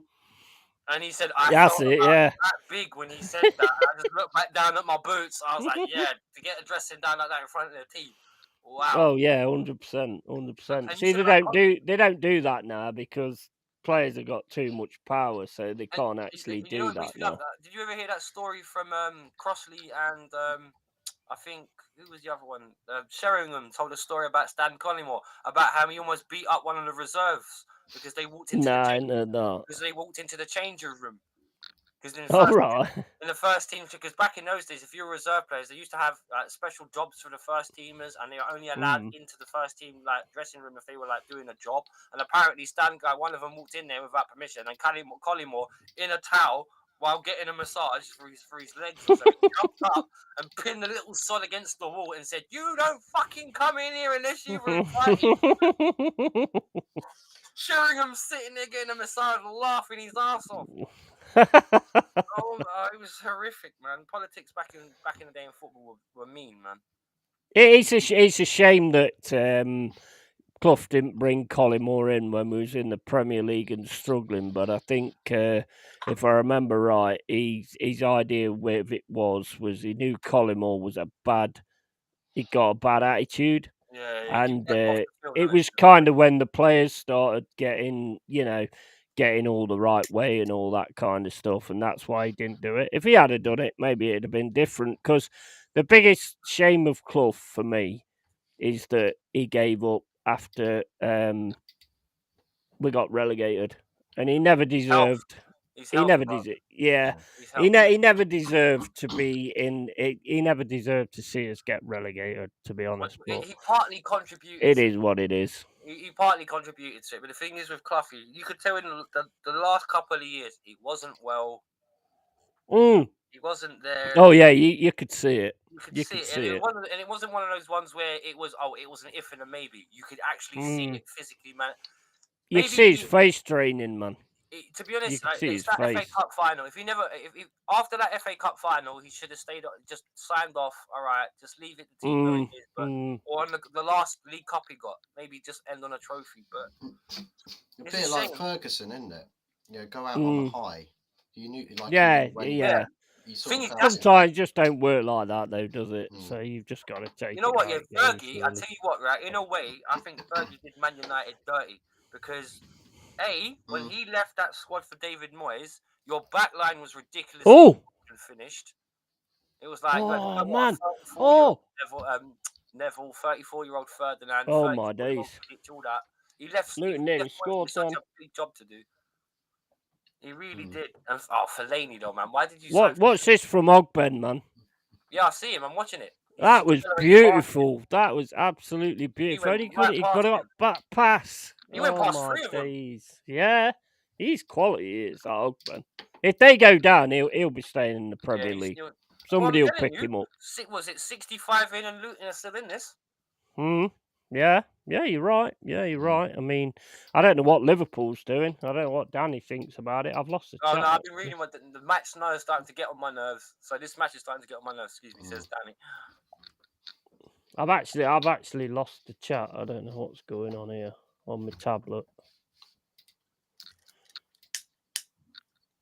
But yeah, I mean, football was different class then anyway. I mean, it was just so much better back then. Yeah, it was way different.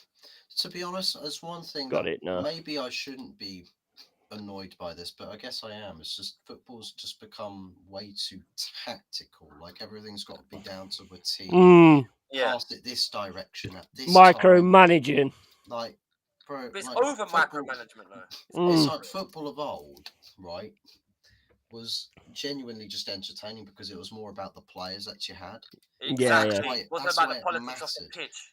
That's why it mattered so much about like having the best academies, because you took raw talent and you bedded it in. You didn't take raw talent and go, you're going to learn how to pass with the side of your foot 10 times without losing the ball. Like, fuck that. I want someone who, if he's a complete shithouse, get into the team and literally cause carnage all over the pitch. Like, I want that. Well, I tell you what. If you watch one of the games from back in the day, the tackles that went in are a red card nowadays. Oh yeah. Back then there was probably a yellow. It was a yellow. Tackles nowadays with the class as assault. Jesus Christ. Exactly. I mean, some of them was I mean, Leeds United was just one of the biggest. Say, what's late Leeds with they punched people out on the pitch. Man, they was crazy.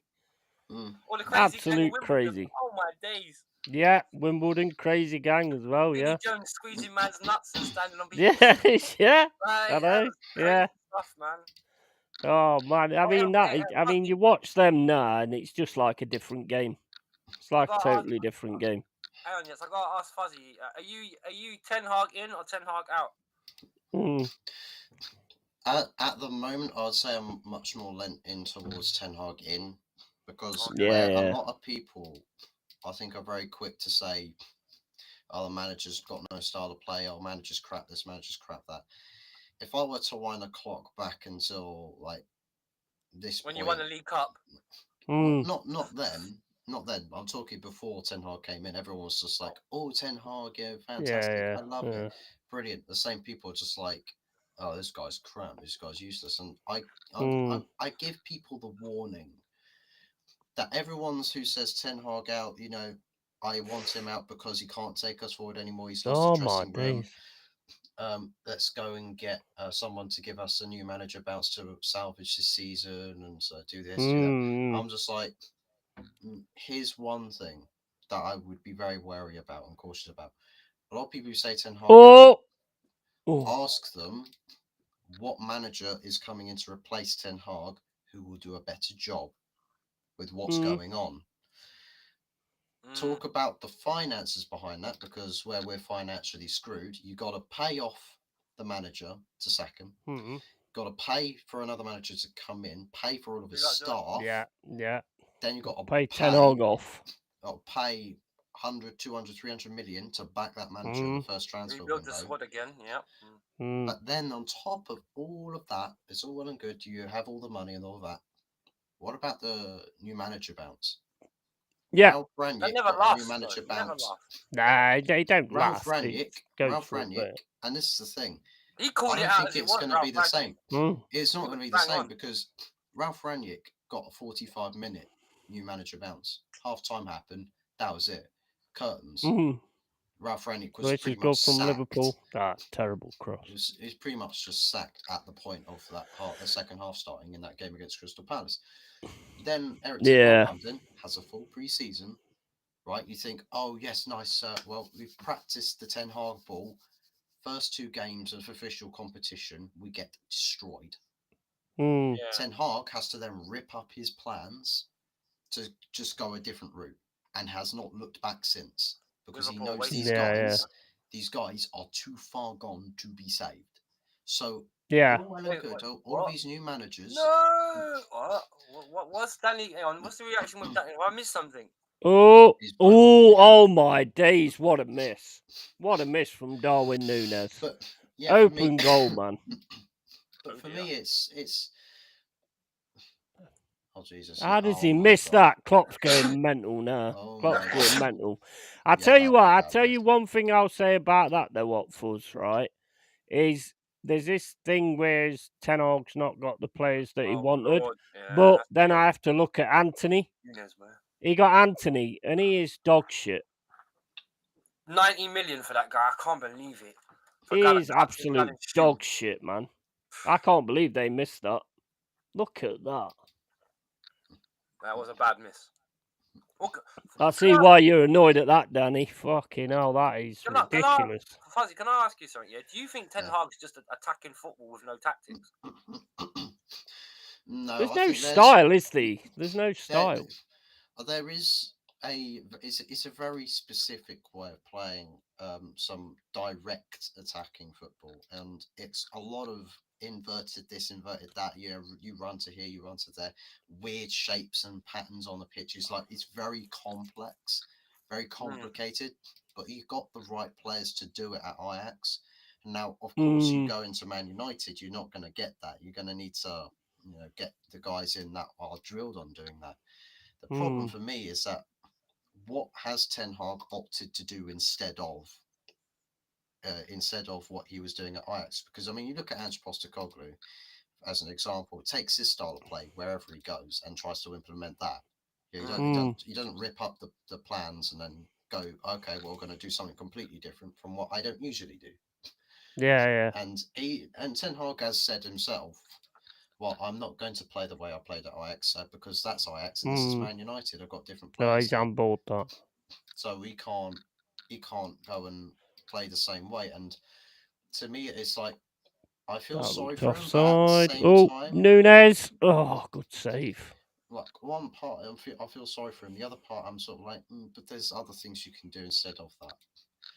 Sorry, for me, I'm just going to put in there, Opfors, because for me, I'm sorry, that's a total excuse, because managers mould a team. That's what they used to do. They used to mould a team. They didn't buy a team in to actually be the players. They actually moulded a team of what they had. And that is the difference with managers now. They have to have, I need him, perfect fit. Whereas at one, Wolf will agree with me. Same with going on about Clough again. They moulded a team of Twice. Exactly. And that is the difference now. You've got this thing now where you have to have this player, otherwise you can't play your style and all this, that, and the other. You're not really a manager then, are you, really? Well, no, managers adapt their style to the players they have anyway, and that's the key. Exactly. Yeah, that's the point. That's the thing with Ten Hag that raises eyebrows. Because the thing is, right, a lot of people say, oh, when Ten Hag come out the other, they say, it's not my style of football. So when the fuck have you signed the players with 400 million for then?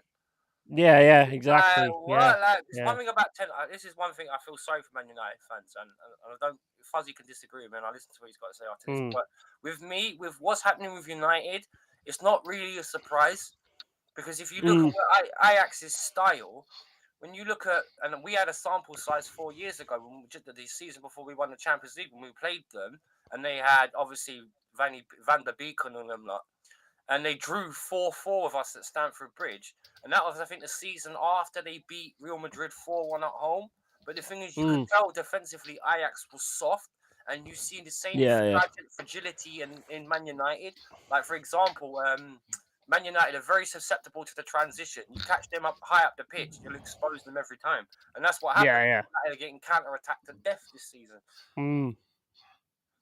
My viewpoint, you can disagree. Who do you think is the best signing that he's got at the minute? The one, somebody that he's pulled in? Because I personally think it's Højlund. Ten Hag, Højlund. Yeah. You're going to see the best of him later on in his career. Oh, he looks quality. The only player I would say, because Amrabat still, because Amrabat, Man United need to learn to play a double pivot of Amrabat and Casemiro, and I'm pretty sure with Fuzzy you will agree with me. That's the one thing that I think hasn't happened yet. Yeah. And not unless I've missed something, because I've never seen Amrabat because Amrabat and Casemiro always get played one or the other and always get left two, basically. And you can't, in the Premier League nowadays, you can't, unless you've really got Klopp's got a yellow card. Special style of play, you're not really going to get anywhere with a single pivot anymore. I suppose the thing is that Klopp. The thing I want to see happen though is, because at the moment Ten Hag is trying to have influence on a lot of things at the club. For me, I just want, Ten Hag, like, you're not that sort of guy. You're not cut out that way. You haven't been that sort of guy your whole career. You are employed into a system that all the professionals around you do your job for you to make your job easier. And I think he's sold himself short by probably putting himself down a road a little too far gone to actually recover his own vision for this, for what's in front of him. And he needs professional help from guys like Paul Mitchell, guys like a Ralph Rangnick, for example, people who are proper professionals at their job and building things around them. Even Michael Edwards. I mean, Michael Edwards built Jurgen Klopp, his Liverpool team that won a Premier League and won Champions League and won a cup double. Yeah, but you guys had what was his name, Mike? Something. Your chief exec you had when he left just before Fergie did. I can't. Was it David Gill? He was the guy that worked with Ferguson for a long while. Because he was like your David Dean from Arsenal. Because David Dean was responsible for a lot of the good signings that Arsenal had under the Wenger era. And there's certain guys in the boardroom that don't get credit, and they should. I think with Ferguson, it's like he had the mentality to basically get everyone thinking the same thing right the way throughout the club. That's the sort of control he had. But actually doing the actual professional bits and bobs, like the office work and things like that, the things that go on behind the scenes, he left that to the professionals, but he had the control over everything that was going in the hallways. Man. And for someone like Ten Hag, as much as he's disciplinarian for players on the pitch, on the training pitch, for me, it's like the guys that have got these positions are just ridiculously underqualified. No experience, no real knowledge on what it is that they're doing, like John Murtaghs and Richard Arnold's. We've got to have better people in charge that have a direction and have a sense of what they need to build to actually get a team successful on the pitch. Now, this is the thing. If we have the boardroom structure that has the right mindset, that has the right direction, that knows what it's doing, that's when my viewpoint on managers will change, because at the moment I feel like it's a bit futile talking about, well, one manager's going to get a beautiful tune out of the players we've got, the other manager not so much. We've had 6 completely unique different managers for the past 10 years that all of them have ended on a sour note, all the same way, and it's the common denominator of the players, and they have the same free reign on the club. It's Player Power FC. So once there is Player Power FC is gone, and then it really is the manager. How much authority do you have now, Mr. Manager? Well, that's the thing. Players cry a lot because of social media, and they get away with it. That's the problem. And I'm sorry, mate, but do you not think that Ferguson sold you out? Well, I think Ferguson definitely. Because Clough would have never done that. I think Ferguson left us in a difficult position, but then again, I mean. Well, he's on the board though, isn't he? He's actually on the board. He's got some kind of job title or anything like that, and he must be able to see what the Glazers are doing. So why is he not fighting against that? Yeah, ambassador. So why is he not fighting against that? I think he sold you out, mate. To be honest, and I don't think Clough would have ever done that. To be honest. Arteta plays Monty Python football, and now it's time for something completely different. He's not the Messiah. He's a very naughty boy. But yeah, but I can't see the chart at all. To be honest, it's gone off. So.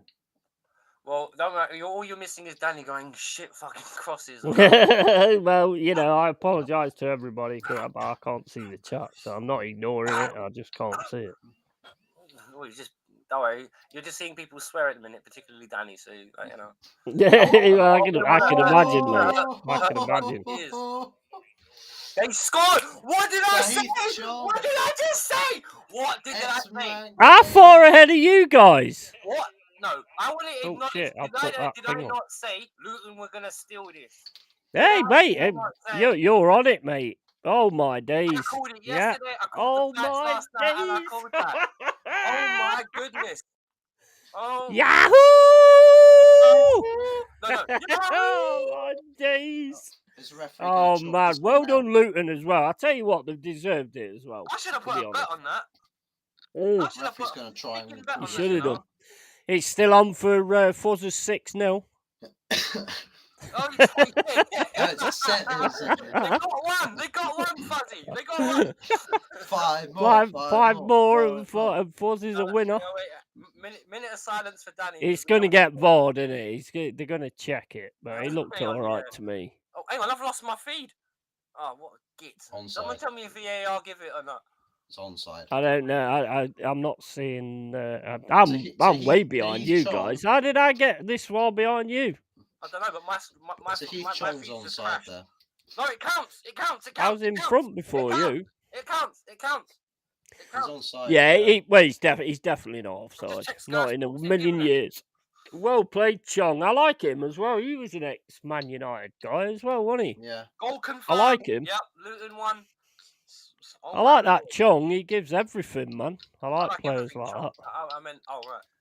Chongy. Cheech and Chong. Brilliant. Well done, Luton. Oh, my days. I called that half of that. I wish I put a bet on it now. I called that 9 minutes. 9 minutes to go. I mean, it's all going to be fucking backs to the wall now, though, isn't it? I mean, it has been most of the game, but if you can get something, on a counter, well played. I mean, that's what we did last season. So yeah, big up to you, Luton. Big up to you. Bang on with your game. I want to see if I can get the scoreline bang on with it. I'm on 81-30. I am. Well, if you have got the scoreline bang on with this one as well, then you've got to have the scoreline bang on with Tottenham tomorrow. Well, so it's happy days for the Wolf. Well, I said 2-1 to Tottenham in my preview yesterday, but hopefully we'll win. You're okay. You're a flip-flop. No, I'm not a flip-flop. The problem with Chelsea... I'll be real. The problem with Chelsea is similar to what Forest had in the sense of we never started... Wolf changed his fur. I'm just being realistic as a football fan. My Chelsea fan in me screams at me, we'll win, but the realist in me just says, look, you've had 5... you never have the same 2 games in a row. Which is because that's the problem with on my team. They never have the same team for 3-4 games in a row. It's always varied. That's the reason I was the way I was about the game today. Yeah, but because that's exactly that's what I said. But we didn't get away with it. We played amazing, and we deserved every minute of it. I'm gonna say you're getting fucking sin-binned, mate. I'm telling you. Mate. I don't want to be sin-binned. But Luton have deserved this lead, though. 100%, 100%. They've defended dogged. They've been every time Liverpool's had a shot. That Nunes miss. I mean, for Danny, yeah, but they got what they deserve, to be fair. Oh, but that Nunes miss, man, he was like 3 yards away and he was free by himself. Oh, that is mental, man. I think that's mental. What everyone's going to look back at. It's like, how are you missing for effort as well? It won't be Luton played well enough. We missed our chances.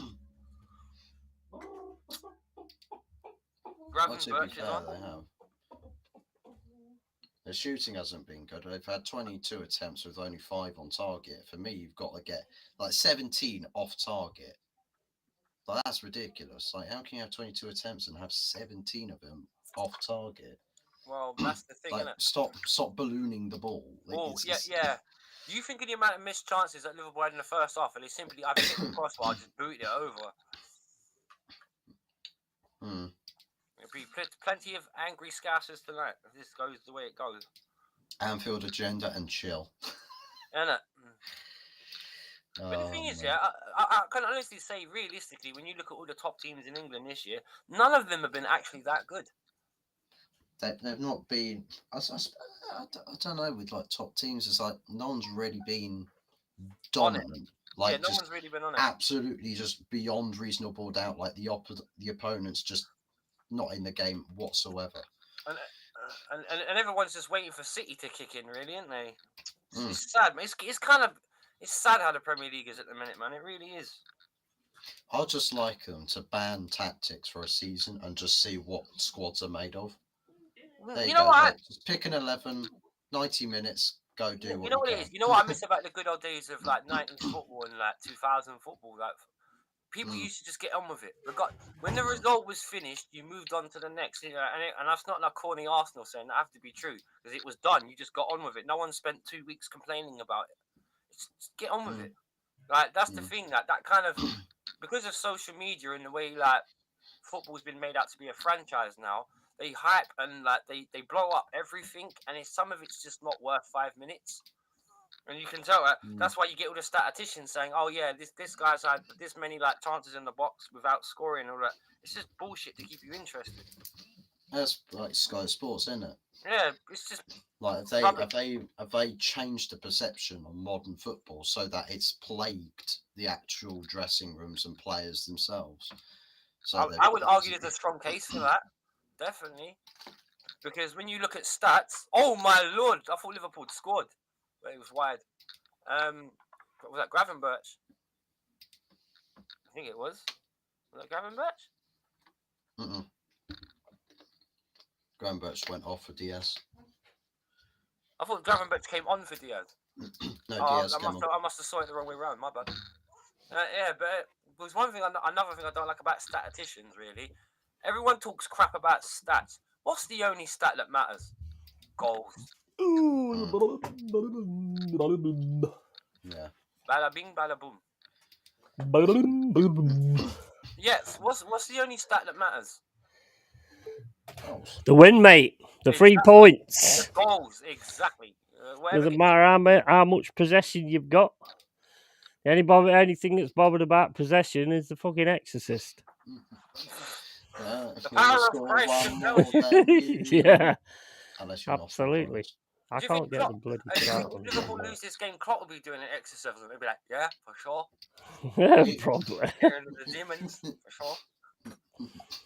Oh, the bit where he just... We got robbed. Replay the game. The game needs replaying. It's a funny clip of him when he tries to square up to the fourth official. Crosses, and another shit crosses. And he's just like grinding his teeth at him. It's like, what you doing, bro? You've got to give it to them, though, Danny. They have defended well, to be fair. More shocks. They've deserved that. Yeah, you saw what City did to Bournemouth yesterday, and you thought, I want some of that pie. And it was like, nope. Well, if we're talking about City have woke up now. Yeah, they get the Brennan back soon as well. You talk about shock scores. Okay, then we'll keep the trend going tomorrow night. Chelsea 5, Spurs 1 in their own backyard. Yeah. Even my wildest wet dreams, I never even thought of that one, Fuzzy. 5-1 to Chelsea, Poch return home. And you make me laugh. You know I like about Spurs fans, right? Because I spoke with a couple of Spurs fans before this game, right? You know the fucked up thing is, they're all heartbroken thinking about Poch. We wonder if Poch feels emotional about coming back to Shite Hart Lane or whatever it is now. It's just like, who gives a shit? He manages Chelsea. And you guys keep on sucking off Ange Postecoglou anyway. So what's your problem?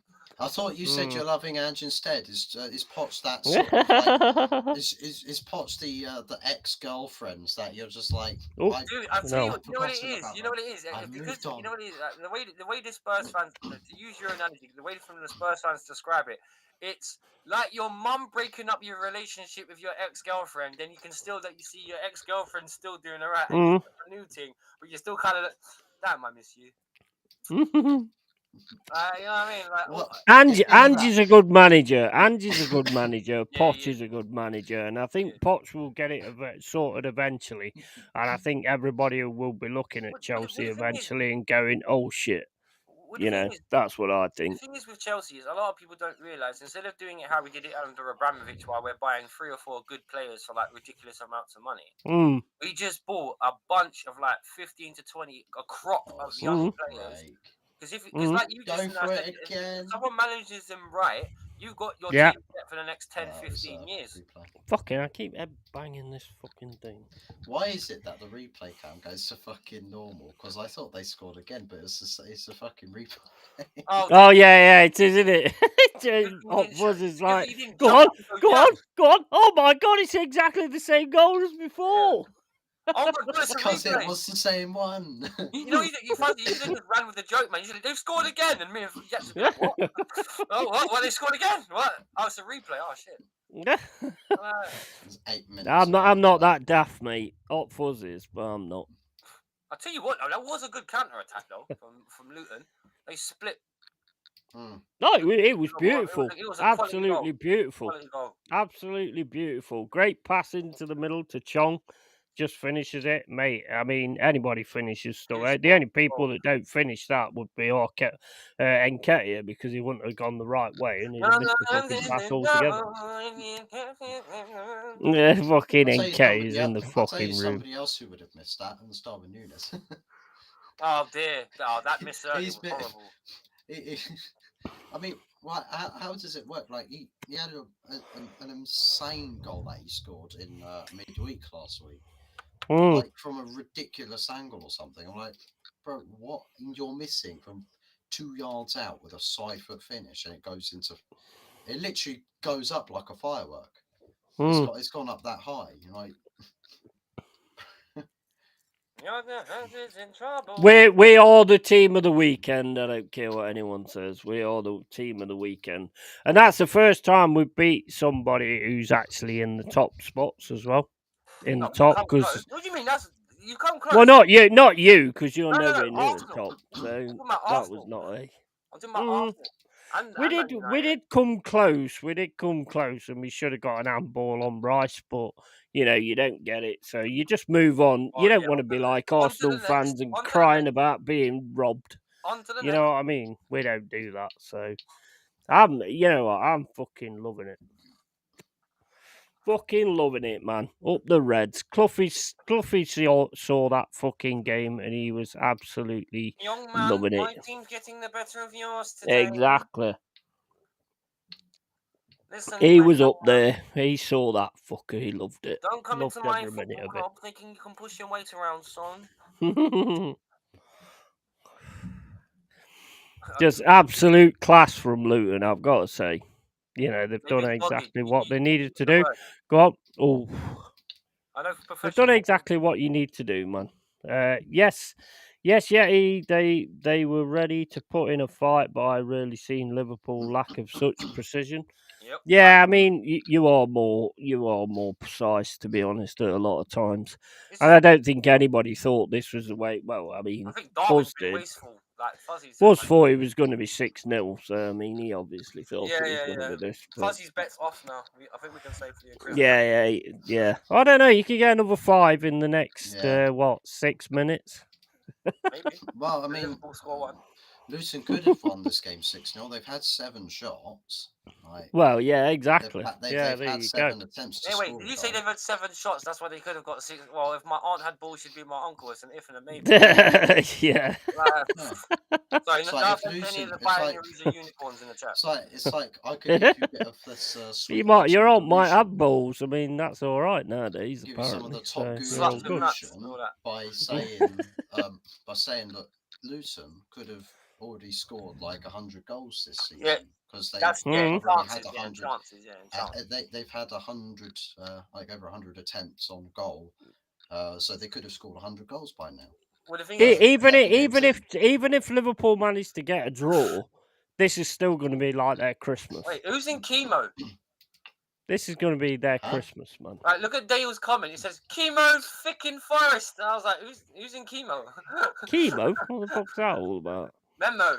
Chemo fucking Forest. Big up, Dale, mate. Big up, buddy. That was amazing from us today, mate. We've shown you something today. Come on, you black and white tsunami. Sorry. Beware, the Forest are coming, mate. The Forest are coming. I'm tired of getting angry over football. Yeah, mate, it's only a game. Whatever, it is what it is. Get Yeti to 100 subs. Absolutely, that would be awesome.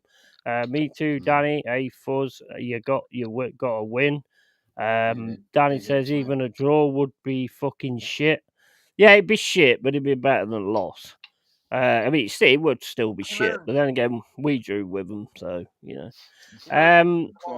Camoon, come on. Big up, Dow. Gone in. 1-1.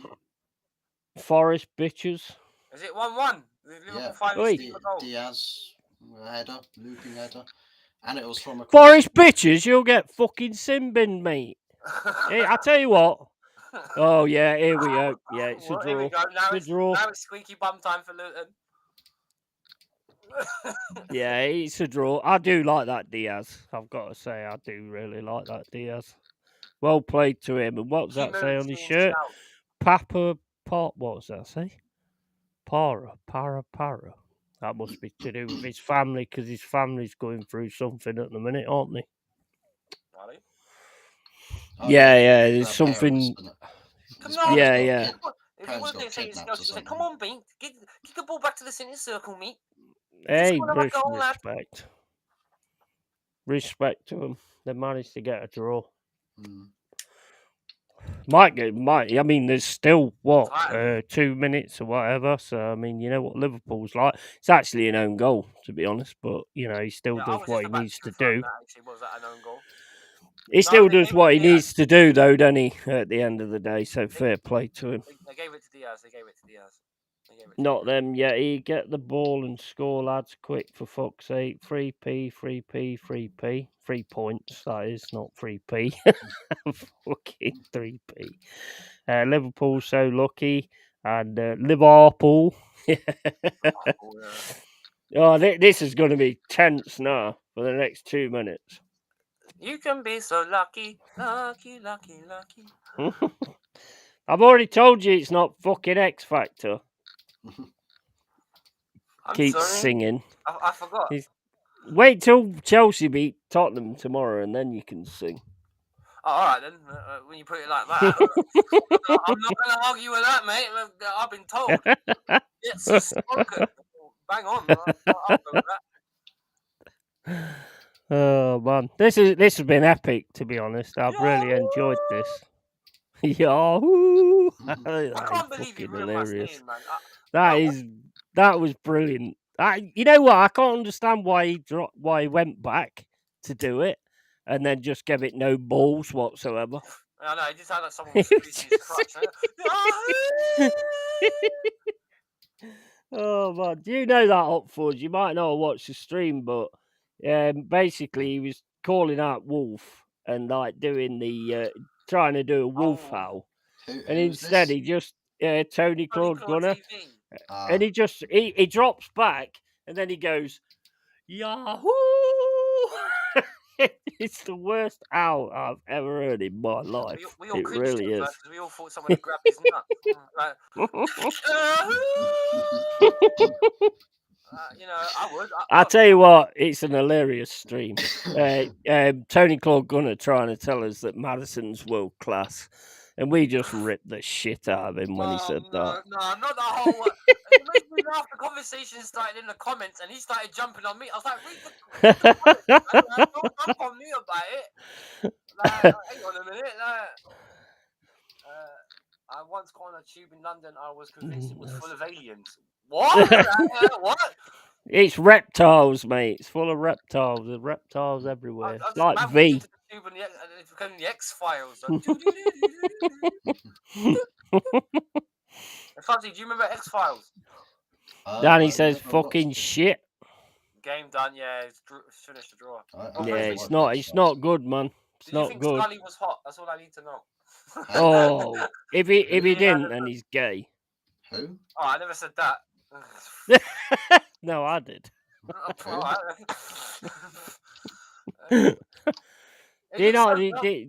I'm telling you now, if you don't say Scully's hot, then there's going to be an issue.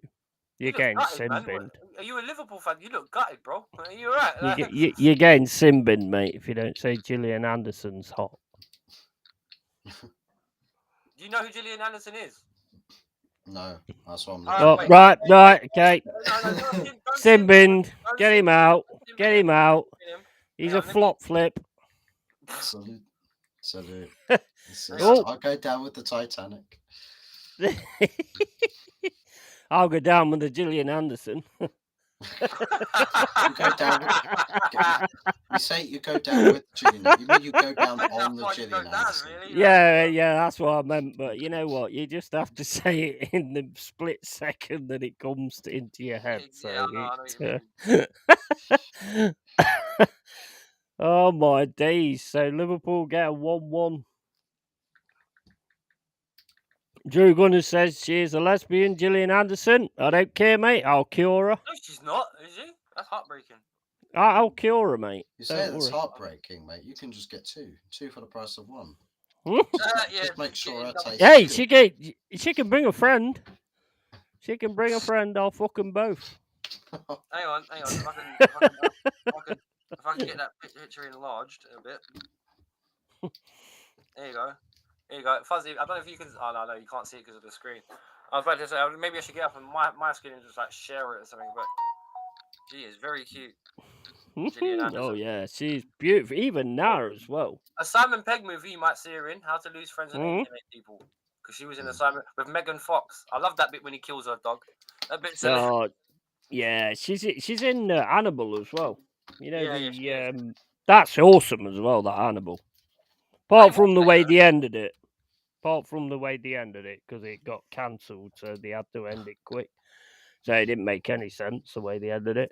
Well played, Luton. I've got to say, well played, Luton. Luton were unlucky. Respect to them. They were a little unlucky. Does that take them out the bottom bottom three? I don't think it does. I think 3 points takes them out. But you know what? They are picking points up. Nobody expected it. I think everybody said that Luton's got no chance. And, Sheffield United won yesterday, against Wolves, which I was quite shocked with, to be honest. Yes, Luton have actually got out of the bottom 3. Well, didn't Pedro They're on the same points, but I don't know. That would explain a lot. But, I don't know. Busy yesterday. I didn't get a chance to watch Match of the Day. Mad. I watched most of the games, and I enjoyed most of the games. The Man United Fulham one. I thought Fulham could easily have won that, to be honest. But then Man United get a chance at the end. Do you think there's a proper first team in Man United? Because I'm not being funny. I thought they would have been doing better, man. To be honest, because they haven't got a bad. injuries, maybe. I don't know. They don't look bad on paper, but the thing is, they're not. Yeah, on paper, They're not put. Paper don't matter, does it? I mean, you can have a team that looks good. I mean, Arsenal look good on paper, but that's about it. But actually, no, Arsenal don't. Not the midfield they had yesterday. Yeah, so Luis Diaz, basically, the message on his shirt was that he decided to play despite his dad still being kidnapped. Like, Right, they fair found, I play. think they found, yeah, they found his mum, but his dad is still missing. So his dad's still missing. I think supposedly, well, according to Fabrizio Romano, he's stated that Luis Diaz decided to play despite his father still kidnapped in Colombia. That's massive, isn't it? And That is absolutely the massive. thing on his shirt translated to "Freedom for my father." That's crazy, man. Crazy, man. Red Bull vodka, big up to you, man. Don't mean anything. I banged my supervisor when I was a student working, and she was a lesbian with a wife. Don't let the when they feel it, they got to have it. Exactly, mate. Exactly. Right, look, if she's a lesbian or not, if you've actually got a chance to get into bed and you bang her rat, lesbians are just confused. I didn't say that. We have to we have to be the people that puts them back on the right path. Look, man. Normally, when there's a lesbian involved, there's normally daddy issues. All right. Actually, I love lesbians. Actually, I mean that's normally what is on my Pornhub. My playlist on Pornhub. So I mean, I can't knock that, mate. To be honest. I thought he was watching Swedish Legends and Blackcurrant Jam. He's talking about lesbians and Blackcurrant and Jam making. Okay, my bad. I misheard that one. Send me a share. You know what makes me laugh here? That's the funny thing here. When you've grown, I'm 37 now. I know Yeti's a bit older than me, but that's how you can tell porn errors, man. A little bit. Yeah, you know what I mean? When a guy's balls have sideburns, you're watching 70s. That's all you need to know. It's the music, man. Back in the 70s. Bow, chicka, wow, wow. Oh, you seem to have dropped your receipt. Let me just bend over so you can stick your cock in my arse. Bow, chicka, wow, wow. Alright, we'll change the subject now because it's got a bit raw. I don't care, mate. It's my channel, so I don't give a fuck. Take care, Danny. It goes I'm raw. on the result, mate. I know it was 1-1. Yeah, unlucky, mate. Unlucky, mate. It's only football, though. Don't take it too much to heart. Because I tell you what, same as I said to Carl the other day, look at the things you've got in your life and ignore the fact of football. Because it is just a game. It hurts, man. It fucking hurts. It hurts. No, but it's just a game. It's just a game, man. There's far more important things in life. He knows what we're talking about. He knows what we're going through, Danny. He should be happy he got a point because he weren't looking like that. No, that's true. Well, yeah, true, actually. Yeah, I will say that. Liverpool were a little bit lucky. I feel for Luton, to be honest. I think they should have got a win there, to be honest. Well, even though they've drawn, they're out of the relegation zone. Yeah, they're up. Up to 17th now. Yeah, definitely. Now below them on goal difference. I mean, what's the games next weekend? Let's have a look. Let's have a look what the games are next weekend. It's let's have a look. Well, we ain't done the Chelsea one yet. No, I think you'll win, to be honest. There's an open invitation for you, Fuzzy, if you're home early enough, mate. If you want to jump on that, watch along. For which one? Spurs Chelsea. I could do. Where's the hold up. I'm going the wrong way. Because I've missed my Fuzzy, man. But then again, both me and you have been ill over the last couple of weeks. We've kind of lost touch with it. Even Yeti was telling me that last week. He was like, "I've missed you, Wolf. Like I've had no one to take the piss out of." I never said that. No, when you said you missed I never said that. Have you got it signed? No, I said. Wait. When you say because you missed me, because you tried to hit me. I said I miss you every time I throw a punch. That's what I said. Exactly. Yeah, that's what I was just about to say. Yeah, exactly. And in fact, one time he didn't miss me and he connected. Knocked me air out. Right. So next weekend is Wolves v Tottenham. Ooh. At 12:30. What do you think of that? Wolves. We're gonna beat them and send them on the rock. Do you reckon Wolves will beat Tottenham at home? They could. They got a good enough if they can get Pedro Neto with it. Well, I mean, it could start falling apart for Tottenham. You never know. If Chelsea beat them, then it could all start falling apart. Next one, you've got a Crystal Palace v Everton. What do you think of that? I think that's a Palace win, to be honest. I don't know. Palace can't score. Everton, true. I mean, Everton, true. They look like with Dominic Calvert-Lewin. He's scoring goals again. True. They could do a job. Everton, they're one of those funny 11s that on their day they can give anyone a day in a pain in the arse. It's the consistency. Yeah. They got a good first 11. They really do. I like Dominic Calvert-Lewin. I like the manager. I think he's a real sort of gritty kind of guy. I do respect him a lot. Ex-Forest. Next one, yeah, absolutely. And next one is Man United Luton. That's Luton 3 points, isn't it, at Old Trafford? Yeah, Man That's the 6-0 right there. What, 6-0 to Luton? Yeah. All right. Yeah, I'll take that bet. Yeah, 6-0 to Luton. Yeah, I'll take that. That's it. Yeah, keep it real, Fuzz. Keep it real.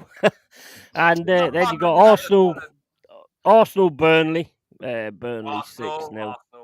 6-0 in it, Burnley, 100%. And Newcastle, Bournemouth. That's got to be a Newcastle win, isn't it? Yeah, got to be. Now on Sunday we've got we're playing West Ham at West Ham's ground. That's a tough one.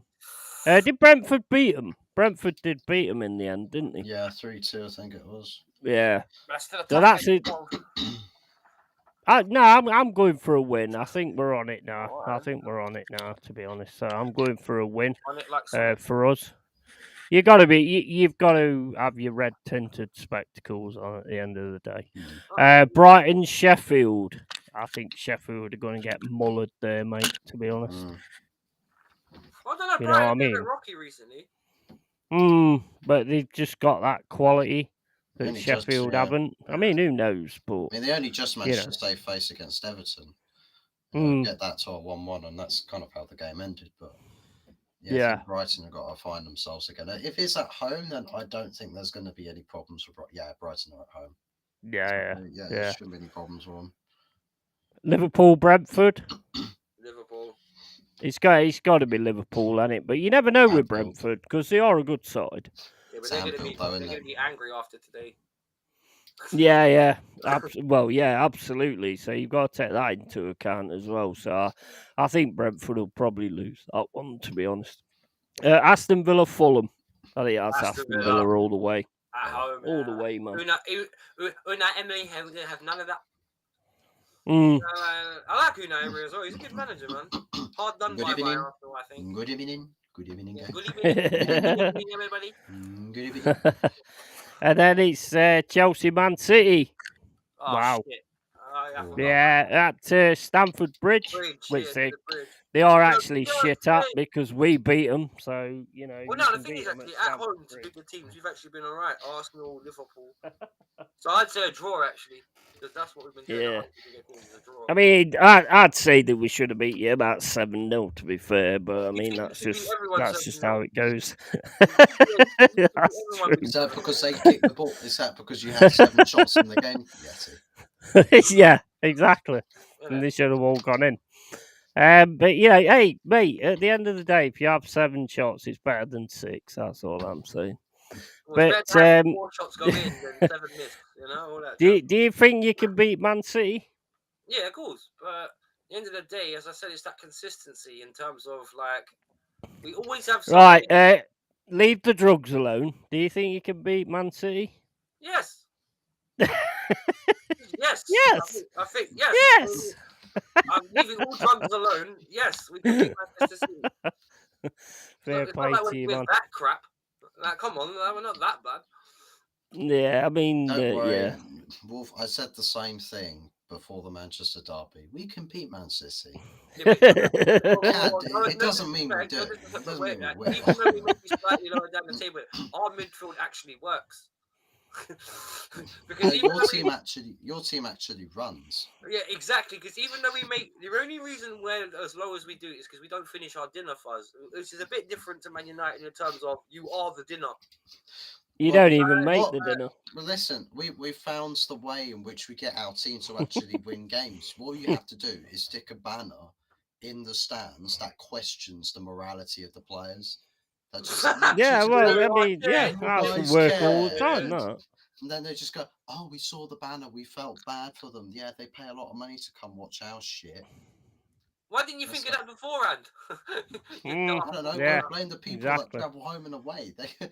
They could have emptied the ground and just been like, "Nah, fuck this. I can't be on to watch this." Yeah.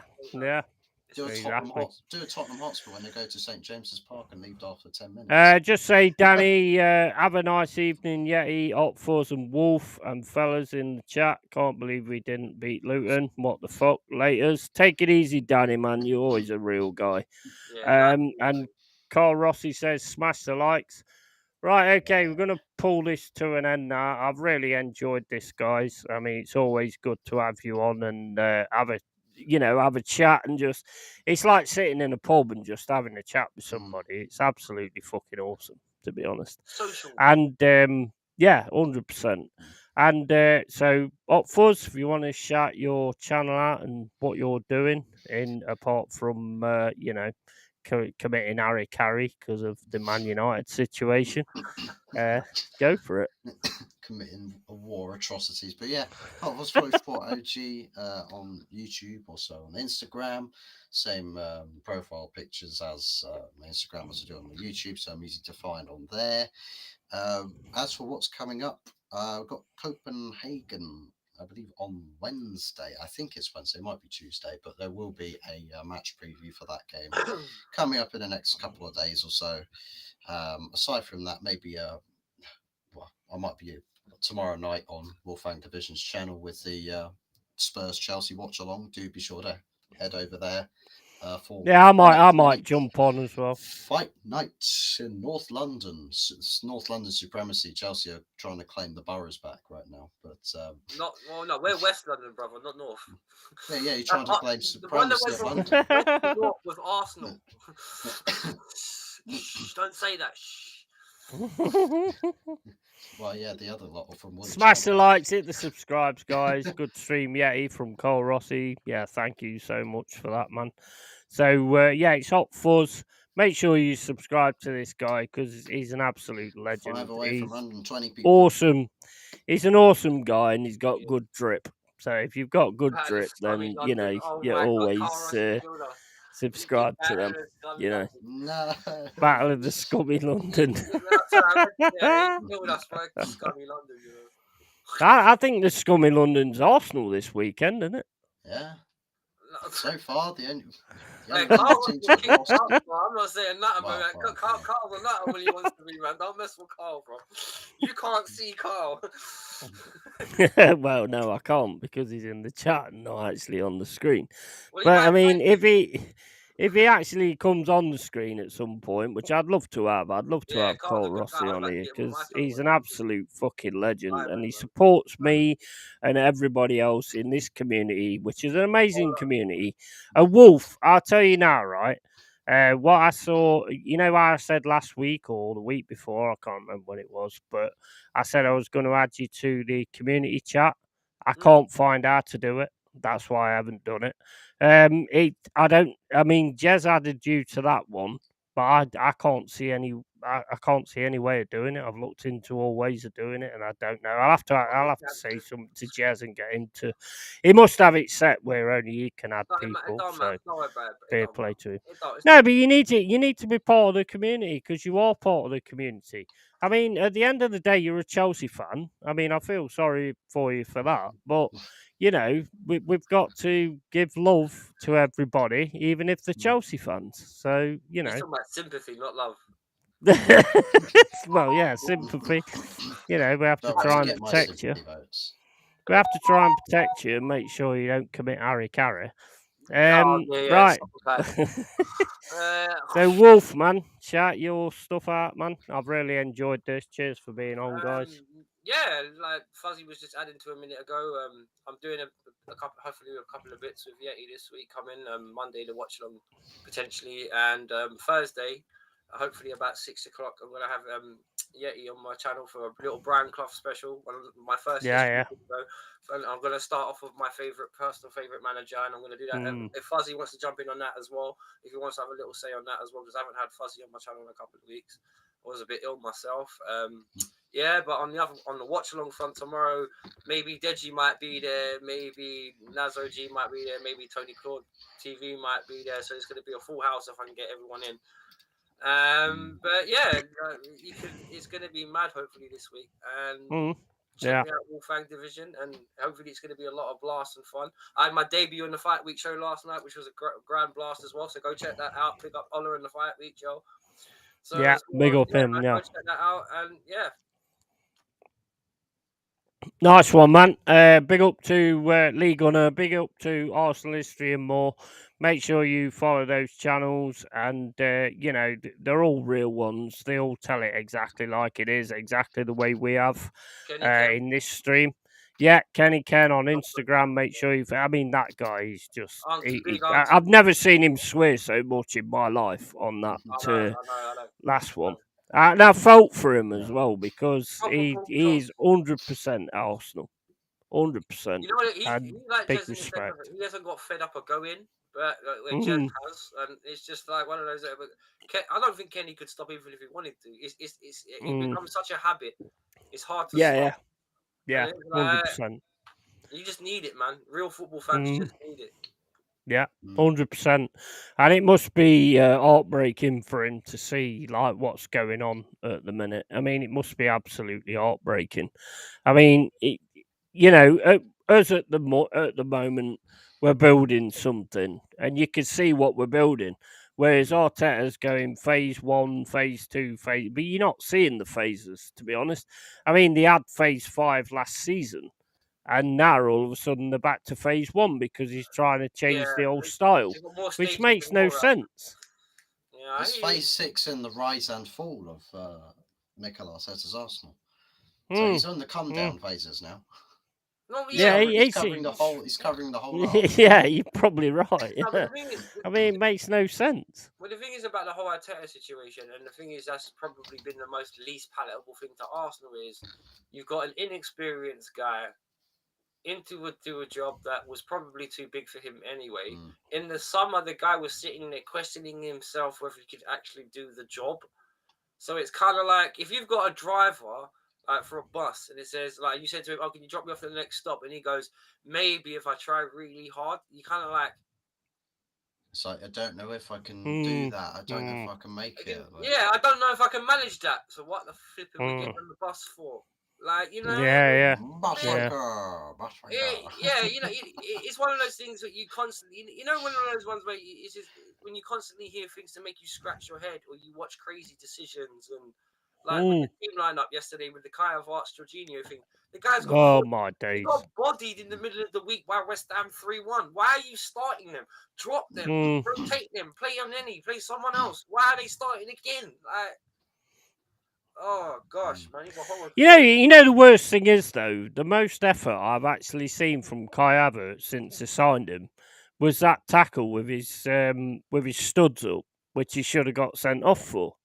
Well, he could have got That's the most effort I have seen. Well, it was arguably 2 yellows for and a him. red for Kai Havertz, wasn't it, yesterday? I think it was a red, that first one. Because he goes in with his stud high. He goes in with his stud high, and it's eye to the knee. Now, he didn't catch him. He got caught by the standing foot. But at the end of the day, standing foot, I mean, he got caught. He got caught. Yeah, he got caught by the second foot. Yeah, because obviously he's only got 2 feet. So, I mean, that didn't make any sense. But, I mean, it just, to me, that was a red. 100%. Yeah, it was. 100%. Because intent was to take that guy's knee out.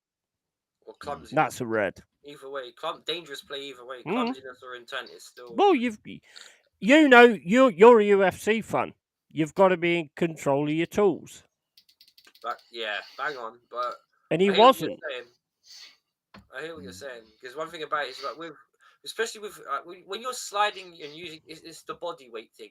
When you're sliding your body weight into a fragile part of someone else's anatomy, yeah, you have to always be careful on what you're doing. But I prefer But I always refer to what the great Maldini said, right? Because one thing about it is, I'm a bit of a football historian, and Italian defences in the 90s fascinated me because those gits didn't even let you pass the midfield, let alone shoot the goal. He said, and I quote, "If you have to go to ground like that, you've already made a mistake." Yeah, 100%. Cole Rossi says, I'll get you cancelled if I'm on screen. Mate, if I ain't been cancelled now by me being on screen and being on screen with these two lads, then I don't think you're going to get me cancelled, mate. But, you know, I mean, we can totally fucking chuck the shit or whatever you call it. What is it? Is it chuck the shit or something? Cancelling may not happen, but monetization's on the cards. Mate, there ain't no monetization going on here. There's no way. It's not happening, mate. It's not happening. I can imagine that phone call. Mr. Yeti, I've seen your channel. You've got a nice amount of videos out and subscribers. You've had to flag about 4/4 of your videos. You've got strong and offensive language. Can you take them down, please? All right, he takes one video left. His intro. You are a bloody disgrace! Yeah. You are a bloody disgrace for missing the target from there. You are bloody shooting. Mate, at the end of the day, you've got the personality to get monetized. It is what it is, and mate, it was never about that anyway. So, it just basically me having a conversation with people that I like, and that's it. Apart from you, Wolf, and Carl Rossi also says the most effort all season from Havertz is putting his kit on the right way round. Yeah, I don't think he does that. I think he gets stressed, to be honest. So I don't think you can give him that kind of respect. Right. Anyway, we're gonna cut it here. Big up to you all. Wolf is totally fucking. He's got the sad face. Love you, Wolf, mate. Love you. I mean, I can't not love wolves because as Yetis, we eat wolves. So you know. That is what we do. So I'm going to leave the whole eating you two eating each other. Yeah. That was a bad way to go. I never said a damn word. I'm judge. I'll hop out the call if you want. Hey, Fuzzy, don't. Yesterday, just before we go, right? The first thing Tony says when we get on his watch along is me, him, and Naz. The first thing he says to the whole audience and us when we go live is, "Me and Naz have a big announcement." Yeah. I know. Yeah. And I was like, "I'm so proud you two." That was brilliant. That was absolutely brilliant. I said in the chat, "Is it wedding bells? Do I need to buy a new hat?" I read that. But he walked into it perfectly. It was great. Oh man, that was absolute quality. Anyway, guys, we're gonna cut it short there. So, I wouldn't say cut it short. It's been on for 5 hours. Yeah, you're always welcome, man. Always welcome. Same with you, Hot Fuzz, man. Big up to you, matey. And it's good to know that you've got better from your sickness or whatever. Don't South End. That's the moral of the story. Yeah, exactly. Right, so guys, we're going now. We won, and I'm loving it, and I love the way we played up the fucking forest. And you know what? I'm gonna say it, up the fucking Luton as well. Well played, Luton. Well fucking played. Sorry, Danny, but well played, Luton. Where up are you going? I have no idea. I don't know. If you're Arsenal, then you'd say up the fucking. No, don't bring in arses when we're talking about going up things. Oh no, we're not saying up the arses. Fucking hell, what the fuck? What the fuck? We're not saying up the arses, for fuck's sake. Right, so Carl Rossi says before we go, I'm supposed to have a life. Here I am watching 5 hours of Yeti. I know, mate. What is wrong with you, man? You need to see a psychologist, mate. You need to see a psychologist. You've got to sort yourself out, man. Mic drop. Yeah. Carl is amazing for the mic drop. Absolutely amazing for the mic drop. Right, anyway, I'm going to fucking end this fucking stream. Stop fucking going on. Right, okay. So we're ending this stream. Thank you, everyone that's been in here. Thank you for everyone who watches it afterwards. And also, if anybody has any issues or anything like that, you can always hit me up on Instagram, LongHairedYeti. I'm very good psychologically. So if you need any help, I will help you out. Not sure what the fuck up Fuzz is doing, but yeah, fucking Twilight Zone music's coming on. Right. Well, I'm hoping he's jacking off to Gillian Anderson, because if he ain't coming on to this fucking stream anymore. Well, if you know, if the camera's doing this, you might have a He's going to seriously be looking at Gillian Anderson now in her underpants, or knickers, or whatever you call them. Anyway, let's end the stream, because, I've got a bit pissed now, so I'm just going to be saying whatever the fuck. So let's end the stream before we all get cancelled. Later, guys. Later, everybody. Thank you for tuning in. Big respect to everybody. Yeah, bye.